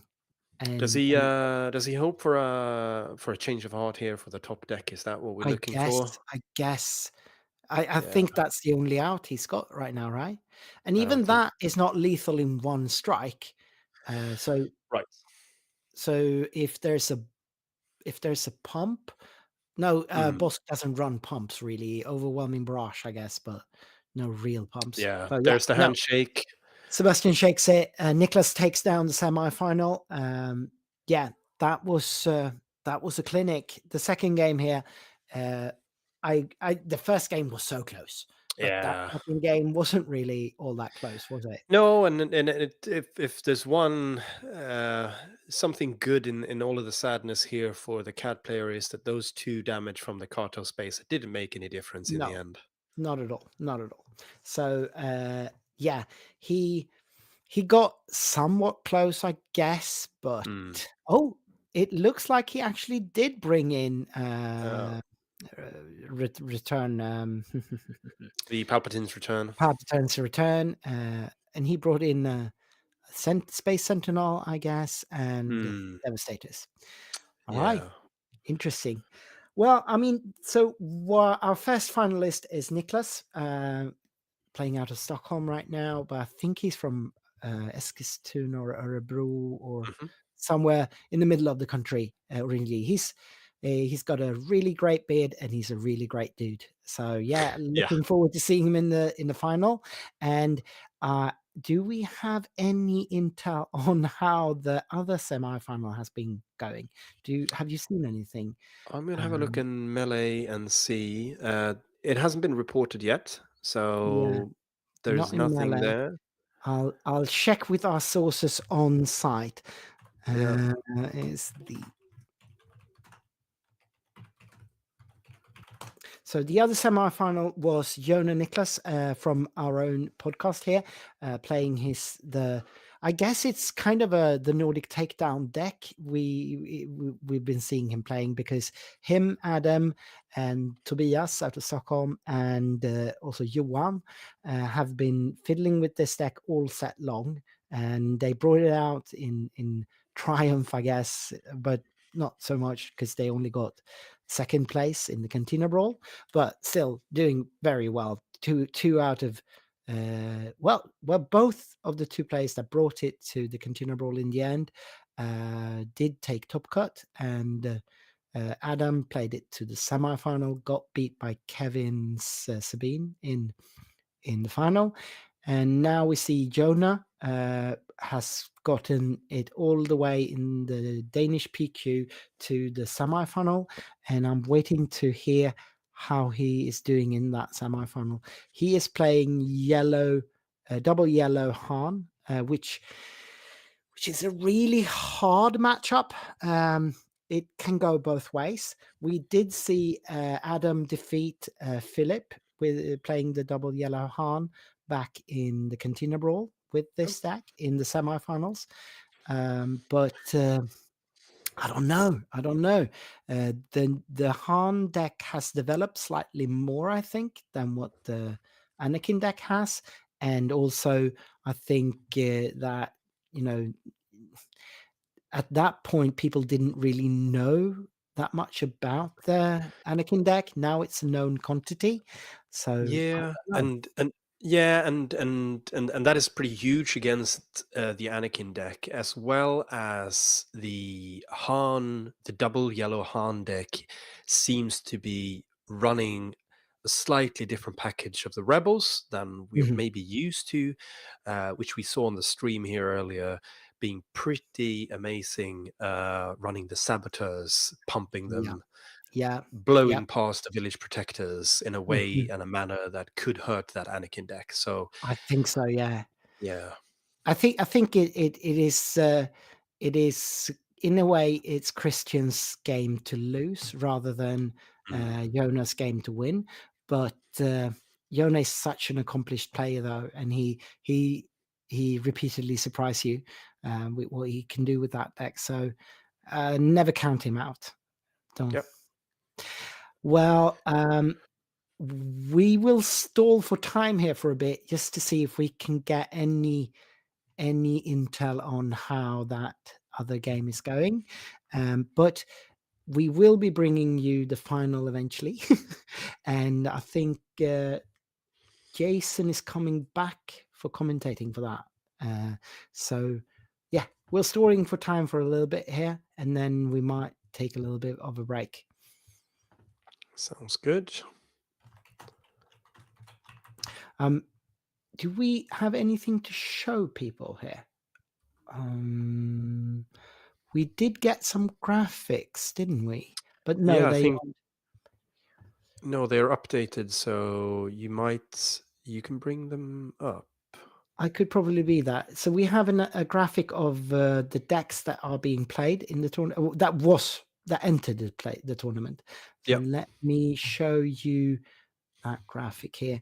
It's a heat map, so you could see in a good way what was played tonight. Let me just do this. Here we go. I'll bring that on screen for everyone to see. Here you go. We can see here how many of each leader combination that we've got. I'm not sure. Can you see that as well, Jakob? Yeah, let me have a look. So on the top, you can see all the leaders to your left there. So you've got Anakin, Yep. Asajj, Bossk, Cad, Cassian. And then you have on the bottom side, you see the bases, ECL, Tarkin Town, blue, green. So the colors there would be the 30-point bases. Yeah. And then you have the color code, like the color grading you can see on the right there, would just tell you how much it is of any one particular deck there. So we can see Cad Bane bringing in the most decks, but in different combinations. You've got 8 Cad Bane decks there. And then you've got 7 Bossk decks, with the Bossk Blue being represented by 4 decks, and the Bossk ECL 2, and Nicholas going into the finals with his Bossk Green 30-point health. So Nicholas was the only one bringing the 30-point health, and that seems to have been good for him. Yep. Apparently. Yeah, in all honesty, I don't see that many targets in his deck for the ECL to be efficiently being triggered. No. So can definitely see, the aim of his game is rather ramping, stalling until he's got his big dudes out 2 rounds before everybody else. Exactly, and that's what we saw in both of the games. Well, both of the matches we streamed with Nicholas. That's what his game plan has been. He wasn't able to execute against Yoda Nicholas, but he did indeed execute here against Cad Bane and Sebastian. So it looked like throughout the evening this game plan has worked for him. Now, still no results from the other semifinals. And your insights don't have anything to report? Well, they might be too captivated by the actual game going on, so they're not seeing my humble requests for information here. But if anyone in chat somehow have any information, please do let us know. We are certainly looking to bring that information to everyone, if we could. So we have Niklas in final, but we don't know about the other finals. Yeah, not yet. Nothing yet. Well, we might just take a little bit of a break here then and wait for information. So I'll send you to the waiting screen in just a little bit, and then we will be back reporting as soon as we have any kind of information. I will not try to put a time of up here, because we do not know when the game. They have 75-minute rounds here, so you know, they will take that the time they need, but as soon as the game is done and the players are ready to play the final, they will start the final. So just keep tuned, and we'll be back in a little bit, and let you know what we know. All right, see you in a bit. See ya.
Men då studsar jag ut Viktor.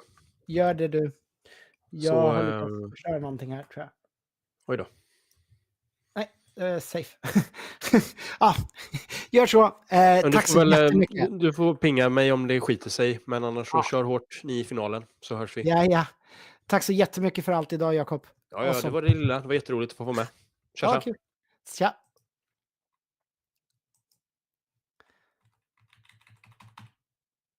There we go. Och så ska vi göra så här.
All right, welcome back, everyone. Yeah, welcome back. We have news for you, and obviously, being the Nordic Takedown podcast, we are celebrating here because we do have. Not only do we have an all Swedish final of the Danish PQ, but No, we don't. have. He's No, we Norwegian. don't. Oh, he is Norwegian. He is Nice Norwegian. try. Nice try. Yeah. That's the only thing wrong. That's the only thing wrong That's with the this. only Is the thing fact that wrong he's with like, him. I want to get behind Otherwise- Jonah, but you know, he's Otherwise, he's Norwegian. handsome. He's a good player. He's a nice guy, but he is Norwegian. He is Norwegian.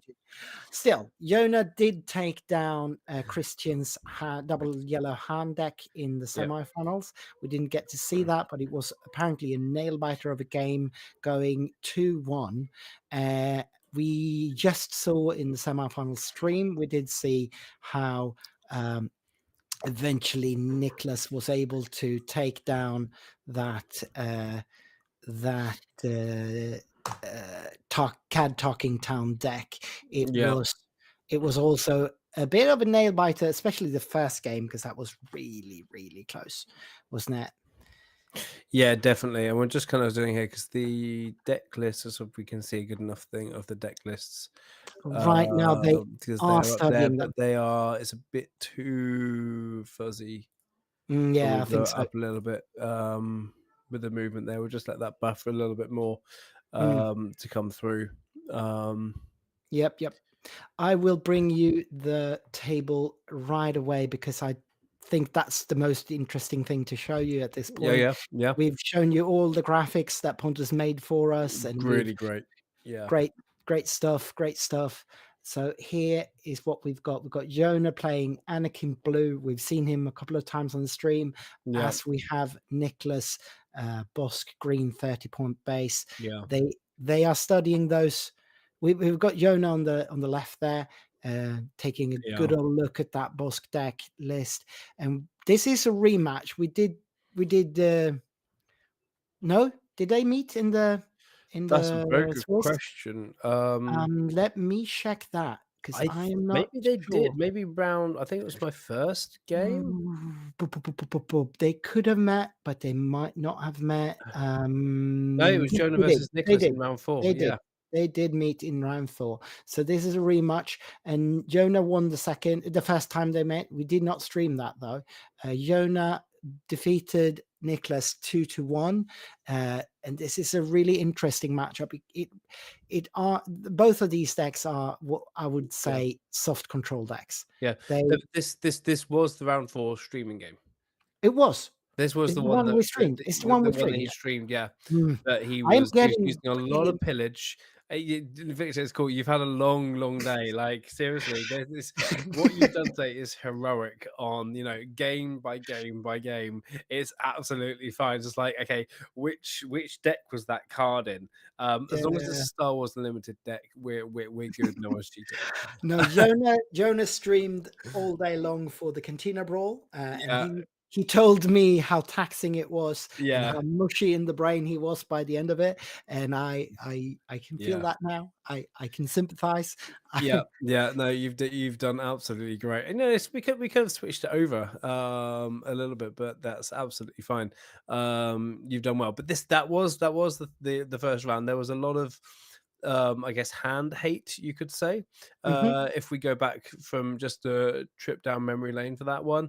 And there was also a Bossk ramped very quickly game 2, if those of you who watched and want to remember that. And it was like, was it like 9 or 10 resources, and he was still bringing out the super laser technicians and just ramping, and Jonah was just like, no, I've had enough. But he was able to then control enough with that soft control for the last game. It's all coming back to me. yeah. That's why I'm here, mate. Thank you so much for having my back as always. Exactly. Yeah. I have been packing up Christmas ornaments this afternoon, ice skating this morning and stuff like that. So I'm still a little bit fresh. They have just bumped fists, and they are shuffling up and pretty much ready. ready to go. I Ready to go. assume. Did they mulligan? I think Jonah went for the mulligan by the looks of things. Yep. And Nicholas did not. No, So he that kept. is the length of our expert analysis At this point. commentary now is we took a mulligan, one took a mulligan, one didn't. So This is exciting, and we've already improved on the previous stream we did, because on the previous stream we did the stream had frozen from the table. Oh yeah, They and we completely will missed the actually first game. we will bring you all of the games of the final this time. Yeah, exactly. Okay, we as long as nothing goes wrong, we will bring you all of the games for this final. Yeah. But let me just Which bring is this a up. new thing for us. That's not how we usually do things around here, but No, we're exactly. trying to We improve. did. We raised the game. We're going virtual machine. We're doing everything that we possibly can to bring you the best quality that we can. Obviously, everything's internet Yep. dependent Jonah doing this just- at distance. But Jonah just opened with play here. He played the regional governor, and He we have did. no way of knowing what he called there. Jonah, Yeah. being a gentleman, usually tries to show us what he's Yeah. doing, but he has no way of actually doing this this time. Yeah. So he really I was can't. hoping for some Oh, kind he's of trying like, something. He's trying something. He's Yeah. signaling what he is. If anyone in the chat could Yeah. understand what that was, please. Resupply, I think it was maybe? or either that or super laser technician. I that would be Yeah. my guess. Okay. Fair Yeah. enough. But Fair chat, enough. please chip in and let It's us know what you thought. It's like that was. it's like a mini game within there. Yeah. Yeah, I think Um, that was SLG being spelled out there, right? yes. No. Bounty Bounty Hunter's Hunter's Quarry. Quarry. Oh yeah, it was BHQ. Okay. Right. So I believe Stephen helped us out there and helped us Yeah. know what that was. So Excellent. we've got Okay. Yoda coming down there, and That must be quite a big play, because we still haven't even. I guess Nicholas has resupplied, but maybe yeah, he that resupplied. stopped him playing the quarry. Actually, maybe he hit that Could quarry be. and stopped him playing it as well. So Jonah is leading on the board, which is quite a big play. I do think having the resupply in hand, that is what probably what Nicholas would have played anyway. But he still can't play the quarry for as long as the regional governor is there. So he needs to deal with the governor before he can actually play it. And I think eventually he would like to play that card. It's like one of the cards he's built the game, the deck around. Yeah. So here we go. Bossk is out, because that's kind of probably all he can do to get some kind of aggravation out. Yeah. Yoda is going into him to get the card draw. What did he draw into attack? Yeah. Also, Chris Tot in the chat says that the initiative token is goated. I'm not exactly sure how it is goated, but it is nice. So Bossk removes the regional governor there. He is hanging on by a thread. He's taking a beating, but he's still there. Yeah. So what do you mean by goated? Like it's in greatest of all time? Not sure. I guess. Or is it just really? Is it just not that bad at all? I don't really know for sure. Okay. Place it's good. It's pretty cool. Anyway, RTD2. Checking the top deck, and there is the quarry. It's just in hand. And does he have the C3PO there? I can't see it. It's a tech. And yeah, I can't see it. No, he's playing the tech. And good play. It's got to be dealt with. And so this is the second. This is the token they are playing for, just to try and help people. That initiative token is the only way to get that is by winning this PQ. This kind of this deck. So the first series of PQs in November had the blue ones with one white triangle, and this is for the second PQ. So that is the actual prize. Yeah, well, part of the actual prize kit. They are getting slightly more than that, but I think it's a for little top bit 4. more. Yeah. I think top 4 gets that token. Okay. Yeah, chat helps me out here. Adam Reynolds points out that top 4 token, and Nikolai agrees. Yeah. So Bossk is still around, and we've got a sentinel helping out, and we've got a super laser technician waiting to become a resource there. Yeah. Tech is just opening up all kinds of place for Yoda, I guess. Yeah. He's feeling pretty lonely at this point, I would He's assume. just drawn into a perilous position, which could be a very good tool right now to slow Could him remove down. Bossk. Yeah, perfect with Bossk. But it could also help with the sentinel, I guess. There are options here, but Yoda is in that tricky 5 resource turn. This is kind of the slump in this stack where he doesn't have any power plays, and he needs to find a way to do something. So Tech removes the sentinel immediately with Anakin ability, and then I guess the perilous position might remove Bossk in a whiff. Yeah. I would assume that's at He least also has his mind. Poe. Yeah, he's going. Yeah, For no, Poe, he's going for the actually. Poe play anyway. Okay, interesting. I guess he's not going to sacrifice Bossk just to make 4 damage on the Poe. That wouldn't make sense. So it's fairly safe, I would assume. But no, it is not, because there's an overwhelming barrage, and Yoda just claims. Yeah. And we get another 6 damage on base there. Yoda's fiddling with the dice there. Yep. Bringing him to a total of 8. Now, Yoda claimed, so he might be able to remove Bossk this time with either the Perilous, or he seems to have drawn into an open fire there. He's got Sentinel, the village people there. He seems to resource. Was that the Perilous position, right? I think so. I Yeah. missed that moment as he did that, but Yeah. no. Open fire cost also the same has and removes even more. Yeah. So I think if you want to keep one of those two, open fire is slightly more versatile. He still had the perilous position in his hand. Yep.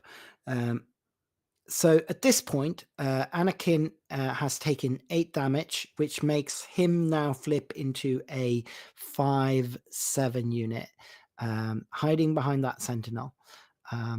But we can see a crate dragon there in Yoda's hand as well, and something blue between the cards. That's there. the perilous position. Oh, that it is. Yeah, no, he didn't resource it. So that I'm sure that is a perilous position. Okay, all right. My mistake. So he flips Anakin here, and having 3 resources open, obviously Kevin can't know that he doesn't have a force throw. He's representing a force throw there. Will he remove Palp here, do you think? He just goes to base for 5. Okay, that's interesting. Yeah, he's still hiding behind the sentinel, and Bossk can't remove it without dying. So that is true. That is true. Yeah. I wouldn't know. Nicholas is tapped out for resources at this point, so he could just claim here. I think that's probably the safest. I mean, that's his. Yeah, that's the safest. So Yoda, I think. No, he passed. Okay, and no, he must have claimed. He must have claimed that. Yeah. Surely Nicholas claimed there. It's hard to see. And yeah, no, he did. They just didn't switch the token. Yeah, but he hasn't removed the unit either. Yeah, there we go. So he has. Okay.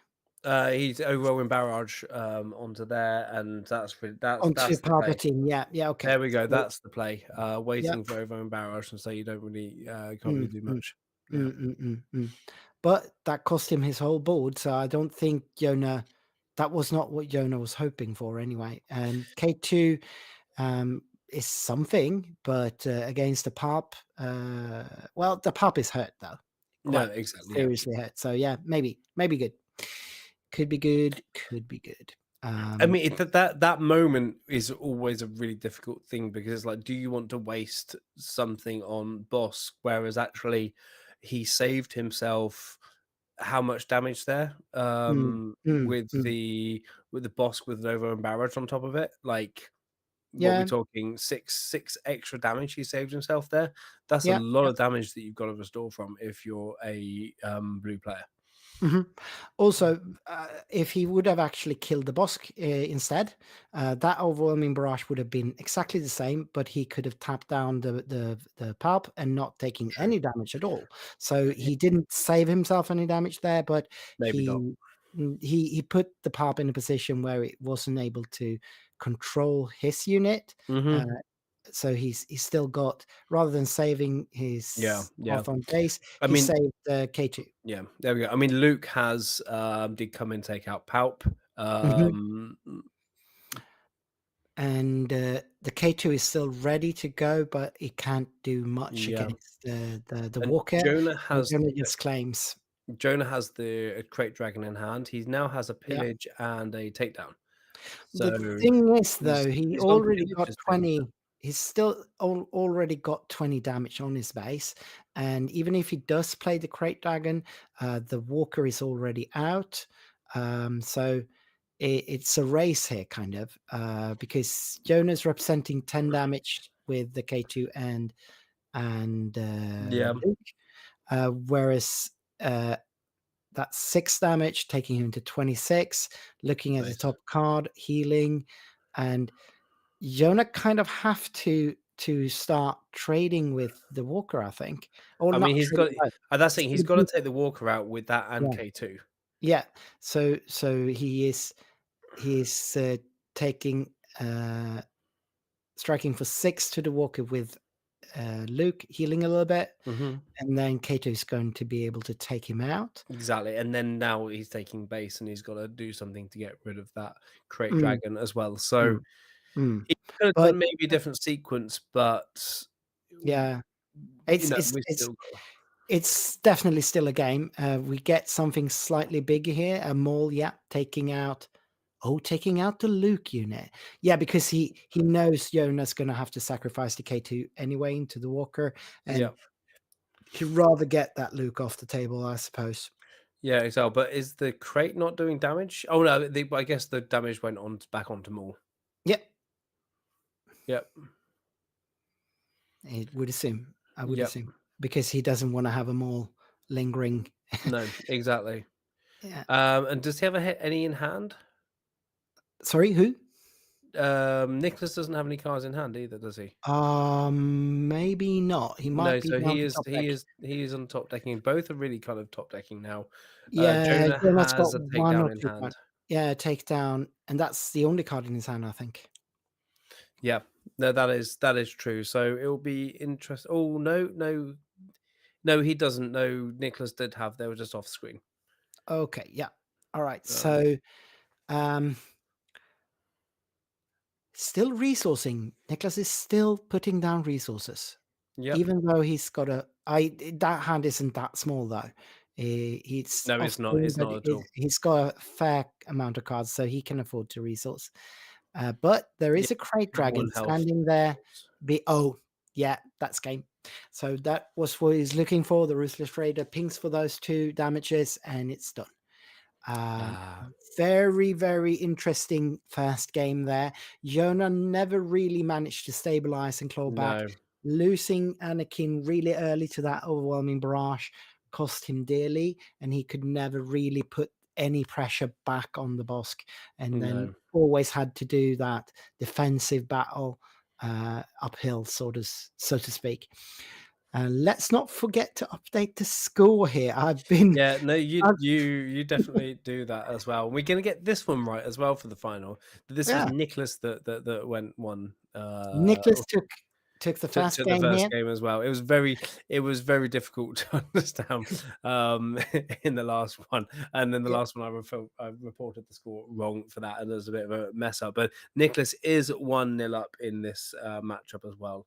So just looking at what they are doing, Nicholas's cards are off screen, so Jonah's doing something. We'll see what we're doing there. He removed the takedown, and that makes sense because there's nothing he wants to take down in Nicholas' deck. The units he want to pay for to remove have more HP than 5. So takedown isn't very interesting in his deck. No. So these are the cards I think he's considering removing. Yeah, exactly. I believe that the things that you see to the left of your screen there might be the cards Nicholas considered to remove. And we know he might be bringing in Steeler Qi'ra. That's what he brought in last time. And that should be his sideboard then. Through there. And he's bringing all of that in. Okay. Interesting. Basically, his whole sideboard seems to have gone in there. If I read that right, that might have been more or less Jonas' entire sideboard coming in. I don't think all of it. I think there was a lot of it went in, but there was 6 or 7 cards went into that as well. Yeah. Yeah. Yeah, no, Qi'ra, Jonah won the first game in Swiss. That's cool, but Nicholas won this first game.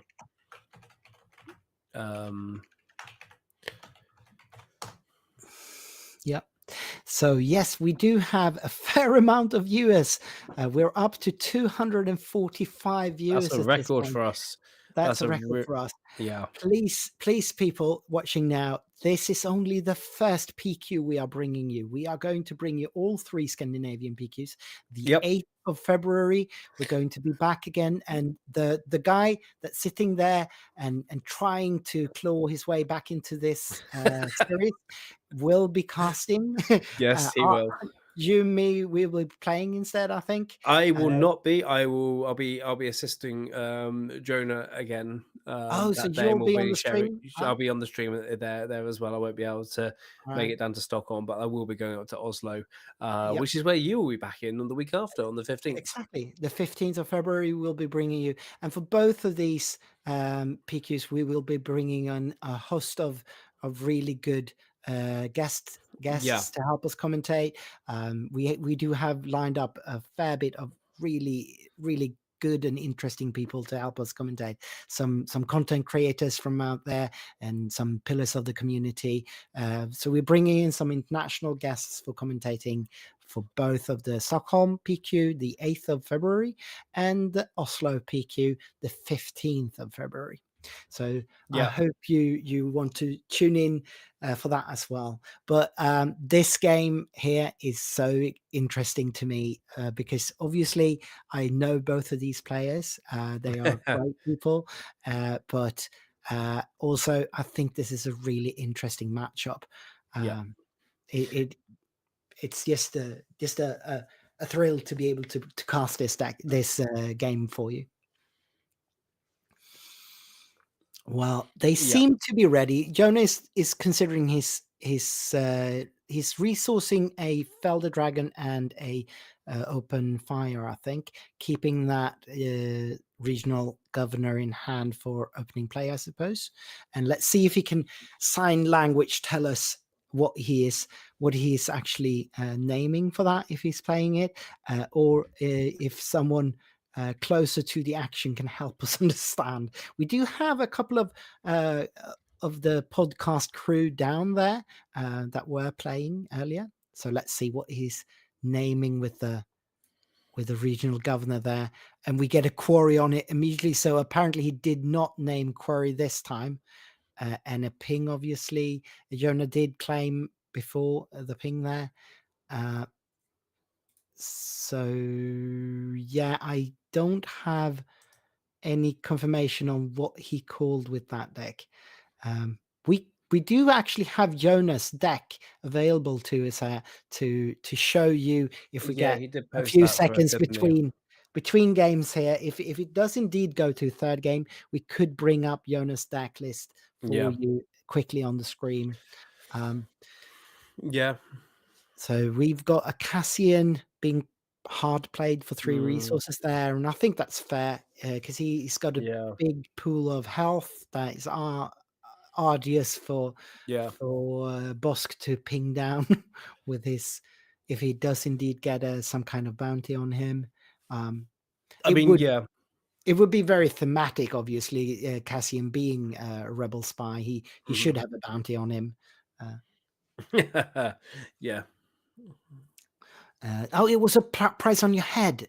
Chat tells us It was it. Okay, great, it cool. was a price Thanks on your for head. Yep. pointing that out. Thank you so much. I'm Chat, here waving hi to the people flooding into our server right now. So you focus on the game and I'll focus on this.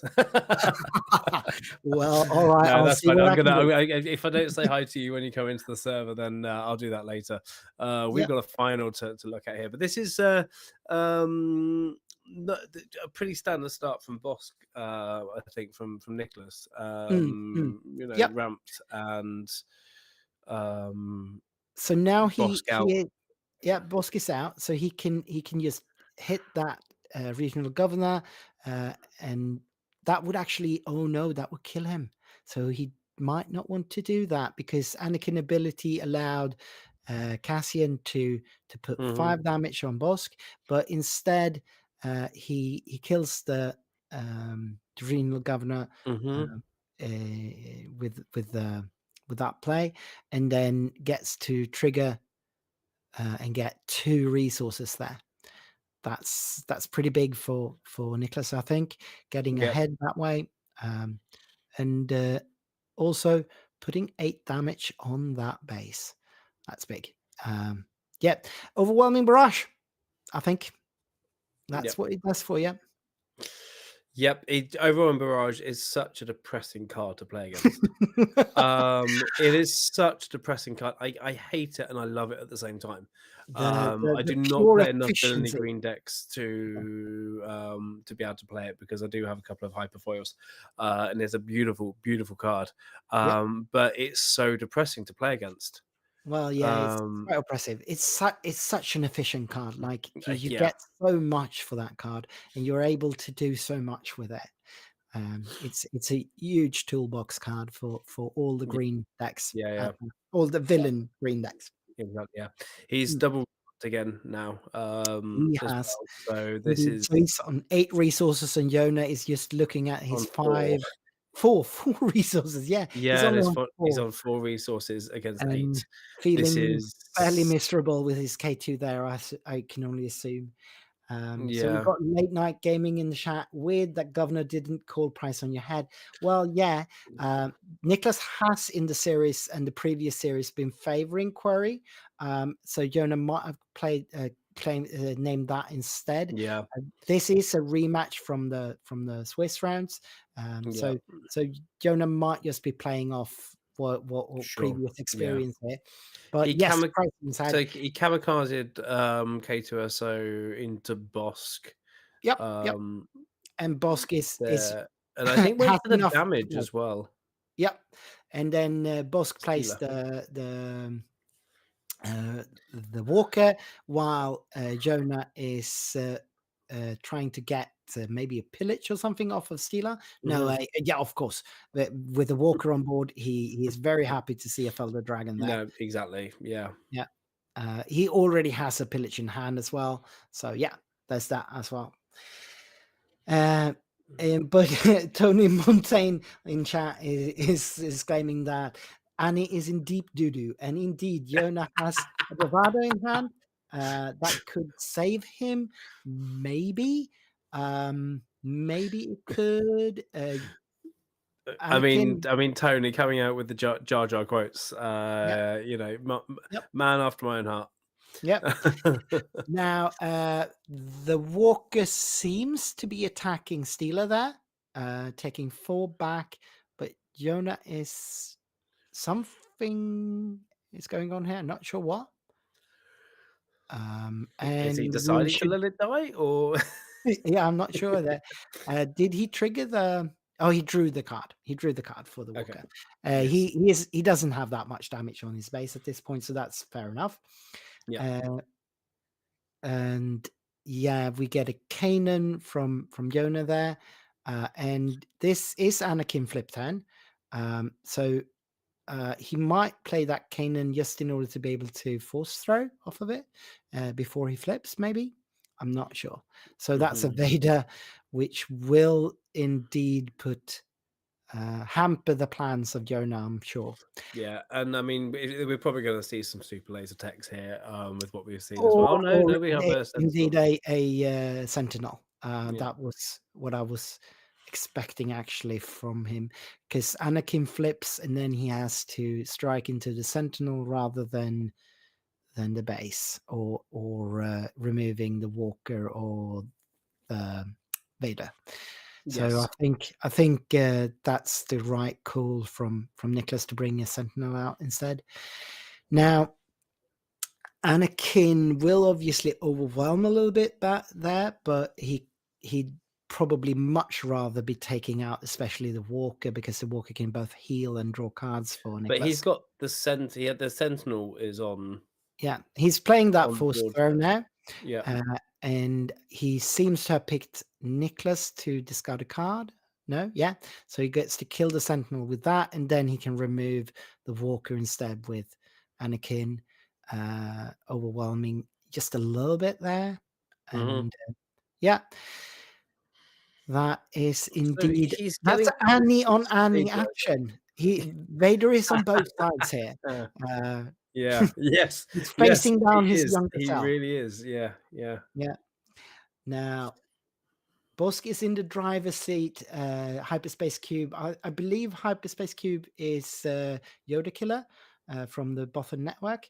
And yeah, indeed, Bossk is, in my opinion, in the driver's seat here, even though I say this game is far from over. No, yeah, I mean that's the thing. I mean we're getting to what 7 things. We've got stabilizing side part now, but it all depends what Bossk has in hand. Surely, he's got the resources, but he's still got. I mean, Devastator is not going to help. No, that's not Devastated. That's the Relentless, which will Relentless. shut down the events from Jonah. So Jonah can't play. Well, he can play events, but the first event he plays each round is nullified.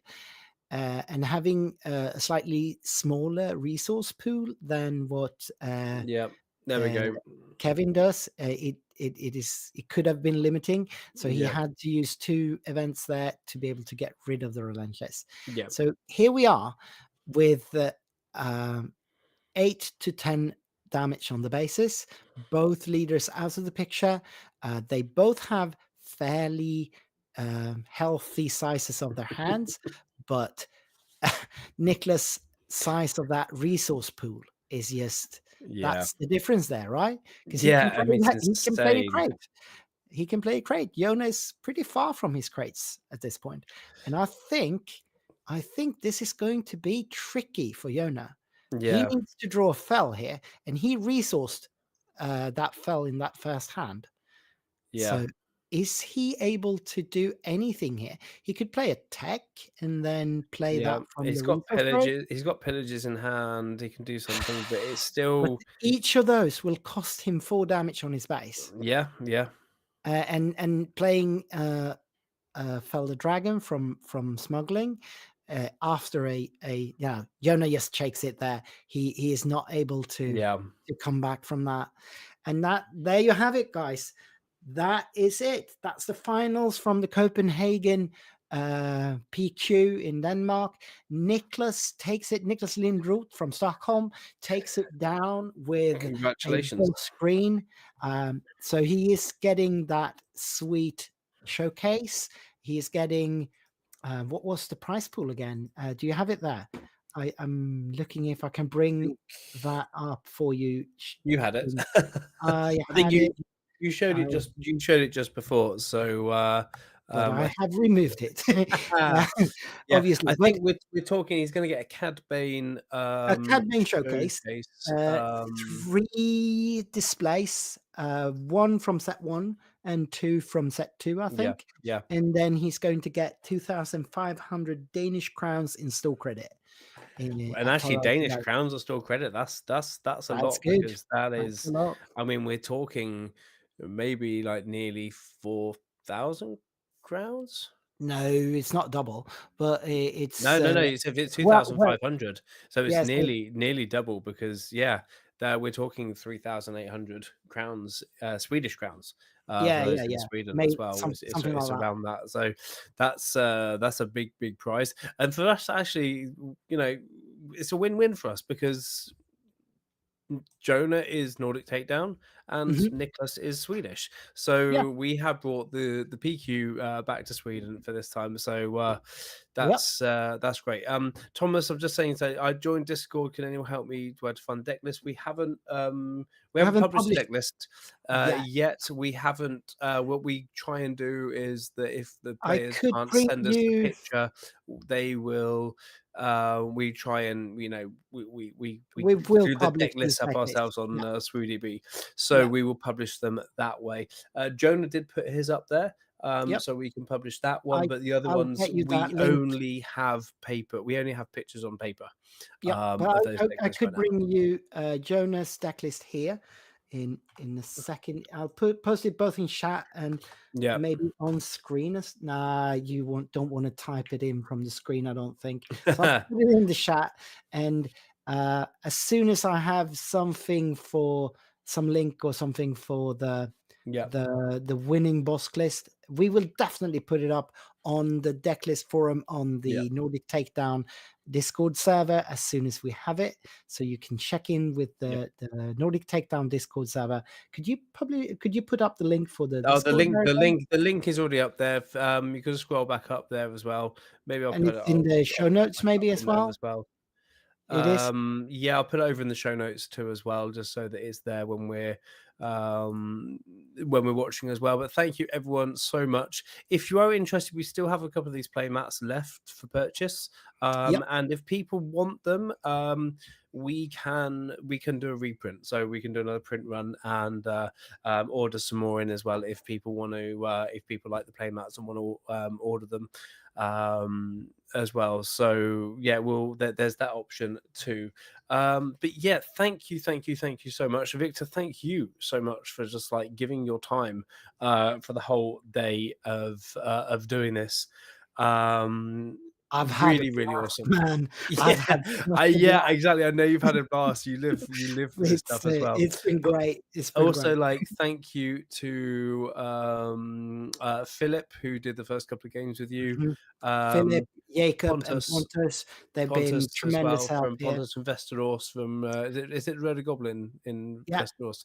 Yeah, Pontus brought us all these graphics that we've been And showing his throughout. graphics as well, which is absolutely fantastic. So that is huge. Thank you so much there. And then Jacob did a few games this evening as well. So huge thank you there as well. So what we will be doing, we're going to take the stream that we've done here, we'll split them up, we'll put the games in separately as well.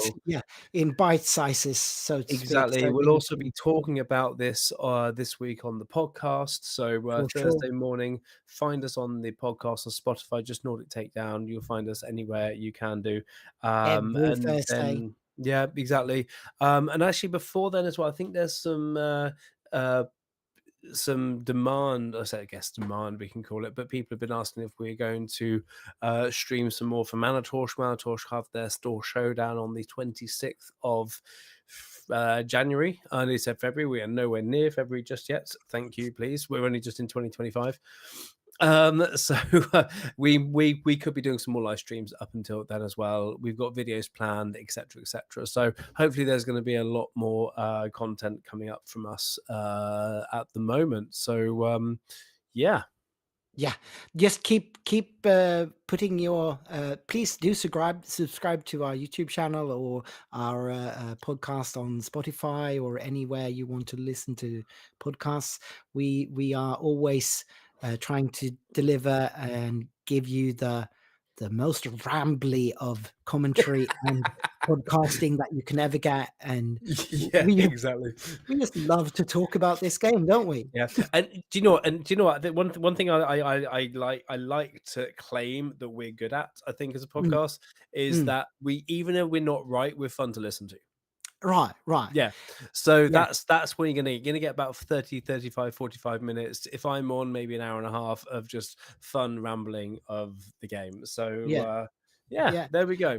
And if even if there's a dire dire news coming out, we are. You can trust us to try and put a positive spin on them, Yeah, because yeah. that's just what we do. Or ignore it for a week and then do it. Like we Yeah, yeah. completely ignored the jump to light speed spoilers and all that Mhm. news for the whole week, and then Yeah. decided to talk about it the week afterwards. Right. So we're unexpected. What can we say? That's what we do. But we love what we do, and we do what we love. That's the And we important thing. love our audience. Please interact with us in the Discords Yeah. and everywhere. We love to get back to you as soon as we can. If you have questions or anything, or suggestions for the podcast or anything else, just feel free to hit us up. Yeah, awesome. Right. Yeah, we get more stuff. The deck list. We will get the deck list out as soon as we possibly can, as well. But let's sign off. Sure. Yeah, let's sign off. May the force be with you. I think Forge on is and the sign prosper. off. No, not Forge on and prosper. I'm still going with my my Keyforge sign off. Yeah, no, it is. May the force be with you. For May this the game, my force friend. be with you. May the force be with you. And Yeah, that's it for us, and that's the end of the stream. I suppose. I don't know how to end the stream though. How do I do this? There's a this is so smooth. There's a button that says stop stream over on the right hand side. Yeah, you mean that the button does what it says? Yeah, exactly. Yeah, go to a thank you screen, and then we can go over. Yeah. Anyway, Right. See you smooth as guys. always.